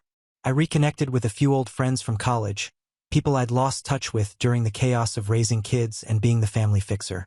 One of them, Carla, invited me to join a local community book club. I laughed at first. Me? Reading fiction every week? But I went and I liked it. We'd sit in the back of a small bookstore on Thursday nights, sipping coffee and arguing about plot twists. For the first time in years, I wasn't just James the handyman or James the dependable brother. I was James who had opinions about character development, James who liked stories. Carla and I started meeting for lunch after the meetings, then for walks, then for dinner. She didn't ask about my family at first. When she eventually did, I told her the short version. She didn't pity me. She just listened. "I think you finally stopped pouring into the wrong cups," she said one night over pasta, "and started watering your own roots." I laughed. "That sounds like something from one of our books." "Maybe," she said, "but it's still true." And she was right. In April, I took a week off work to renovate my own house. A project I put off for years because I was always too busy helping someone else with theirs. I painted the walls a deep navy blue. I installed new shelves in the garage. I even built a small fire pit in the backyard. It was the first time my home felt like it truly belonged to me. And still, nothing from Diane or Martin. Lily kept me updated. Diane had tried calling me again, leaving voicemails pretending nothing had happened. Martin had apparently made some sarcastic Facebook post about people who can't take a joke, which Diane liked and commented on with a laughing emoji. They still didn't get it, but it didn't sting the same way anymore. I'd stopped bleeding for people who didn't notice they'd cut me. And then came the moment everything changed again. It was mid-May. I was at a job site, patching drywall in a retired couple's sunroom, when my phone buzzed. Lily. The message was short. They lawyered up. Diane's panicking. I set down my tools and stared at the screen. So, they'd finally opened the second envelope, the real one, the one I'd left with my attorney to be delivered if I didn't retract the first. I'd warned them. I really had. In the letter they laughed at, in the envelope at Thanksgiving. But they never thought I'd follow through. They thought I was bluffing. But I never bluff, not when it comes to betrayal. Because they hadn't just mocked my feelings or forgotten my birthday. They did something far worse. Something I had proof of. And now, the consequences were finally coming. I never wanted revenge. Not in the beginning. That's the part people always get wrong. They think revenge starts with rage, with yelling, with slashed tires and dramatic showdowns. But the truth is, revenge is quiet. It starts with silence. With disappointment so deep it stops being loud. With a cold kind of clarity. The kind that shows up only after the last person you trusted stops pretending they care. It starts the day you stop asking, "Why did they do this to me?" and start asking, "Why did I let them?" By the time I got Lily's message, they lawyered up. Diane's panicking. I wasn't angry anymore. I was ready. Calm, clear, patient. Because the moment I decided to step out of that garage on my birthday, the moment I left that envelope on the Thanksgiving table, I wasn't walking away from them. I was walking towards something, and I wasn't going to stop halfway. Let me back up, though, to explain the second envelope. The one I'd warned them about. See, the lake house was never just a lake house. It was our parents' legacy. Paid off in the 90s. Nestled up against the tree line of a quiet little private lake. With a dock that creaked and a fireplace we all sat around every winter growing up. After Dad died and Mom followed a few years later, the four of us inherited it equally. Diane, Martin, our youngest brother Evan, who lived out of state and rarely visited, and me. At first, we agreed to keep it for family gatherings. But slowly, like everything else in our family, it stopped being ours and started being theirs. Diane took over scheduling. Martin brought friends up there without asking. They claimed they were managing the property. But what they were really doing was using it. Often without telling anyone. I can count on one hand how many times I got to visit over the past 5 years. They said I was too busy. That I never asked. The truth? I'd stopped asking because every time I did, I was told the dates were taken or the plumbing needed repair, which I was then asked to fix. Or there was a family thing already planned when I clearly hadn't been invited to. And I stayed quiet. I kept doing the repairs. I paid for the new water heater. I winterized the pipes every year alone. Once, I drove up in a snowstorm to fix a burst pipe Diane forgot to mention until it was leaking through the guest bedroom ceiling. They called me the caretaker, half joking. Said I should be proud they trusted me with the dirty work. They said things like, "It's just your strength, James. You show love through service." No one ever asked how I wanted to be loved. What they didn't know, what I never told them, was that 3 years ago Evan and I had a long talk. One of the rarer times he flew in. We sat by the fireplace in that same creaky old lake house, watching snowfall, and he said, "James, I hate how they treat you. Always have." I didn't answer at first, just stared into the flames. Then he added, "If you ever decide to sell your share, let me know. I might want to do the same." That planted a seed. Not out of spite, not out of greed, but out of the realization that maybe, just maybe, I could take back control of something they'd stolen from me piece by piece. That year, I started documenting everything. Every repair I did. Every cost I covered. Every holiday I was excluded from. I kept receipts, took photos, recorded phone calls. When I fixed the dock, I saved the invoice for the lumber. When I installed new locks after Martin claimed he lost his keys again, I saved the bill. I also started asking questions, quietly. I learned that Diane and Martin had been renting out the lake house on weekends. Through a private rental site under Diane's husband's name. Earning thousands. Never telling me. Never telling Evan. Not a dime split 4 ways. Not even a mention. And that was the betrayal. See, it's one thing to forget someone's birthday. It's another to mock their pain. But to steal from your own brother? That's not just rude. That's criminal. I contacted a real estate attorney. We reviewed the shared deed. Technically, all four of us were equal owners. But if I could prove financial abuse, exclusion, and negligence, I could force a partition sale. In plain English, I could force the lake house onto the market unless they bought me out fairly or faced a judge. But I didn't file right away. I waited. Waited until they humiliated me on my birthday. Waited until they mocked my letter. Waited until they made it clear they'd never seen me as anything but the family doormat. Then I sent the first envelope. A warning. And when they ignored it, I gave my lawyer the green light to send the second. Now Diane was panicking. Martin was lawyering up.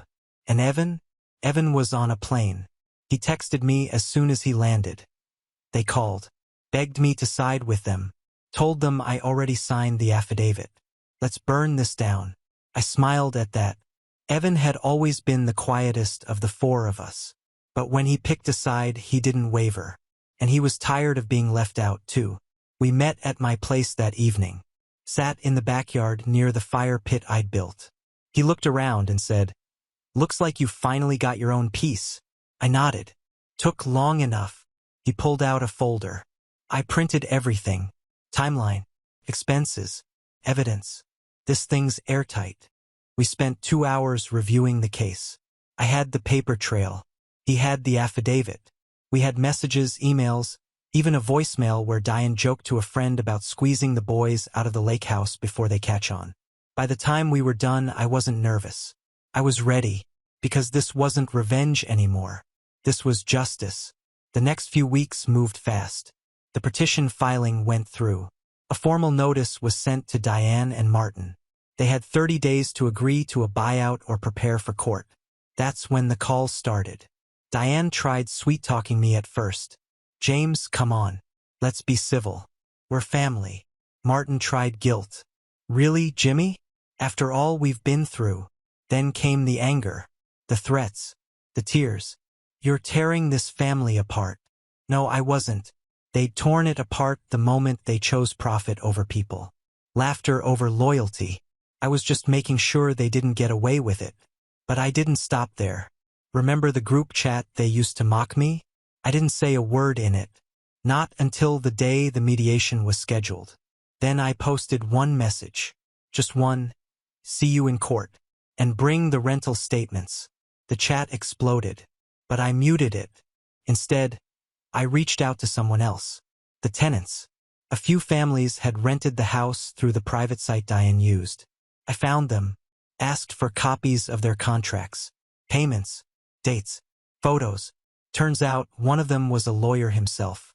He said, "I'm happy to give you a sworn statement. What they did wasn't just sneaky. It's fraud." Perfect. The puzzle pieces clicked into place. And as the court date drew near, I felt steady. Like I was finally standing on something solid. Not made of spite. Not made of fire. Just truth. Evan and I made a pact. No yelling. No drama. We'd walk in, speak clearly, and let the evidence speak for us. But I'll be honest. Part of me hoped, just hoped, to see the look on Diane's face when she realized the doormat grew teeth. When she realized the family punching bag finally hit back. And this time it wouldn't be a joke. The courtroom wasn't what I expected. No grand chandeliers. No raised voices or slamming gavels.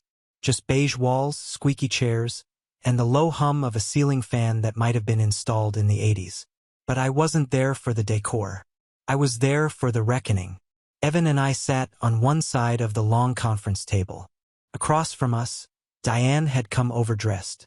Hair sprayed within an inch of its life. Pearl earrings. And that same holier-than-thou look she'd worn since we were kids. Martin, on the other hand, looked like he'd just come from the golf course. Button-down shirt. Half-tucked. Sunglasses on his head. Still trying to charm his way through life. Their lawyer, some stiff man in a gray suit with a Bluetooth headset clipped to his collar, looked annoyed from the second he walked in. I got the impression they'd already tried to spin the whole thing in their favor and it hadn't worked. Not with the paperwork we'd submitted. Not with the recorded voicemail. Not with the receipts, emails, contracts, and tenant statements. The judge, a no-nonsense woman in her 60s, got right to the point. "Mr. James," she said, flipping through the thick stack of documents my attorney provided, "you're requesting a partition sale of the jointly owned lake property, citing financial exploitation and mismanagement by your co-owners. Is that correct?" "Yes, Your Honor." "And you've declined the buyout offer they submitted?" I nodded. "Because it wasn't close to fair market value. And they profited off the property for years without disclosure." The judge turned to Diane and Martin. "Would you like to respond?" Diane launched into a speech about family, tradition, emotional value. Martin added a few quips about miscommunication and harmless mistakes. But the judge wasn't having it. She held up one of the tenant contracts. "This says you received $1,200 for a weekend rental last April. Neither Mr. James nor Mr. Evan received a share of that income." Silence. Then Diane muttered, "We were managing it. We didn't think." "That's the problem," the judge cut in. "You didn't think." What followed was 30 minutes of their lawyer fumbling through justifications while our lawyer calmly laid out the timeline. Every unapproved rental. Every repair I paid for. Every ignored request to use the house. The judge's expression grew tighter with every document presented. Finally, she looked at the two of them and said, "I don't see a case here. What I see is financial misconduct and a clear pattern of exclusion. Unless the petitioners are compensated with a buyout equal to fair market value plus damages for unpaid rental income, I'm granting a forced sale." Diane's mouth dropped. "You can't be serious." Martin leaned forward. "This is our family's legacy." The judge didn't flinch. "Then perhaps you should have treated your family like family." And just like that, it was done. They had 30 days to make a buyout offer, an honest one, or the lake house would go on the market publicly at a price neither of them could afford alone. When we walked out of the courthouse, Evan turned to me and grinned. "That was better than fireworks." I didn't smile. Not yet. I needed to see it through, and I did. They tried to stall, offered us a pittance, even claimed we were emotionally blackmailing them. But the evidence stood. Our attorney filed the final paperwork, and the house went up for sale 6 weeks later. It sold in 4 days, $742,000. After closing costs and legal fees, Evan and I each received a check for just over $170,000. Diane and Martin got the same, but not before the judge ordered them to pay back a combined $36,000 in unshared rental profits, which, of course, came out of their end. Evan and I didn't have to lift a finger. The day the wire hit my account, I sat in my backyard and stared at my phone. I thought I'd feel triumph, vindication. What I felt was clean, like a slate finally wiped down after years of graffiti. Lily came by that night with a bottle of wine. We sat by the fire pit and she raised a glass. "To dignity," she said, "and to not letting people walk over you just because they share your DNA." I laughed. "I'll drink to that." The fallout came fast. Diane stopped speaking to me, which, frankly, felt like a gift. Martin tried one last dig online, some passive-aggressive post about greedy relatives, but nobody bit. Not after the truth came out. Turns out a few of their friends had rented the house, too, and suddenly they were asking awkward questions. Reputation matters when you live in a small town. Diane and Martin learned that the hard way. I took a portion of the money and invested it back into Second Fix Home Services, upgraded my tools, branded my van, built a small website. Business boomed. Carla, remember her from book club? Started helping me with scheduling and admin work. Then one day, she kissed me on the porch before leaving and said, "You know, James, it's nice to see you standing tall. We've been together ever since." Lily framed a photo of the lake house just before we sold it and wrote in the corner, "Goodbye to what they stole. Hello to what you built." I hung it in my office. As for Diane and Martin, I haven't heard from them since. But sometimes when I drive past the courthouse or glance at that photo, I think about the man I used to be, the one who grilled burgers in a garage while people laughed at his name on a cake, the one who took the picture but was never in it. And I smile because that man's gone. And in his place stands someone who finally knows what he's worth. The best revenge isn't anger. It's becoming someone they can't ignore because they no longer have access to you. Now on to the next story. Story 7. I'm Marcus, 34, and for the last few years, I've been what you'd call the family ATM, except I didn't come with an off switch. Started small. A little help with my cousin's tuition, gas money for my aunt when her hours got cut, bailing out my younger brother when he bought a used car that broke down a week later. One after another, they needed help. And I gave it, telling myself it was temporary, that I was lucky to be in a position where I could help. And I guess some part of me hoped they'd remember that they'd see me as the dependable one, the good son, the generous nephew, the brother who always picked up the check. I never expected gratitude. Not really. But I also didn't expect what happened on that random Tuesday evening. It was about 9:40 p.m. I just gotten back from work, my second meeting-heavy day in a row. Exhausted, I tossed my keys into the bowl by the door, set down my takeout, and collapsed onto the couch. That's when my phone buzzed. A message in the family group chat. Normally, it was full of memes, prayers, birthday wishes, and my mom's weekly, "Don't forget family dinner" reminders. I opened it absent-mindedly, expecting the usual nonsense. Instead, I saw a video clip. It was from my Uncle Gary, the one who always wore gold chains and called himself a businessman, even though nobody could ever quite figure out what business he was in. The video looked like it was taken at my cousin Lily's birthday cookout last weekend, the one I had to miss because of a work trip. They'd said they understood. I tapped the video. The audio was a little fuzzy at first, but it didn't take long to make out the voices. My brother Kyle's voice cut through clearly. "Freeloader, please. Marcus is just our wallet." That was followed by laughter. Actual laughter from around the table. My aunt chuckled. "If he ever stops paying for stuff, we'll have to start working overtime." Imagine that. Someone else, maybe my cousin James, said something like, "Hey, toast to Marcus. May his direct deposits never fail." And they clinked glasses. They talked about me like I was some joke. My Uncle Gary, who recorded it, chuckled and added, "Man doesn't even come around, but he's always good for a payment. That's real dedication." Freeloading in reverse.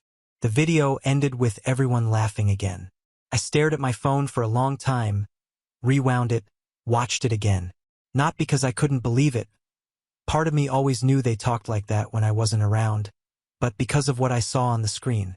My mom smiling, not saying a word in my defense, just sipping her wine and letting them joke. They didn't realize I was in the chat. The video hadn't been sent to me directly. It was just posted there for everyone. Maybe Gary thought he trimmed it to only go to certain people. Maybe he assumed I wouldn't check it, but it was there. No mistaking it. And I said nothing. Not that night. Not the next day. Not when Kyle texted me asking if I could cover his car note again just for this month, promising, "I'll get back on my feet next check." Not when Aunt Teresa messaged saying she was short on rent and hoped I'd come through like always. Not even when Mom called just to catch up and casually asked if I'd mind putting Lily's summer camp deposit on my card like last year. I was polite, cordial, distant. And then I started quietly making changes. The rent payments I'd been sending to my aunt's landlord every month stopped. The autopay for Kyle's car loan canceled. The joint credit card that James used for emergencies, and which somehow always ended up maxed, was frozen. I called the bank. Told them I'd lost the card and didn't want a replacement. No announcements, no warnings, no arguments. Just silence. Within the week, the calls started. Aunt Teresa was first. "Hey, baby. Rent's due today and the payment didn't go through. Did you maybe forget? Can you check it?" I told her I'd look into it. Never did. Then Kyle. "Dude, my car payment bounced and now I'm late. They're going to charge me fees. What's going on?" "Oh," I said, "that's weird. Maybe you should call them and figure it out." By Friday, I was getting texts from James that started with, "Bro," and quickly escalated to, "What is wrong with you?" I didn't respond. Saturday morning, my mom called. "Marcus," she said a little too sweetly, "I'm hearing you're not helping out this week. Are you okay? Is everything all right?" I said I was fine, just reevaluating some things. There was a pause. Then she said, "Well, You know, the family counts on you. We don't all have your privileges. Ah, there it was. Privileges, she said, as if I hadn't busted my back working my way up through a tech startup that nearly went under twice before I landed my current role. As if I hadn't eaten ramen while sleeping on a busted couch for 2 years so I could squirrel away enough to pay off student loans and keep a credit score high enough to help them. But I didn't argue. Just said, yeah, I know. Later that day, I got another video in the group chat. This one wasn't mocking. It was a shaky clip of Aunt Teresa standing in front of her apartment complex's leasing office, arms flailing, clearly yelling at the staff. Kyle had added a comment. Guess this is what happens when Marcus flakes. I still didn't reply. Then came the real panic. 3 days later, Mom sent a long message directly to me. Marcus, we need to talk. I know some things were said that were inappropriate and your uncle was sorry. Everyone misses you. You can't just cut everyone off because of one bad joke. I read it 3 times before setting the phone down. The truth was they hadn't just made a joke. They'd revealed something. That all this time, the way they saw me wasn't as a person. I wasn't family. I was a service. A walking, breathing, quiet line of credit. And I'd enabled it year after year. I don't think they realized how much I kept track of. I'd been managing and paying so many of their bills for so long that I had the login info for 3 different accounts. I knew which utilities were still in my name because their credit isn't good enough. I knew which subscriptions they'd signed up for under my info. They thought they were entitled to it, that it was normal, that I'd always be there. But they were wrong. And as the days passed and more bills went unpaid, more services cut off, and more consequences began to land, suddenly the jokes weren't so funny anymore. But I wasn't done. Not even close. I didn't respond to my mom's message. Not because I didn't have a lot to say. Trust me, I had paragraphs written in my head. Everything from the time she said, "You're lucky to be useful," when I got my first bonus, to how she called my raises family blessings. But I wasn't going to waste my breath. They didn't deserve my explanation. They deserved the consequences. That Friday, Kyle lost his car. I know this because he posted a pathetic rant on Instagram about how unfair it is that they can just take your car over one missed payment. His story was a mess of blurry screenshots, complaint tweets, and sad Drake music. I watched it all while drinking coffee on my balcony, quietly amused. I knew the bank had already been lenient because I'd been the one sweet-talking the rep for 2 years. Aunt Teresa texted me later that night. "You let Kyle's car get towed? He's humiliated. What are you doing to this family?" I replied, "Didn't realize I was still doing anything to the family. Read receipt." No reply. 3 days later, my cousin Lily messaged me from her mom's phone, probably because hers had been shut off. "Hey, Uncle Marcus, did I do something wrong? Why can't I go to camp this year?" That one stung. I actually liked Lily. She always hugged me first at family dinners, always drew me goofy birthday cards. But her mom, the same one who called me freeloader in reverse in that video, had signed her up for a $2,100 summer camp without asking. Just assumed I'd cover it like usual. I sat with that message for a long time. Then I replied, "Me? No, sweetheart. You didn't do anything wrong. Your mom just made some choices. I'm sure she'll explain." And still I didn't respond to the group chat. Let them stew. Let them spiral. That weekend, my mom came knocking. I mean, literally. She drove to my apartment uninvited and stood outside my door like some kind of sitcom interventionist. I didn't let her in, just spoke through the intercom. "Marcus," she started, her voice all breathy and pained. "What you're doing is cruel. We're family. You don't just abandon your family like this." I took a moment before I replied. "Interesting choice of words, Mom. Because you didn't think it was cruel when they toasted to me being your collective wallet." She stammered. "They were joking. You know how Gary gets." "Yeah," I said. "I do. And you laughed." "That doesn't mean." I cut her off. "Mom, you said nothing. Not even a hey, that's enough. You just smiled. That told me everything I needed to know." She was quiet. Then, in the softest, most rehearsed voice she could muster, she said, "So what? You're just going to punish everyone?" I almost laughed. Punish? No, I wasn't punishing. I was rebalancing. I'm just letting everyone carry their own weight for once, I said. Call it a social experiment. She left without saying goodbye. I watched her car pull away from my ring cam later, and something in my chest finally unclenched. For the first time in a while, I felt peaceful. But that peace didn't last long, because the cracks in the family were beginning to widen, and fast. On Wednesday, I got a call from Aunt Teresa's landlord. Apparently, the rent hadn't been paid for 2 months. She told him I was handling it and even showed him old Zelle receipts to prove I'd done it before. The landlord, a man named Victor, sounded sympathetic but firm. I don't want to evict her, man, he said. But she's dragging your name into this. I had to call. Thanks for the heads up, I told him. Pero, I'm not responsible for Teresa's rent. Not anymore. Thursday morning, I opened my email to find a notification from the electric company. It was a warning. The bill on a house I didn't live in, my mom's house, was 47 days overdue. The account was still in my name because she once told me it was just easier that way. 2 clicks later, it was transferred out of my name and shut down pending confirmation of a new account holder. That same night, Cal posted on Facebook of all places, a long, angry post that started with, "Family isn't supposed to stab you in the back," and ended with, "Money changes people." My name wasn't mentioned, but the comment section made it obvious who he was talking about. Aunt Teresa chimed in with a passive-aggressive, "Sometimes people forget who helped raise them," and my mom added 3 sad face emojis. I scrolled past it all. And that's when I got the call from Grandma. She's the only one I hadn't cut off. She's always been kind, even if she rarely stepped in during the messes. She doesn't have much, and she never asked me for anything. So, when I saw her name on the caller ID, I picked up immediately. Her voice was shaky. "Marcus? I don't know what's going on, but everyone's fighting. Your mom is saying you abandoned her. Kyle's saying he might lose his job without a car. Teresa is crying to everyone who will listen. What happened?" I sighed. "Grandma, they made fun of me, called me their wallet on video, sent it to the whole group like it was funny." She didn't speak right away, just let out a soft, "Oh no, I never asked for praise," I said. "But they showed who they really are. And now they're mad because the gravy train stopped."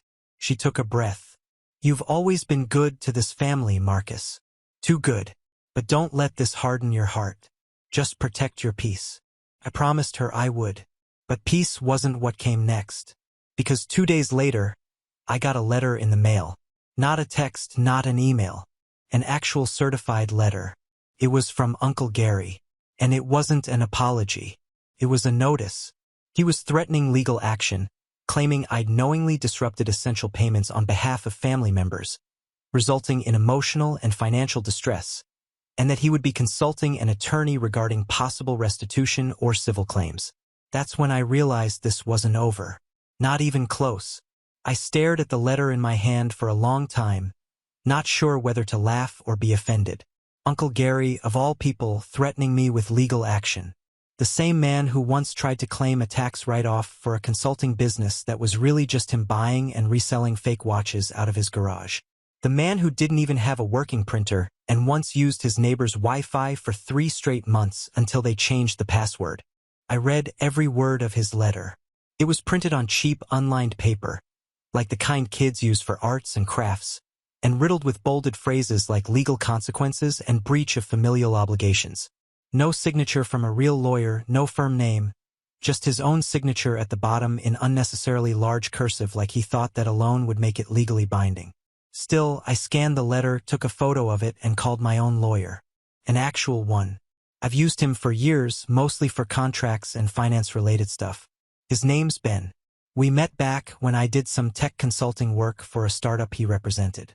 And since then, he's handled everything from apartment lease reviews to trademark filings for a side business I've been quietly working on. I emailed him the photo of the letter with the subject line, "Uncle Gary thinks he's Saul Goodman." Ben called me 5 minutes later, laughing so hard he was wheezing. "I'm sorry," he said. "Restitution?"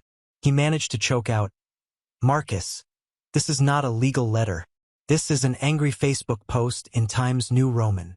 Yeah, that was my read too, I said, sipping coffee while watching the family group chat blow up in silence. If he's dumb enough to try something for real, I want to be ready. Ben reassured me. Let him try. If he files anything, I'll have it laughed out of court before the ink dries. Just document everything, which I'm guessing, knowing you already have. I smiled. I've got bank statements, Zelle receipts, email threads, call logs. I even have a spreadsheet tracking every payment I made for them since 2019, color-coded with footnotes. Ben let out a low whistle. Remind me never to cross you. After I hung up, I did exactly what he said. I backed up every document.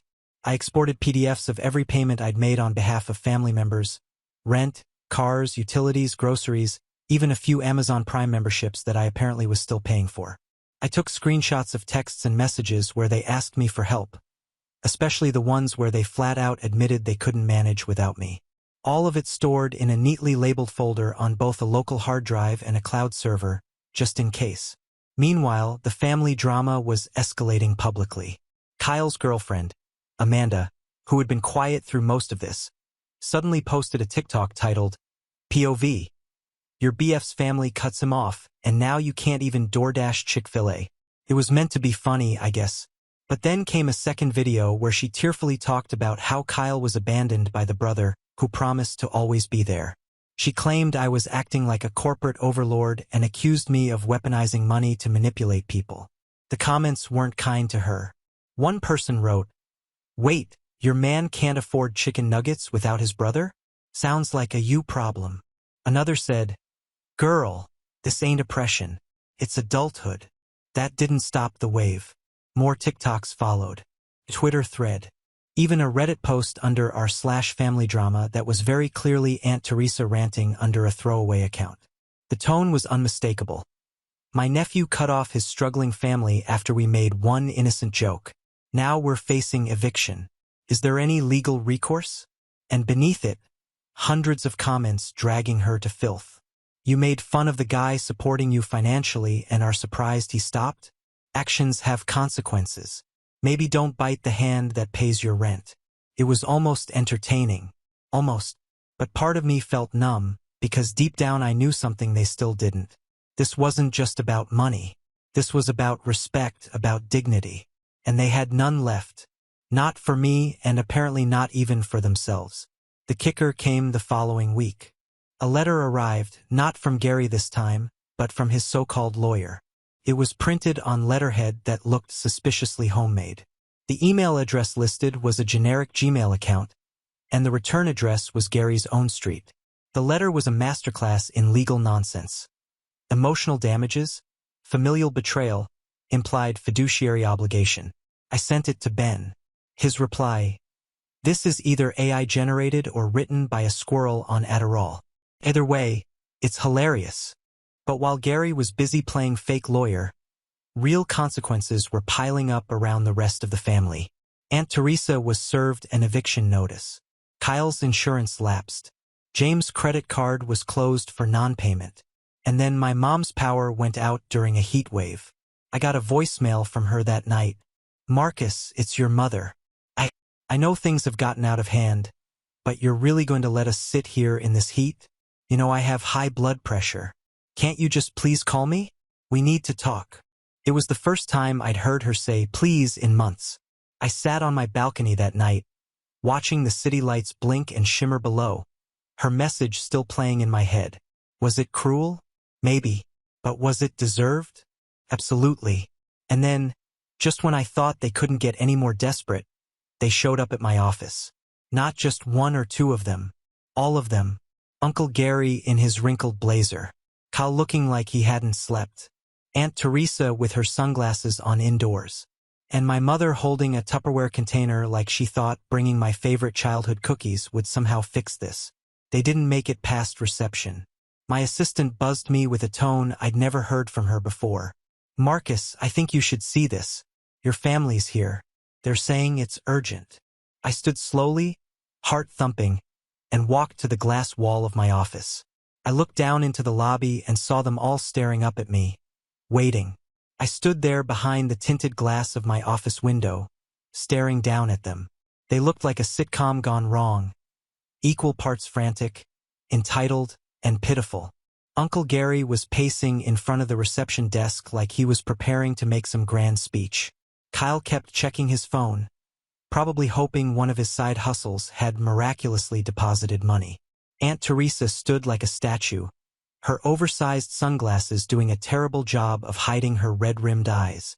My mother just clutched that stupid Tupperware container like it was a peace offering wrapped in sugar and nostalgia.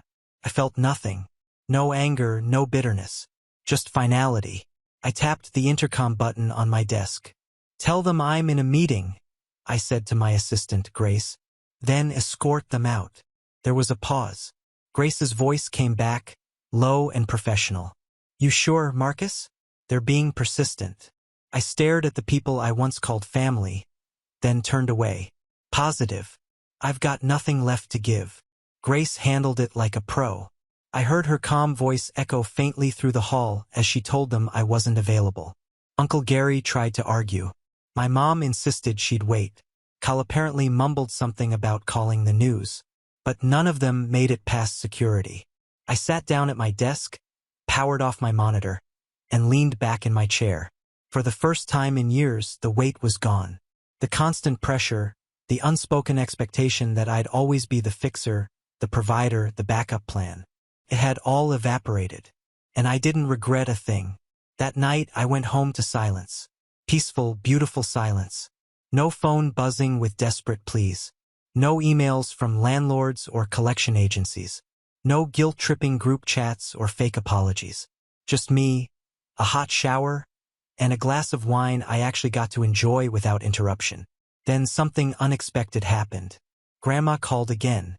I hesitated for a moment before picking up. "Hey, baby," she said softly. "I heard they went to your job." I sighed. "Yeah." Caused a bit of a scene. "I'm sorry, Marcus," she said. "They're falling apart without you. But that's not your fault. That's their fault. They took you for granted for too long." I didn't say anything. "Listen," she continued. "I know you feel done and maybe you should be. But if you ever need someone to talk to, I'm still here. I always will be." My throat tightened a little. Grandma wasn't part of the problem. She never had been. She'd never asked for a dime, never made a joke at my expense. She just showed up with warmth and old-school wisdom. "Thanks, Grandma," I said. "You're the only one who never treated me like a credit card with a pulse." She chuckled. "That's because I raised you better than that." We hung up not long after, and I knew then that if there was anyone in that family worth holding on to, it was her. And only her. Over the next few weeks, the family stopped trying to contact me directly, probably because they finally realized I wasn't bluffing. My uncle's bogus legal threats evaporated. Kyle tried to get a loan, but with no car and no credit history outside of my shadow, he was stuck. Aunt Teresa moved in with a friend temporarily after getting evicted. James took to social media less and less, probably because no one cared anymore. And Mom? She sent one last text. It said, "You've made your point. I hope you're happy." I didn't reply, because here's the thing about making a point. It's not about making yourself happy. It's about finally saying enough and meaning it. I wasn't happy to watch them crumble. I wasn't giddy watching their lights get shut off or seeing their petty TikToks vanish into the void. But I also didn't feel guilty, because I didn't do this to them. They did it to themselves. They built their comfort on my exhaustion, took my success and twisted it into obligation, turned my love into leverage. And when I finally decided to protect myself, they called it betrayal. What they called betrayal, I called healing. I poured my time into things that made me feel alive again. I reconnected with friends I hadn't seen in ages because I was always too busy helping family. I picked up photography again. I took a solo trip to Seattle. For the first time in years, my money was my money. My calendar was my calendar. My peace was uninterrupted. And then, months later, something unexpected happened. I was in a cafe downtown working on my laptop when a woman tapped me on the shoulder. She looked vaguely familiar, brown eyes, long curls, a polite smile with a hint of nerves. "Marcus?" she asked. I blinked. I'm Amanda, she said. Kyle's ex. I sat up straighter. She laughed, embarrassed. Don't worry. I'm not here to argue. I just wanted to thank you. That threw me. Thank me for what? She shrugged, looking sheepish. For walking away. For drawing the line. I used to think you were just being cold. But after we broke up, I realized he leaned on you because he didn't know how to lean on himself. And you finally forced him to grow up. I didn't know what to say. She gave me a tiny smile and added, I'm not saying everything worked out, but it helped me see what enabling looks like, and how easily love turns into a leash. We exchanged a few more words. Then she left. But that conversation stayed with me for days. It was the first time someone from that side had acknowledged the truth. And over the following months, life moved on. Quieter, calmer, better. I heard from Grandma regularly. We'd chat on Sunday evenings, swap book recommendations, and sometimes just sit on the phone in comfortable silence. She never pushed, never mentioned the others unless I brought them up. But one day, I asked, how are they? She exhaled. Struggling. They're figuring it out the hard way. Kyle finally got a job at a warehouse. Teresa's staying with one of her sisters. Your mom's bitter. I nodded. Sounds about right. But she added, they don't talk about you anymore. Not in the way they used to. There's this pause when your name comes up. Like they know they burned the bridge. That was enough for me. Eventually, I changed my number, moved apartments, started investing in my side business full-time.